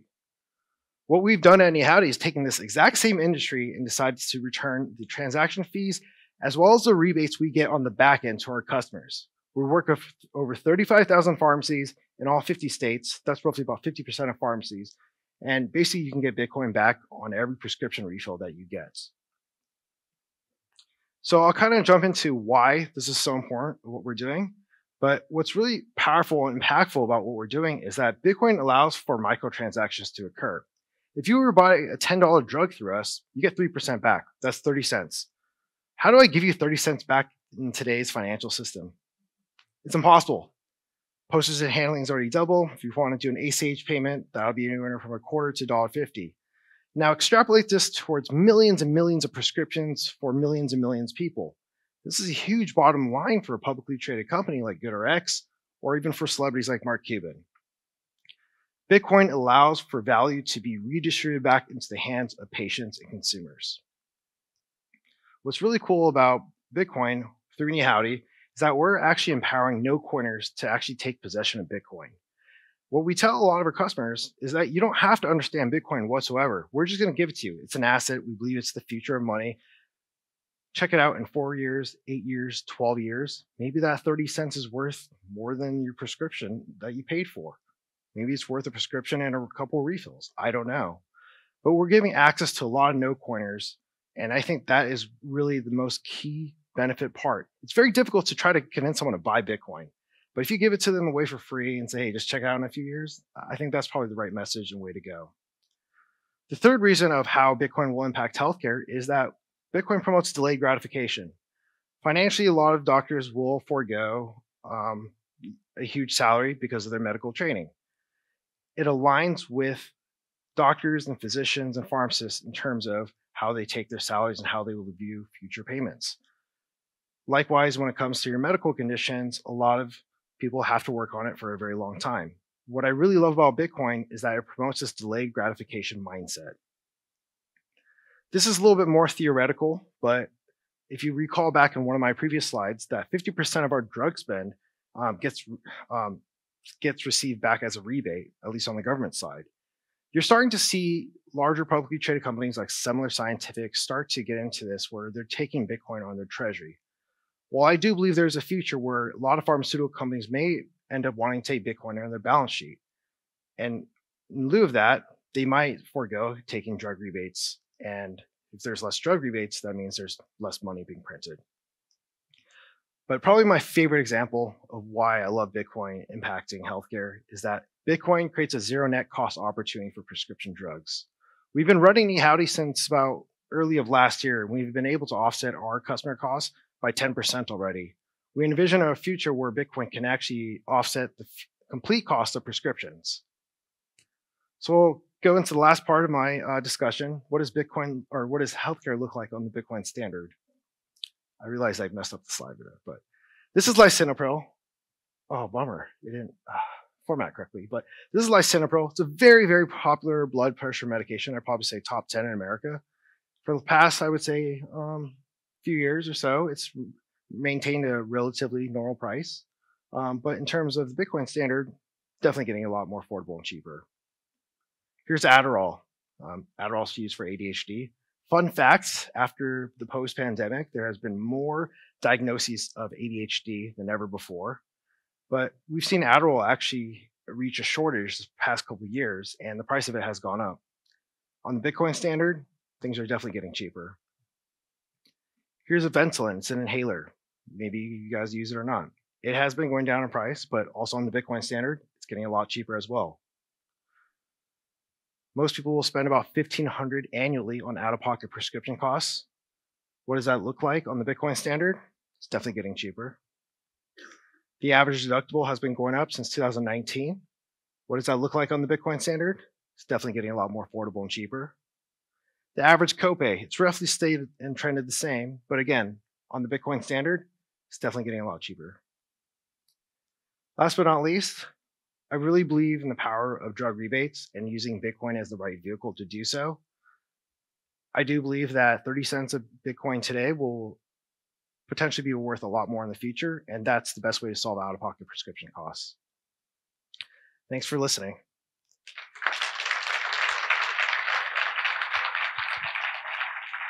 Thank you, James. We've still got a few more minutes, so I'd like to take a question. There's a hand straight up. Okay, go ahead, Rado.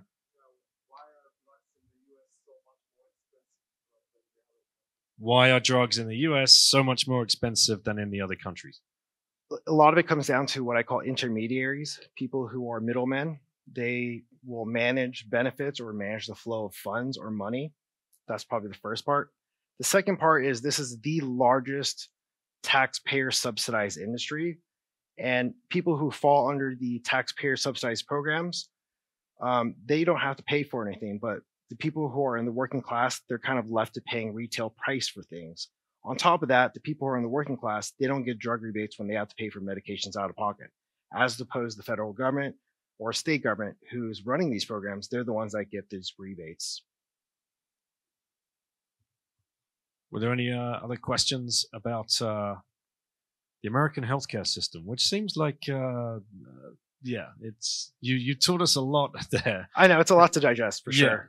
Now, I think many of us have probably heard on other Bitcoin podcasts the crowd health idea. Which so do you work with those guys? Is this kind of collaborative? You all come into Bitcoin with your own kind of spin on things? What Crowd Health is doing is, first of all, really amazing. They focus more on the medical side. We're more on the pharmacy side of things. Again, I'm a pharmacist. Love drugs. I know how to sell drugs, and I understand the inner workings of this entire industry. I can tell you it's very disgusting, but again, that's primarily our focus is just on prescriptions. Right. Okay. Well, good to hear that's being tackled from two angles then. Well, thank you, James. Appreciate you coming over. Thank you. And I thought Amar was ready. Oh, he is. He is. There he is. Amar is going to come on, and there's going to be a similar thread here. So, I mean, it seems to me, having learned about crowd health, what's going on over there in the US, I only just heard what James has shared with us, and Amar is going to come up and talk about it as well. There's a lot that needs fixing, and it seems like Bitcoin could be the answer. So, ladies and gentlemen, Amar.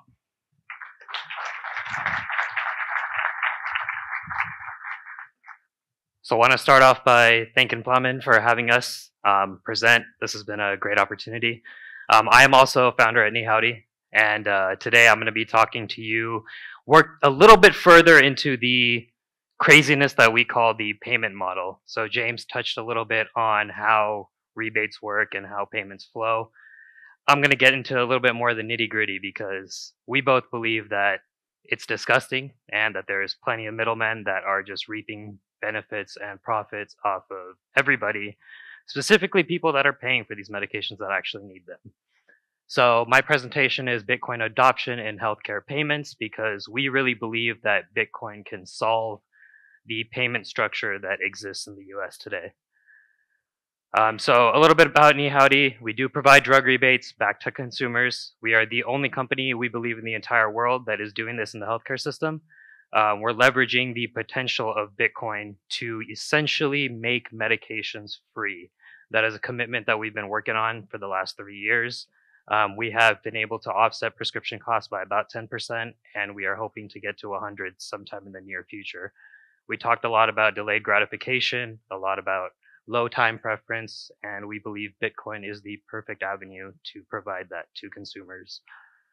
So I'll be talking to you guys about the actual healthcare spend that goes on within the US and pretty much how fucked up the current payment model is, the fees that are associated with that, and then the opportunities that Bitcoin provides. So this is a chart that is showing how much the US spends on healthcare versus every other country in the world. The average of all the countries put together is about $6,500. US spends about double that at $12,500. It's about 17% of our total GDP, which is $4.25 trillion. And yet we have some of the worst outcomes in the world. Most people still don't have adequate access to healthcare, and a significant portion of the US either remains underinsured or completely uninsured, which is absolutely preposterous to me. A big reason for this crazy spend is instead of taking proactive measures, we tend to focus on issues as they come at hand. So if somebody has been eating like shit for 35 years and all of a sudden they have heart problems, well, we'll take care of that then. We don't decide to do anything about it before. And so when you're spending a lot of time and money on healthcare at that very moment, you're going to end up spending more money. So administrative costs are another thing. James touched on this a little bit, but I'm going to go into the nitty-gritty of it. It makes up about 8% of the total healthcare spend. And a big reason for that is most of our insurance comes from private insurers, not the government. So more private insurances means more benefits to administer, which therefore means more administrative spend. And somebody had a question about why drugs are so expensive in the US. Well, because a lot of stuff is privatized, prices can be whatever they want it to be. So these are the administrative entities that exist in the model. We have your health insurance companies. Most of it's privatized on top of the government entities that facilitate benefits. And because these health insurance companies don't want to deal with everything themselves because it's too much work, in the 60s and 70s, a new industry came out of thin air called the pharmacy benefit managers. And they are the ones that link pharmacies together with health insurances. So middleman number one, just keep that in the back of your head. Around the late 2000s or early 2000s, I mean, all these PBMs decided we don't want to do all the work of what we committed to doing before in the 60s and 70s. So other intermediaries called Pharmacy Services Administrative Organizations came out to be. And they essentially take the PBMs and facilitate those between pharmacies. So now you have a middleman working for the middlemen that are then to the patients. Absolutely insane, right? So I'm a visual person.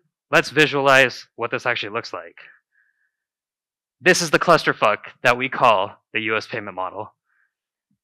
Everything that you see in yellow is common sense. So you have your patient on the right side, your drug manufacturer on the left side. Money is going left and drugs are going right. I think that makes perfect sense. The rest of this shit doesn't need to be there, but it exists. So we're going to focus on the purple part, ignore kind of the rest, but I'm going to provide some solutions as to why this is there. Major problems. So first of all, inefficiency, big thing. Let's say you go to the pharmacy, you get your medication, you pay your $5 copay or whatever your cost sharing is. I, as the pharmacy, don't get paid till 30 to 90 days later. So let's say that medication costs $25. You gave me $5. I'm still in the hole $20 for 30 to 90 days. The people that I bought the medication from, they got to get paid in 10 days. So I'm already in the hole. On top of that, that same drug that you spent $5 at my pharmacy for, if you go to James's pharmacy, it's going to cost you $10. There is absolutely no consistency.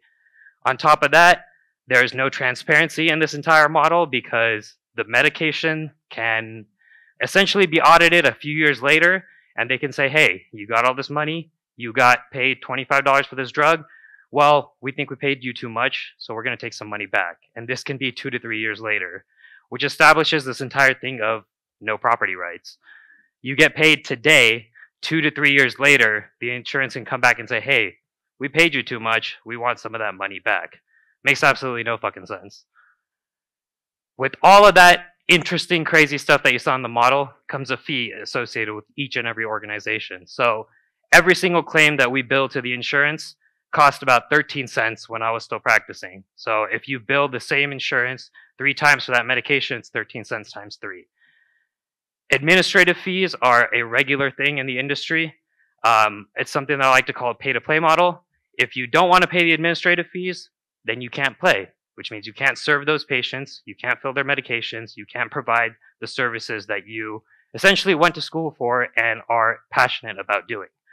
So pay-to-play model. Don't pay, can't play. Direct and indirect remuneration. This is the most disgusting fee model that exists, in my personal opinion, in the entire pharmacy industry. I'm going to go into a little bit more detail on the next slide. And then payment transaction fees, which are a big thing that I believe Bitcoin can solve. Bitcoin on the Lightning, very low payment transaction fees. So what are DIR fees? DIR fees were initially started in the early 2000s by the government to ensure that all drugs cost roughly the same. They wanted to make sure that the overall cost of medications was lower for patients. But the government, being lazy or didn't want to do what they intended to do in the first place, decided to put that power in the hands of those disgusting people that we call the PBMs. Well, we talked a lot about sovereignty and property rights and all these things over the course of the last 2 days. When you put control of your money into somebody else's hands, whose only goal is to make more money off of the money that you're paying them, they're going to use it to their advantage. So these DIR fees don't lower the cost of medications at all. In fact, they drive up the cost of medications, and that's why drugs cost 2 to 3 times more in the US than they do anywhere else. Because these entities decided that they're going to loop all of their administrative fees, performance adjustments, any other costs that they want to charge you, they're going to loop all that in under this nice term called DIR and give no transparency as to why this even exists. The craziest thing is that it's not done at the time of sale. So the insurance and the PBM will pay you, and then 6 to 9 months later, they're going to say, hey, we think we paid you too much, or we think that your performance for this specific patient wasn't good enough, so we want to claw back some money. You've already, as the pharmacy, deployed that capital, paid your employees, bought more medications, serviced more patients, and now you are being charged for that service that you didn't do well enough. And on top of that, it's not a bill that they send you. They just cut it from whatever they're going to pay you in the next coming week. So you don't really have a choice to do anything. And if you don't want to pay it, well then guess what? You can't play. No pay, no play. That creates a lot of financial uncertainty. Obviously, a lot of pharmacies struggle with this, and the shit gets worse year after year. That's part of the main reason why I decided to leave the practice altogether and find a better solution. And then property rights. You know, the pharmacy doesn't actually own the money that they've been paid for the service that they have already provided for 2 to 3 years, 6 to 9 months at least. But you know, they do a blanket clause like over 2 to 3 years, like James had mentioned earlier, where they can claw back 18 months worth of claims at once.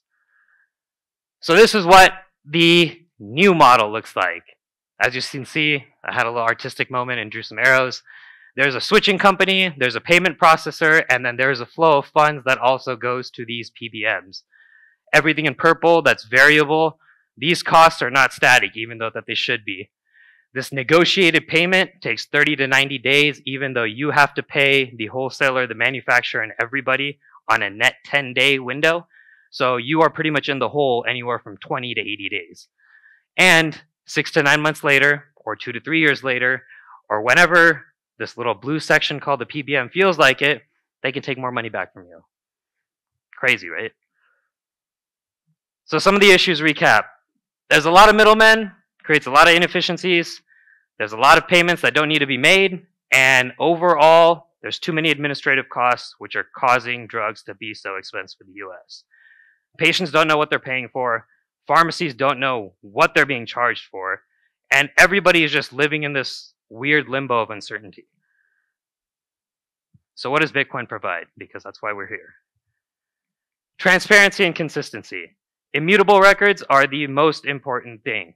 If I am billing for a medication or providing you a service today, and that gets recorded on the ledger today, then that should not be disputable after today. That's how it should work. It's not like, hey, I'm giving you this right now, but 2 to 3 years later, feel free to look at it again, and if you think that it wasn't good enough, go ahead and take some money back. No, that makes no fucking sense. This is how it should be. Once it's recorded today, it's recorded. The pharmacy knows, the patient knows, and the insurance knows where their money is going, how it's being spent, and all of that happens today. Pricing transparency is another big thing. If you go to the pharmacy and you buy that drug for $5, you can't go down the street and that drug shouldn't cost you $10. It should cost you the same $5 because that's how much the drug costs. If all of that is recorded live and all of that is consistent throughout, then we shouldn't have an issue. All these post-claim settlements would be gone because there is consistency in pricing. Lightning and payments are the most important thing that will get rid of a lot of this transaction fee bullshit that occurs. Payments settled via Bitcoin Lightning are done at the time of sale. Because they're done at the time of sale, there is no need for these transaction fees, or the transaction fees are very low. Because the pharmacy and the insurance is paid immediately, you don't have these intermediary payment facilitators and all these extra entities that are driving the cost of these medications up in the first place. As a result of that, drug prices can be lower, which means that the cost incurred to patients ultimately will be lower, making the cost for medications lower in the US. Efficient claim processing, again, real-time settlements, claims and costs can be verified at the point of sale. This whole system of let's figure it out a month or 3 months or a year or 3 years down the line doesn't make any sense. The final settlement of payments has to happen at the time of sale. That way there is no question about what's going on after that. I talked a lot about direct payments and payments on the Lightning Network. Bitcoin can facilitate these payments directly from the patient to the pharmacy and from the pharmacy to the insurance. Putting control of all that money in the hands of an entity whose job it is to just make more money doesn't make any sense. If we can eliminate those entities, we can eliminate a lot of these issues. Our biggest mission right now is to reduce out-of-pocket costs for patients. I mentioned this before, but less parties involved means less administrative costs, which means cheaper medications. Right now, we are focusing on providing drug rebates back to consumers. And the only way that we have figured out to do that is by taking some of these rebates and costs and fees that do exist, providing it back to patients until we can figure out how to input a lot of this conceptual stuff into reality. Bitcoin is providing us the opportunity to give that money back to customers and consumers, and we're the first platform to do so and to provide these rebates. This disgusting thing called DIR fees, they shouldn't exist. They're bullshit in the first place. Eliminating these is pretty simple. If everything's recorded live on the ledger, if there is no issue or question as to whether there was validity or not to any of this, then there is no need to go and look at this 2 to 3 years later. Everything is recorded at the time of sale. Property rights are established. You own your money, and there's nobody else that can kind of control that. So that's a level of transparency that I think needs to be implemented in the healthcare system. Healthcare needs to be clear, like I said in that previous model where it's back and forth. All these extra players and middlemen don't need to be there. So as you can see, Bitcoin can have an impact on a lot of different places. Right now, we are at that bottom right. We're providing some of the value that is being extracted by customers from PBMs, giving it back to our customers, but Bitcoin has implementation in pretty much everything in this graph. Ideally, we want to get rid of a lot of these middlemen and bottom parts, but this is what we're doing right now. So just to recap, what does Bitcoin do for the healthcare industry and for pharmacy payments specifically? 3 main things: speed, efficiency, and transparency. So I'll leave you with that. If you guys have any questions, feel free to find me after. And feel free to check out Nihadi as well. Thank you. Yeah, let's just keep you here, Emma, for a little while. I have some questions. Yeah. But actually, it's going to be the last talk after this. So I don't know if anybody at the back could go out and tell everybody that the last talk is coming up, create a little bit of FOMO and get some people in. I know. Yeah, it's 6 o'clock on a Sunday, so I guess a lot of people have already left. But it'd be nice to get some more people in just for the last talk here. But you were a doctor? Pharmacist. Pharmacist. Yeah. James is a pharmacist. Yep. How many orange pills have you prescribed? Quite a lot. Well, actually, I am interested. Yeah. How did you find Bitcoin? And I should have asked James when he was up here, but you can feel free to join us up on the stage again, because I think it's pretty interesting. You've both flown across from America, I'm assuming. Yep. Thank you for coming. That's a huge effort for both of you. And so, how did Plowman find you? Plowman found James. It's actually a funny story. I don't know if you want to. Hang on. Here we go. Okay. Yeah. All right. Come on. No. Let's get on the squares here. There's something to be discussed. Yeah, Plowman, he found me on LinkedIn. He called me a scammer because he didn't really get my business model that we were doing. I was like, no, this is actually a real business model. Like what we're trying to do, we're trying to solve prescription costs with Bitcoin. So I took a meeting with him at like 1 a.m, trying to talk to him about this stuff. And then he started realizing like, oh shit, this is actually like a real business that we're trying to do. So yeah, and he's asked us to come speak at this conference. So where did you guys fly in from? California. California, dude, Yeah. that's huge. Well done. Right, yeah, well done. Especially since he was calling you a scammer. So where did so Bitcoin? Let's find a little origin story. There you are. You're doing your jobs. Were you friends before? Yeah, so we actually went to pharmacy school together. Okay. Yeah, so I got introduced to Bitcoin in 2012, 2013. Thought it was just internet money. Didn't really know what to make of it. And then my real exposure to it was in 2017 when I guess I just started looking into it, doing more research, actually listening to my own research rather than people and just whatever they're saying. And then just slowly started accumulating and putting money in. And it's been that ever since. Sort of the entire property rights and the entire sovereignty. I realized how downhill the U.S. economy was going, and it just kind of all made more sense to me now. Silk Road. Yeah. You won't find anyone else admit that publicly. But yeah, no, when Silk Road came out, when you wanted to buy weed in college, you had to use that. And definitely went on PayPal to buy Bitcoin. And I definitely had a laptop with a couple hundred Bitcoin on it. I did not understand it after college, and I threw away that laptop. Come back to graduate school, I started, learning more about Bitcoin. I'm like, oh shit. So then, when did you start putting your heads together and thinking about,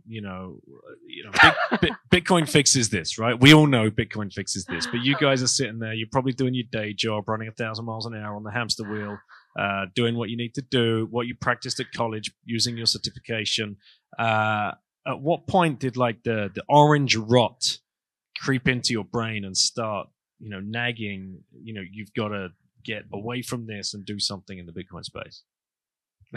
It's funny, we were not doing our day jobs when this idea came about. When we first came up with this idea, we were actually pitching a lot of different C-suites and pharmacies. This was right after FTX collapsed.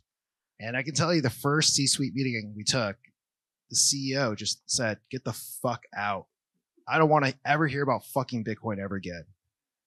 A year later, he emails me and says, hey, my kid won't stop talking about this.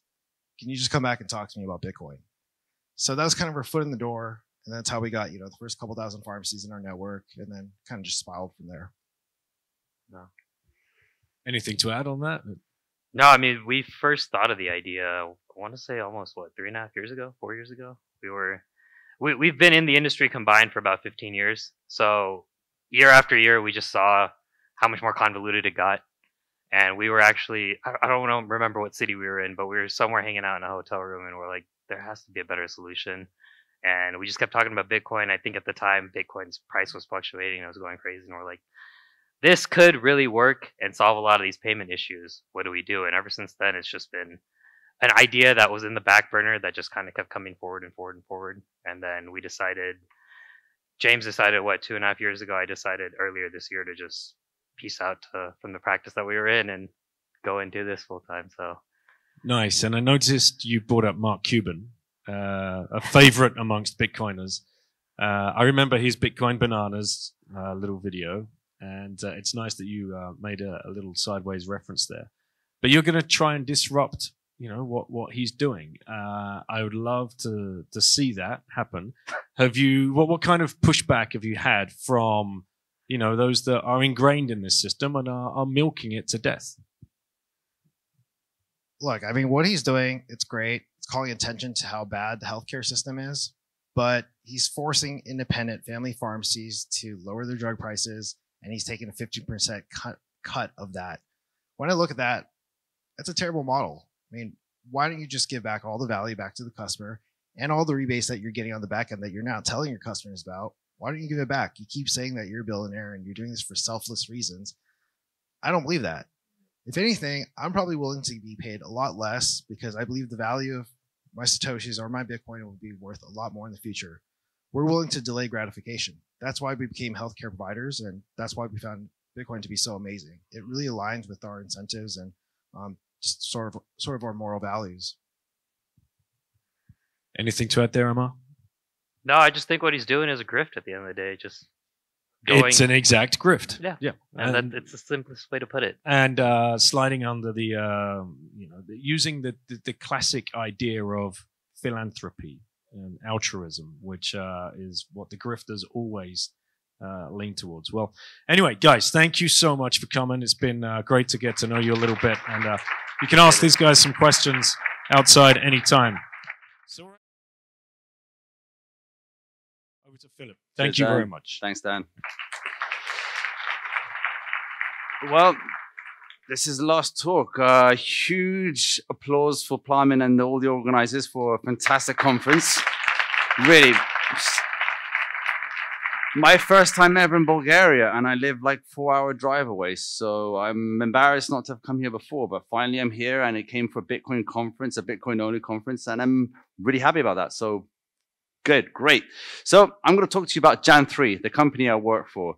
As Daniel embarrassed me with a video that made me become a public Bitcoiner, that video then became viral. Next thing I know, I was on Daniel Prince's podcast, the first ever podcast I was ever on. So thank you, Dan.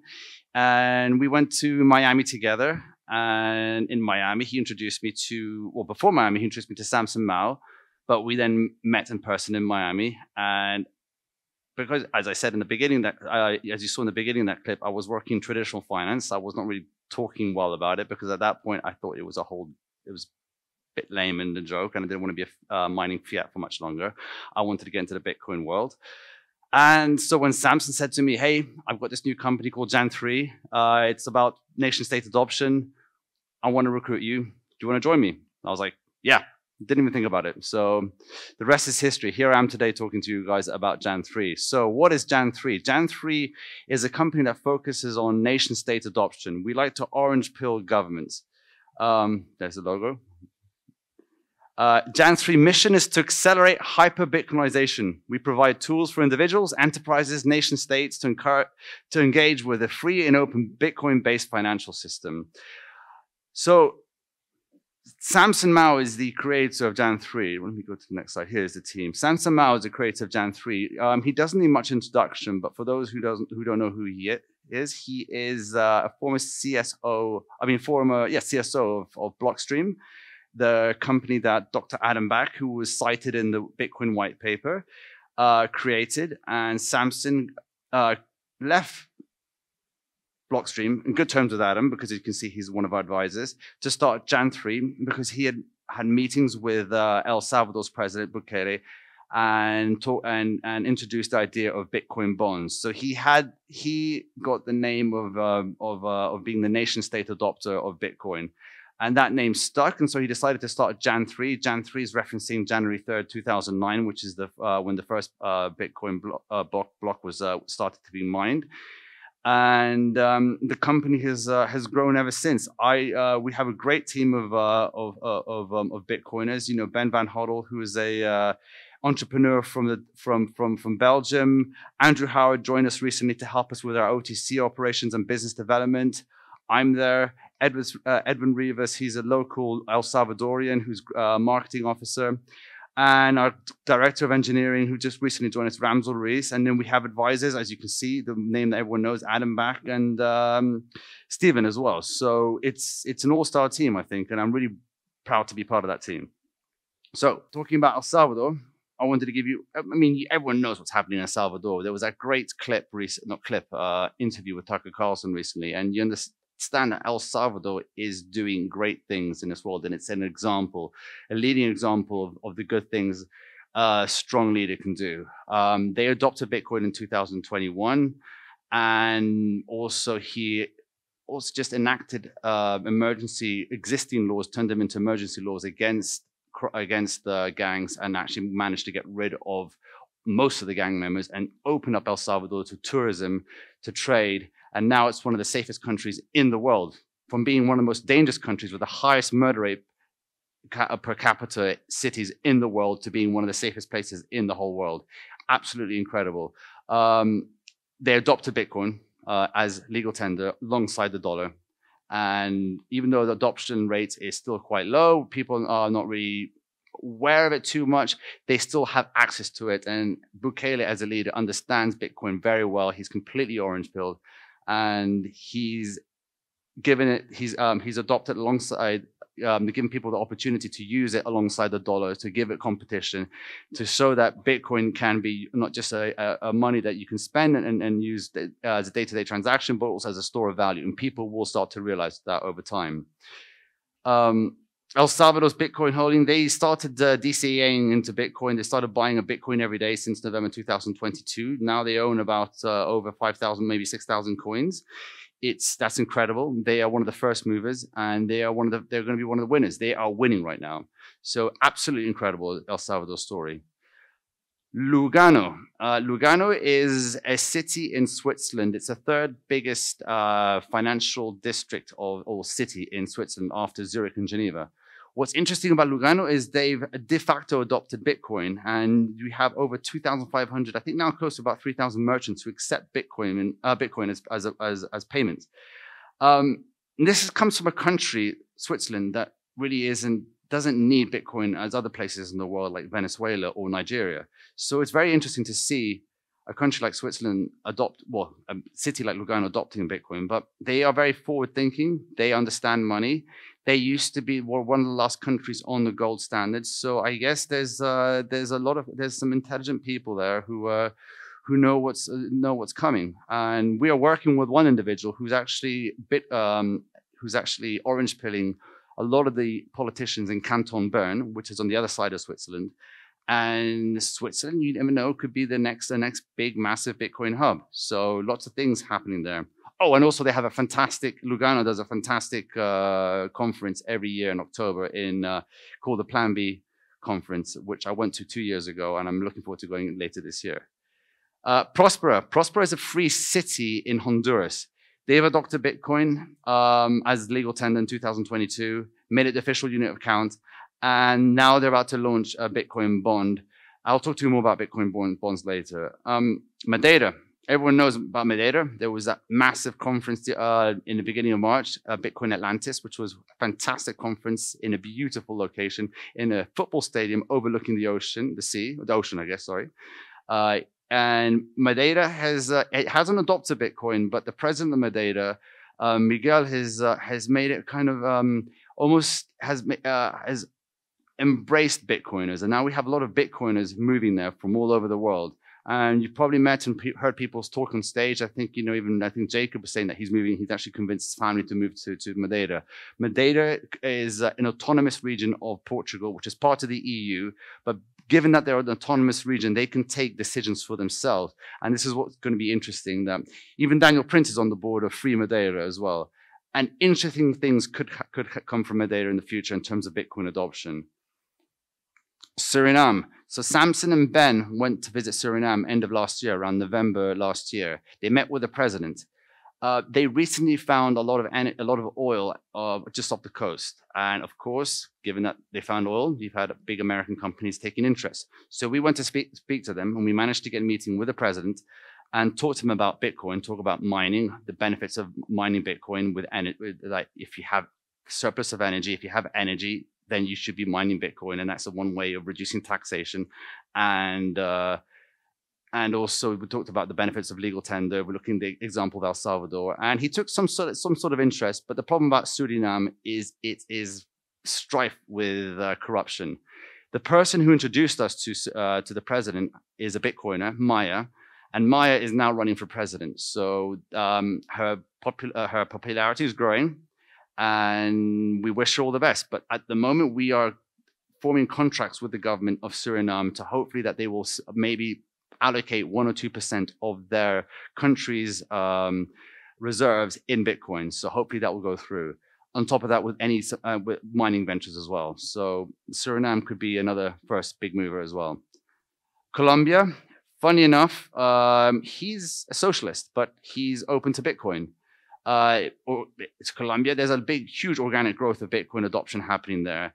I like to say that Jan 3, we are focused on top-down strategies, but completely understand that Bitcoin is a bottom-up strategy. It's a grassroots effort. It's decentralization at its finest, and you can't stop that. But we think that coming in from top down, we give a lending hand to the bottom up, and we speak to government, we speak to presidents, prime ministers, politicians about the benefits of Bitcoin, how Bitcoin can benefit them, because remember, they're democratic leaders, they look out for themselves, but also how they can benefit other people, their subjects as well.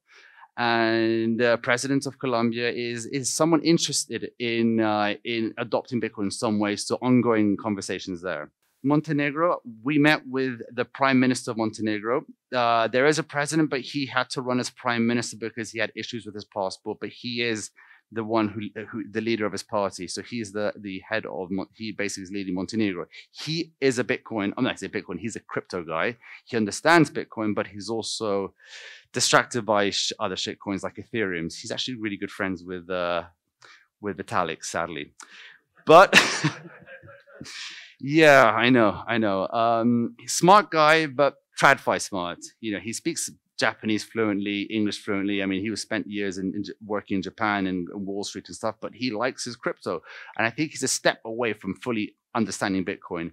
We spoke about the potential of a lot of having a Bitcoin community, of using Bitcoin, of Bitcoin mining, because they are, his party is about pro-European Union, trying to integrate themselves into European Union. And in doing that, they have to adopt certain energy laws that are very not progressive, that are very damaging to the economy. So we are trying to help them out by doing some joint ventures in mining projects that will allow them to better utilize their energy and make it more efficient. So that's an ongoing project there. Bitcoin and TradFi. TradFi is, its legacy financial system is on its last legs, we believe. So why do we talk about Bitcoin and TradFi? Because Bitcoin ETFs are a huge thing that happened to Bitcoin this year. This is when institutional money finally went into Bitcoin.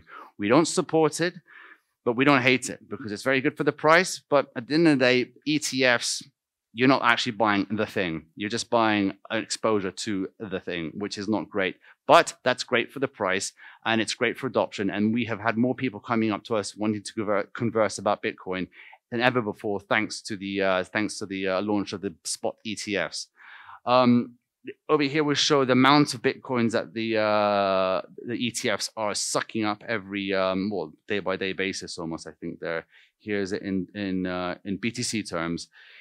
So just to give you an idea of how much they are demanding, pre-halving, we were every day we were mining. We were mining about 900. We were mining 900 blocks. After the halving in April 20th, 21st, 20th or 21st, I don't remember. Was it 20th? Anyway, that got halved to 450. The demand of Bitcoins that the ETFs are sucking up are in the thousands, maybe 3,000 or 4,000 a day. So do the maths. That is a huge amount of demand for very little supply. So the fact that it's not 100,000 or more is mind-boggling.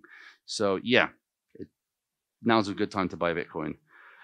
We believe, you see, so this is a chart showing that global reserve currencies have been around since the 1450s, basically. You see over there Portugal, Spain, Netherlands, France, Britain, and of course, the birth of fiat with USA.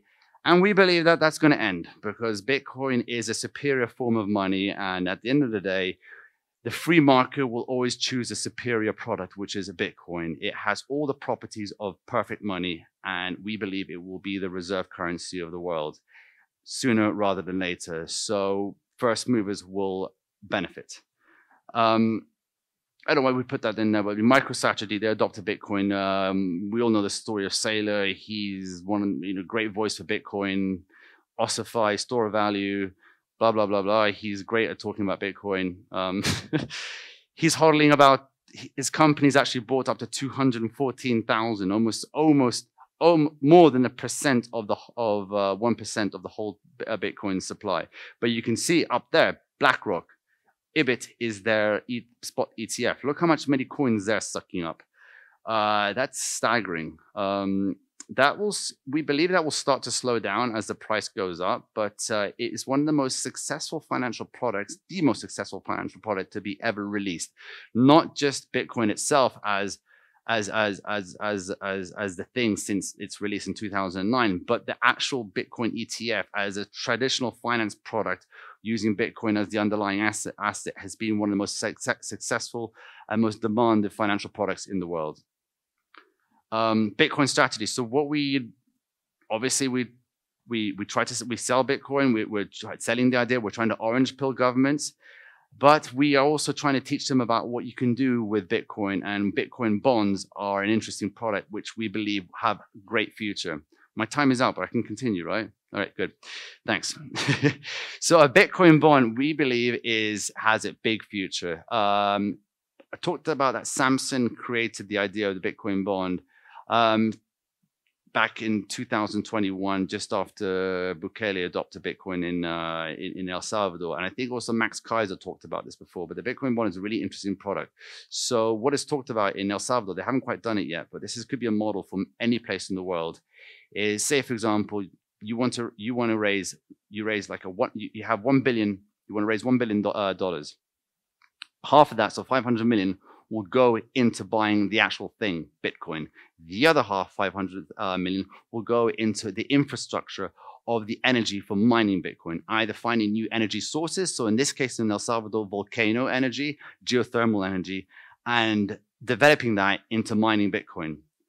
Then it will be like a 10-year duration bond with like a 6% payout every year. Then that's generated from the mining of the Bitcoin. And then that matures after 10 years. So that's over 2 Bitcoin cycles. And then you get the nominal value back of your dollars plus the growth of that in Bitcoin. So after 10 years, that's huge.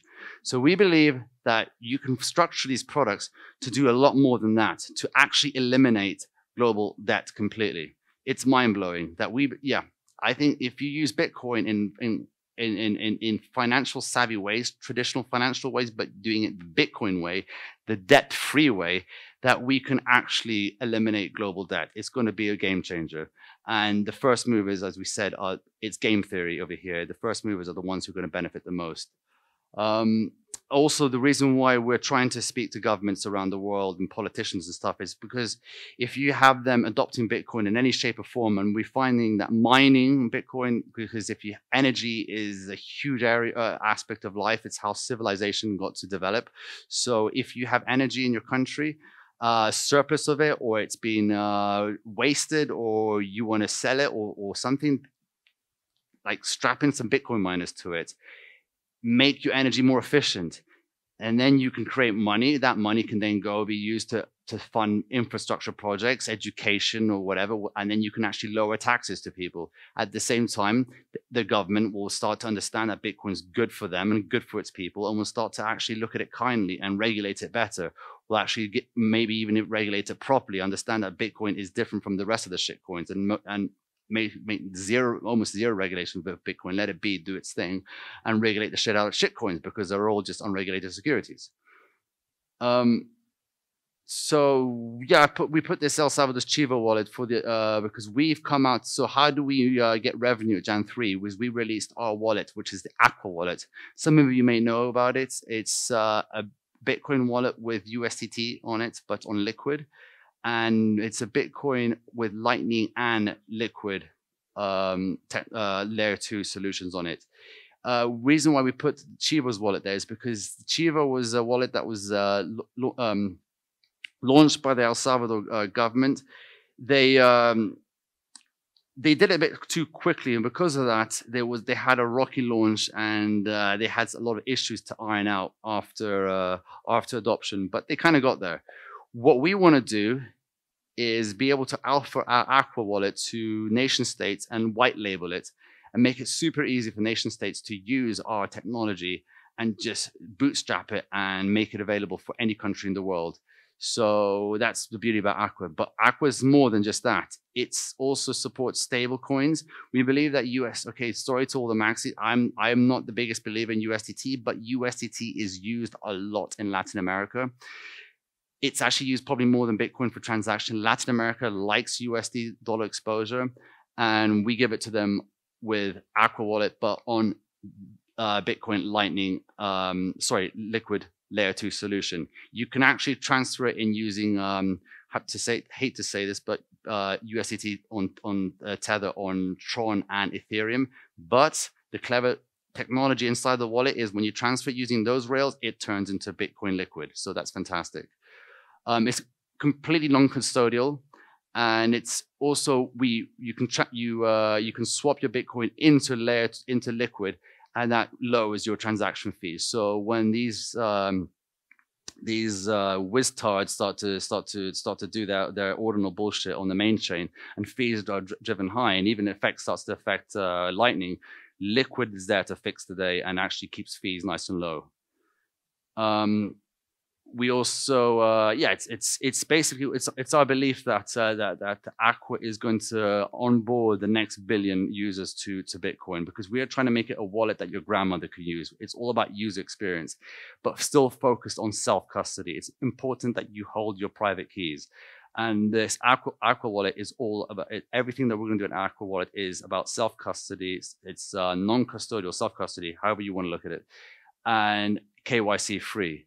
And we're going to have a marketplace on it. This is on the second button page of it. We would try to have it on the first page, but Apple,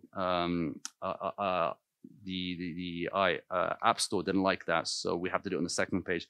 But we want to have a marketplace that's friendly to integrate Bitcoin-friendly services. So any on and off ramp services to buy Bitcoin, also to pay bills with Bitcoin or Tether, and maybe some gift cards or debit cards, and just easy swap between Bitcoin liquid assets and Layer 2 to use Layer 2 solutions. And we're going to make it all super friendly and easy to use. Yeah, I guess I said this before. Countries that adopt a Bitcoin strategy today will have a massive advantage in the future. It's game theory. So this is what we're trying to do at Jan 3. We're trying to orange pill the world. And I know that and I said before, we know that Bitcoin's a bottom-up strategy, but we think that speaking to politicians and leaders around the world does have a lot of benefits. And also it's great for marketing. Thank you.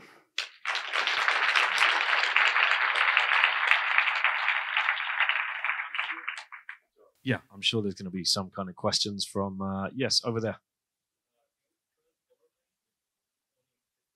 Can we trust governments with holding Bitcoin?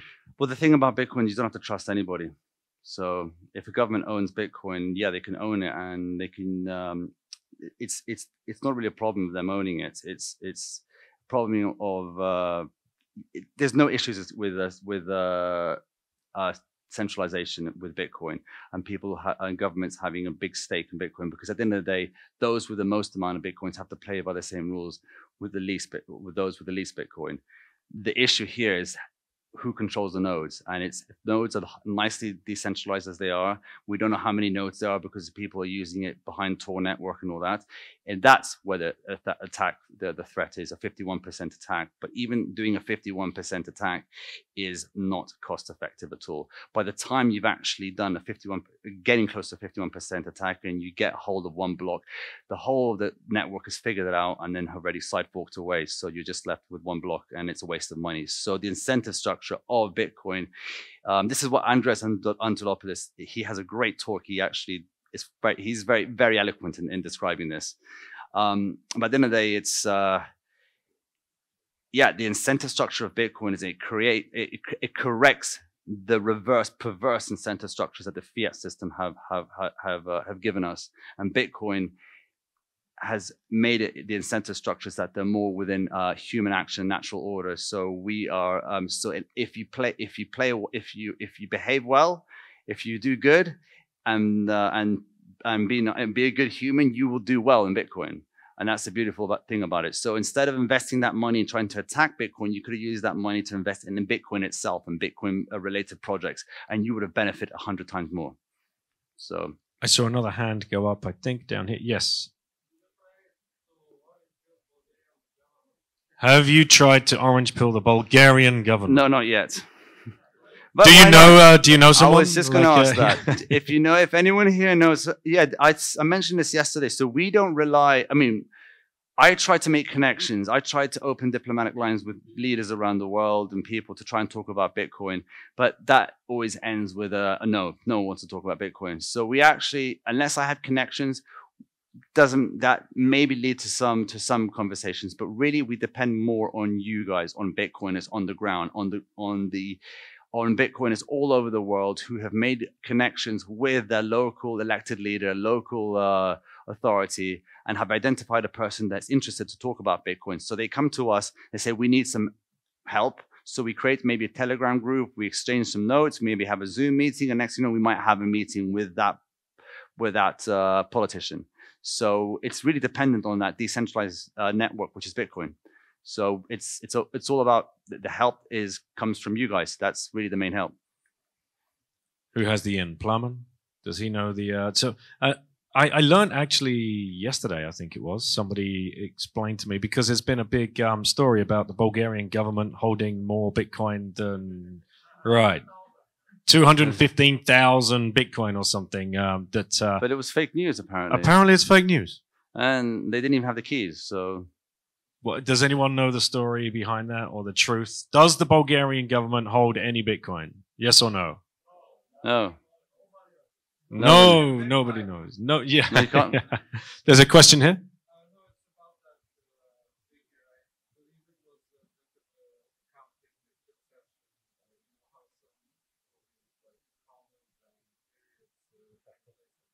Oh, so they only had 200 then.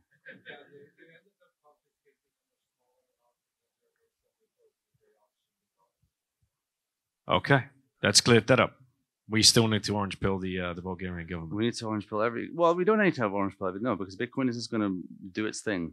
But it helps to speak to governments and tell them that there is this technology that they better learn about and understand about, because it could keep them in office for much longer. I have a question, Philip. Yes. How many other royal families have you spoken to about Bitcoin? I have, but I'm the only public royal family member of a royal family. I mean, the only member of a royal family that's publicly open and speaking about Bitcoin. I know that the Liechtensteins, I've spoken to the Liechtensteins before. They own Bitcoin. They understand it. They don't like other shitcoins. They get Bitcoin, but they are seeing it more as an investment. I see it more as a world changer, as a saving solution and a world changer. They're just seeing it more as an investment, but something that's very interesting that could be useful. And there is some semi-adoption in Liechtenstein, and now you can actually pay taxes and settle some bills in Bitcoin. Apparently, there's we're talking to one Bitcoiner there, a guy called Philip, of all people, of all names, and he's doing great work trying to orange pill the prime minister there. And I've spoken to Michael of Liechtenstein, who's the cousin of the reigning. Not the reigning king. Oh, so I say prince. It's a principality. He's given over his administrative duties to his son. But Prince Adam II he wrote that great book, Millennium, the State in the Third Millennium. His son is now running the country, and his cousin Michael Liechtenstein organizes a conference every year, and they're all Austrian economists, libertarians. And last year the conference was about private money, which meant talking about Bitcoin. And there was a lot of positivity about Bitcoin, but still, I don't think it was enough. I think they could have talked more positively about Bitcoin.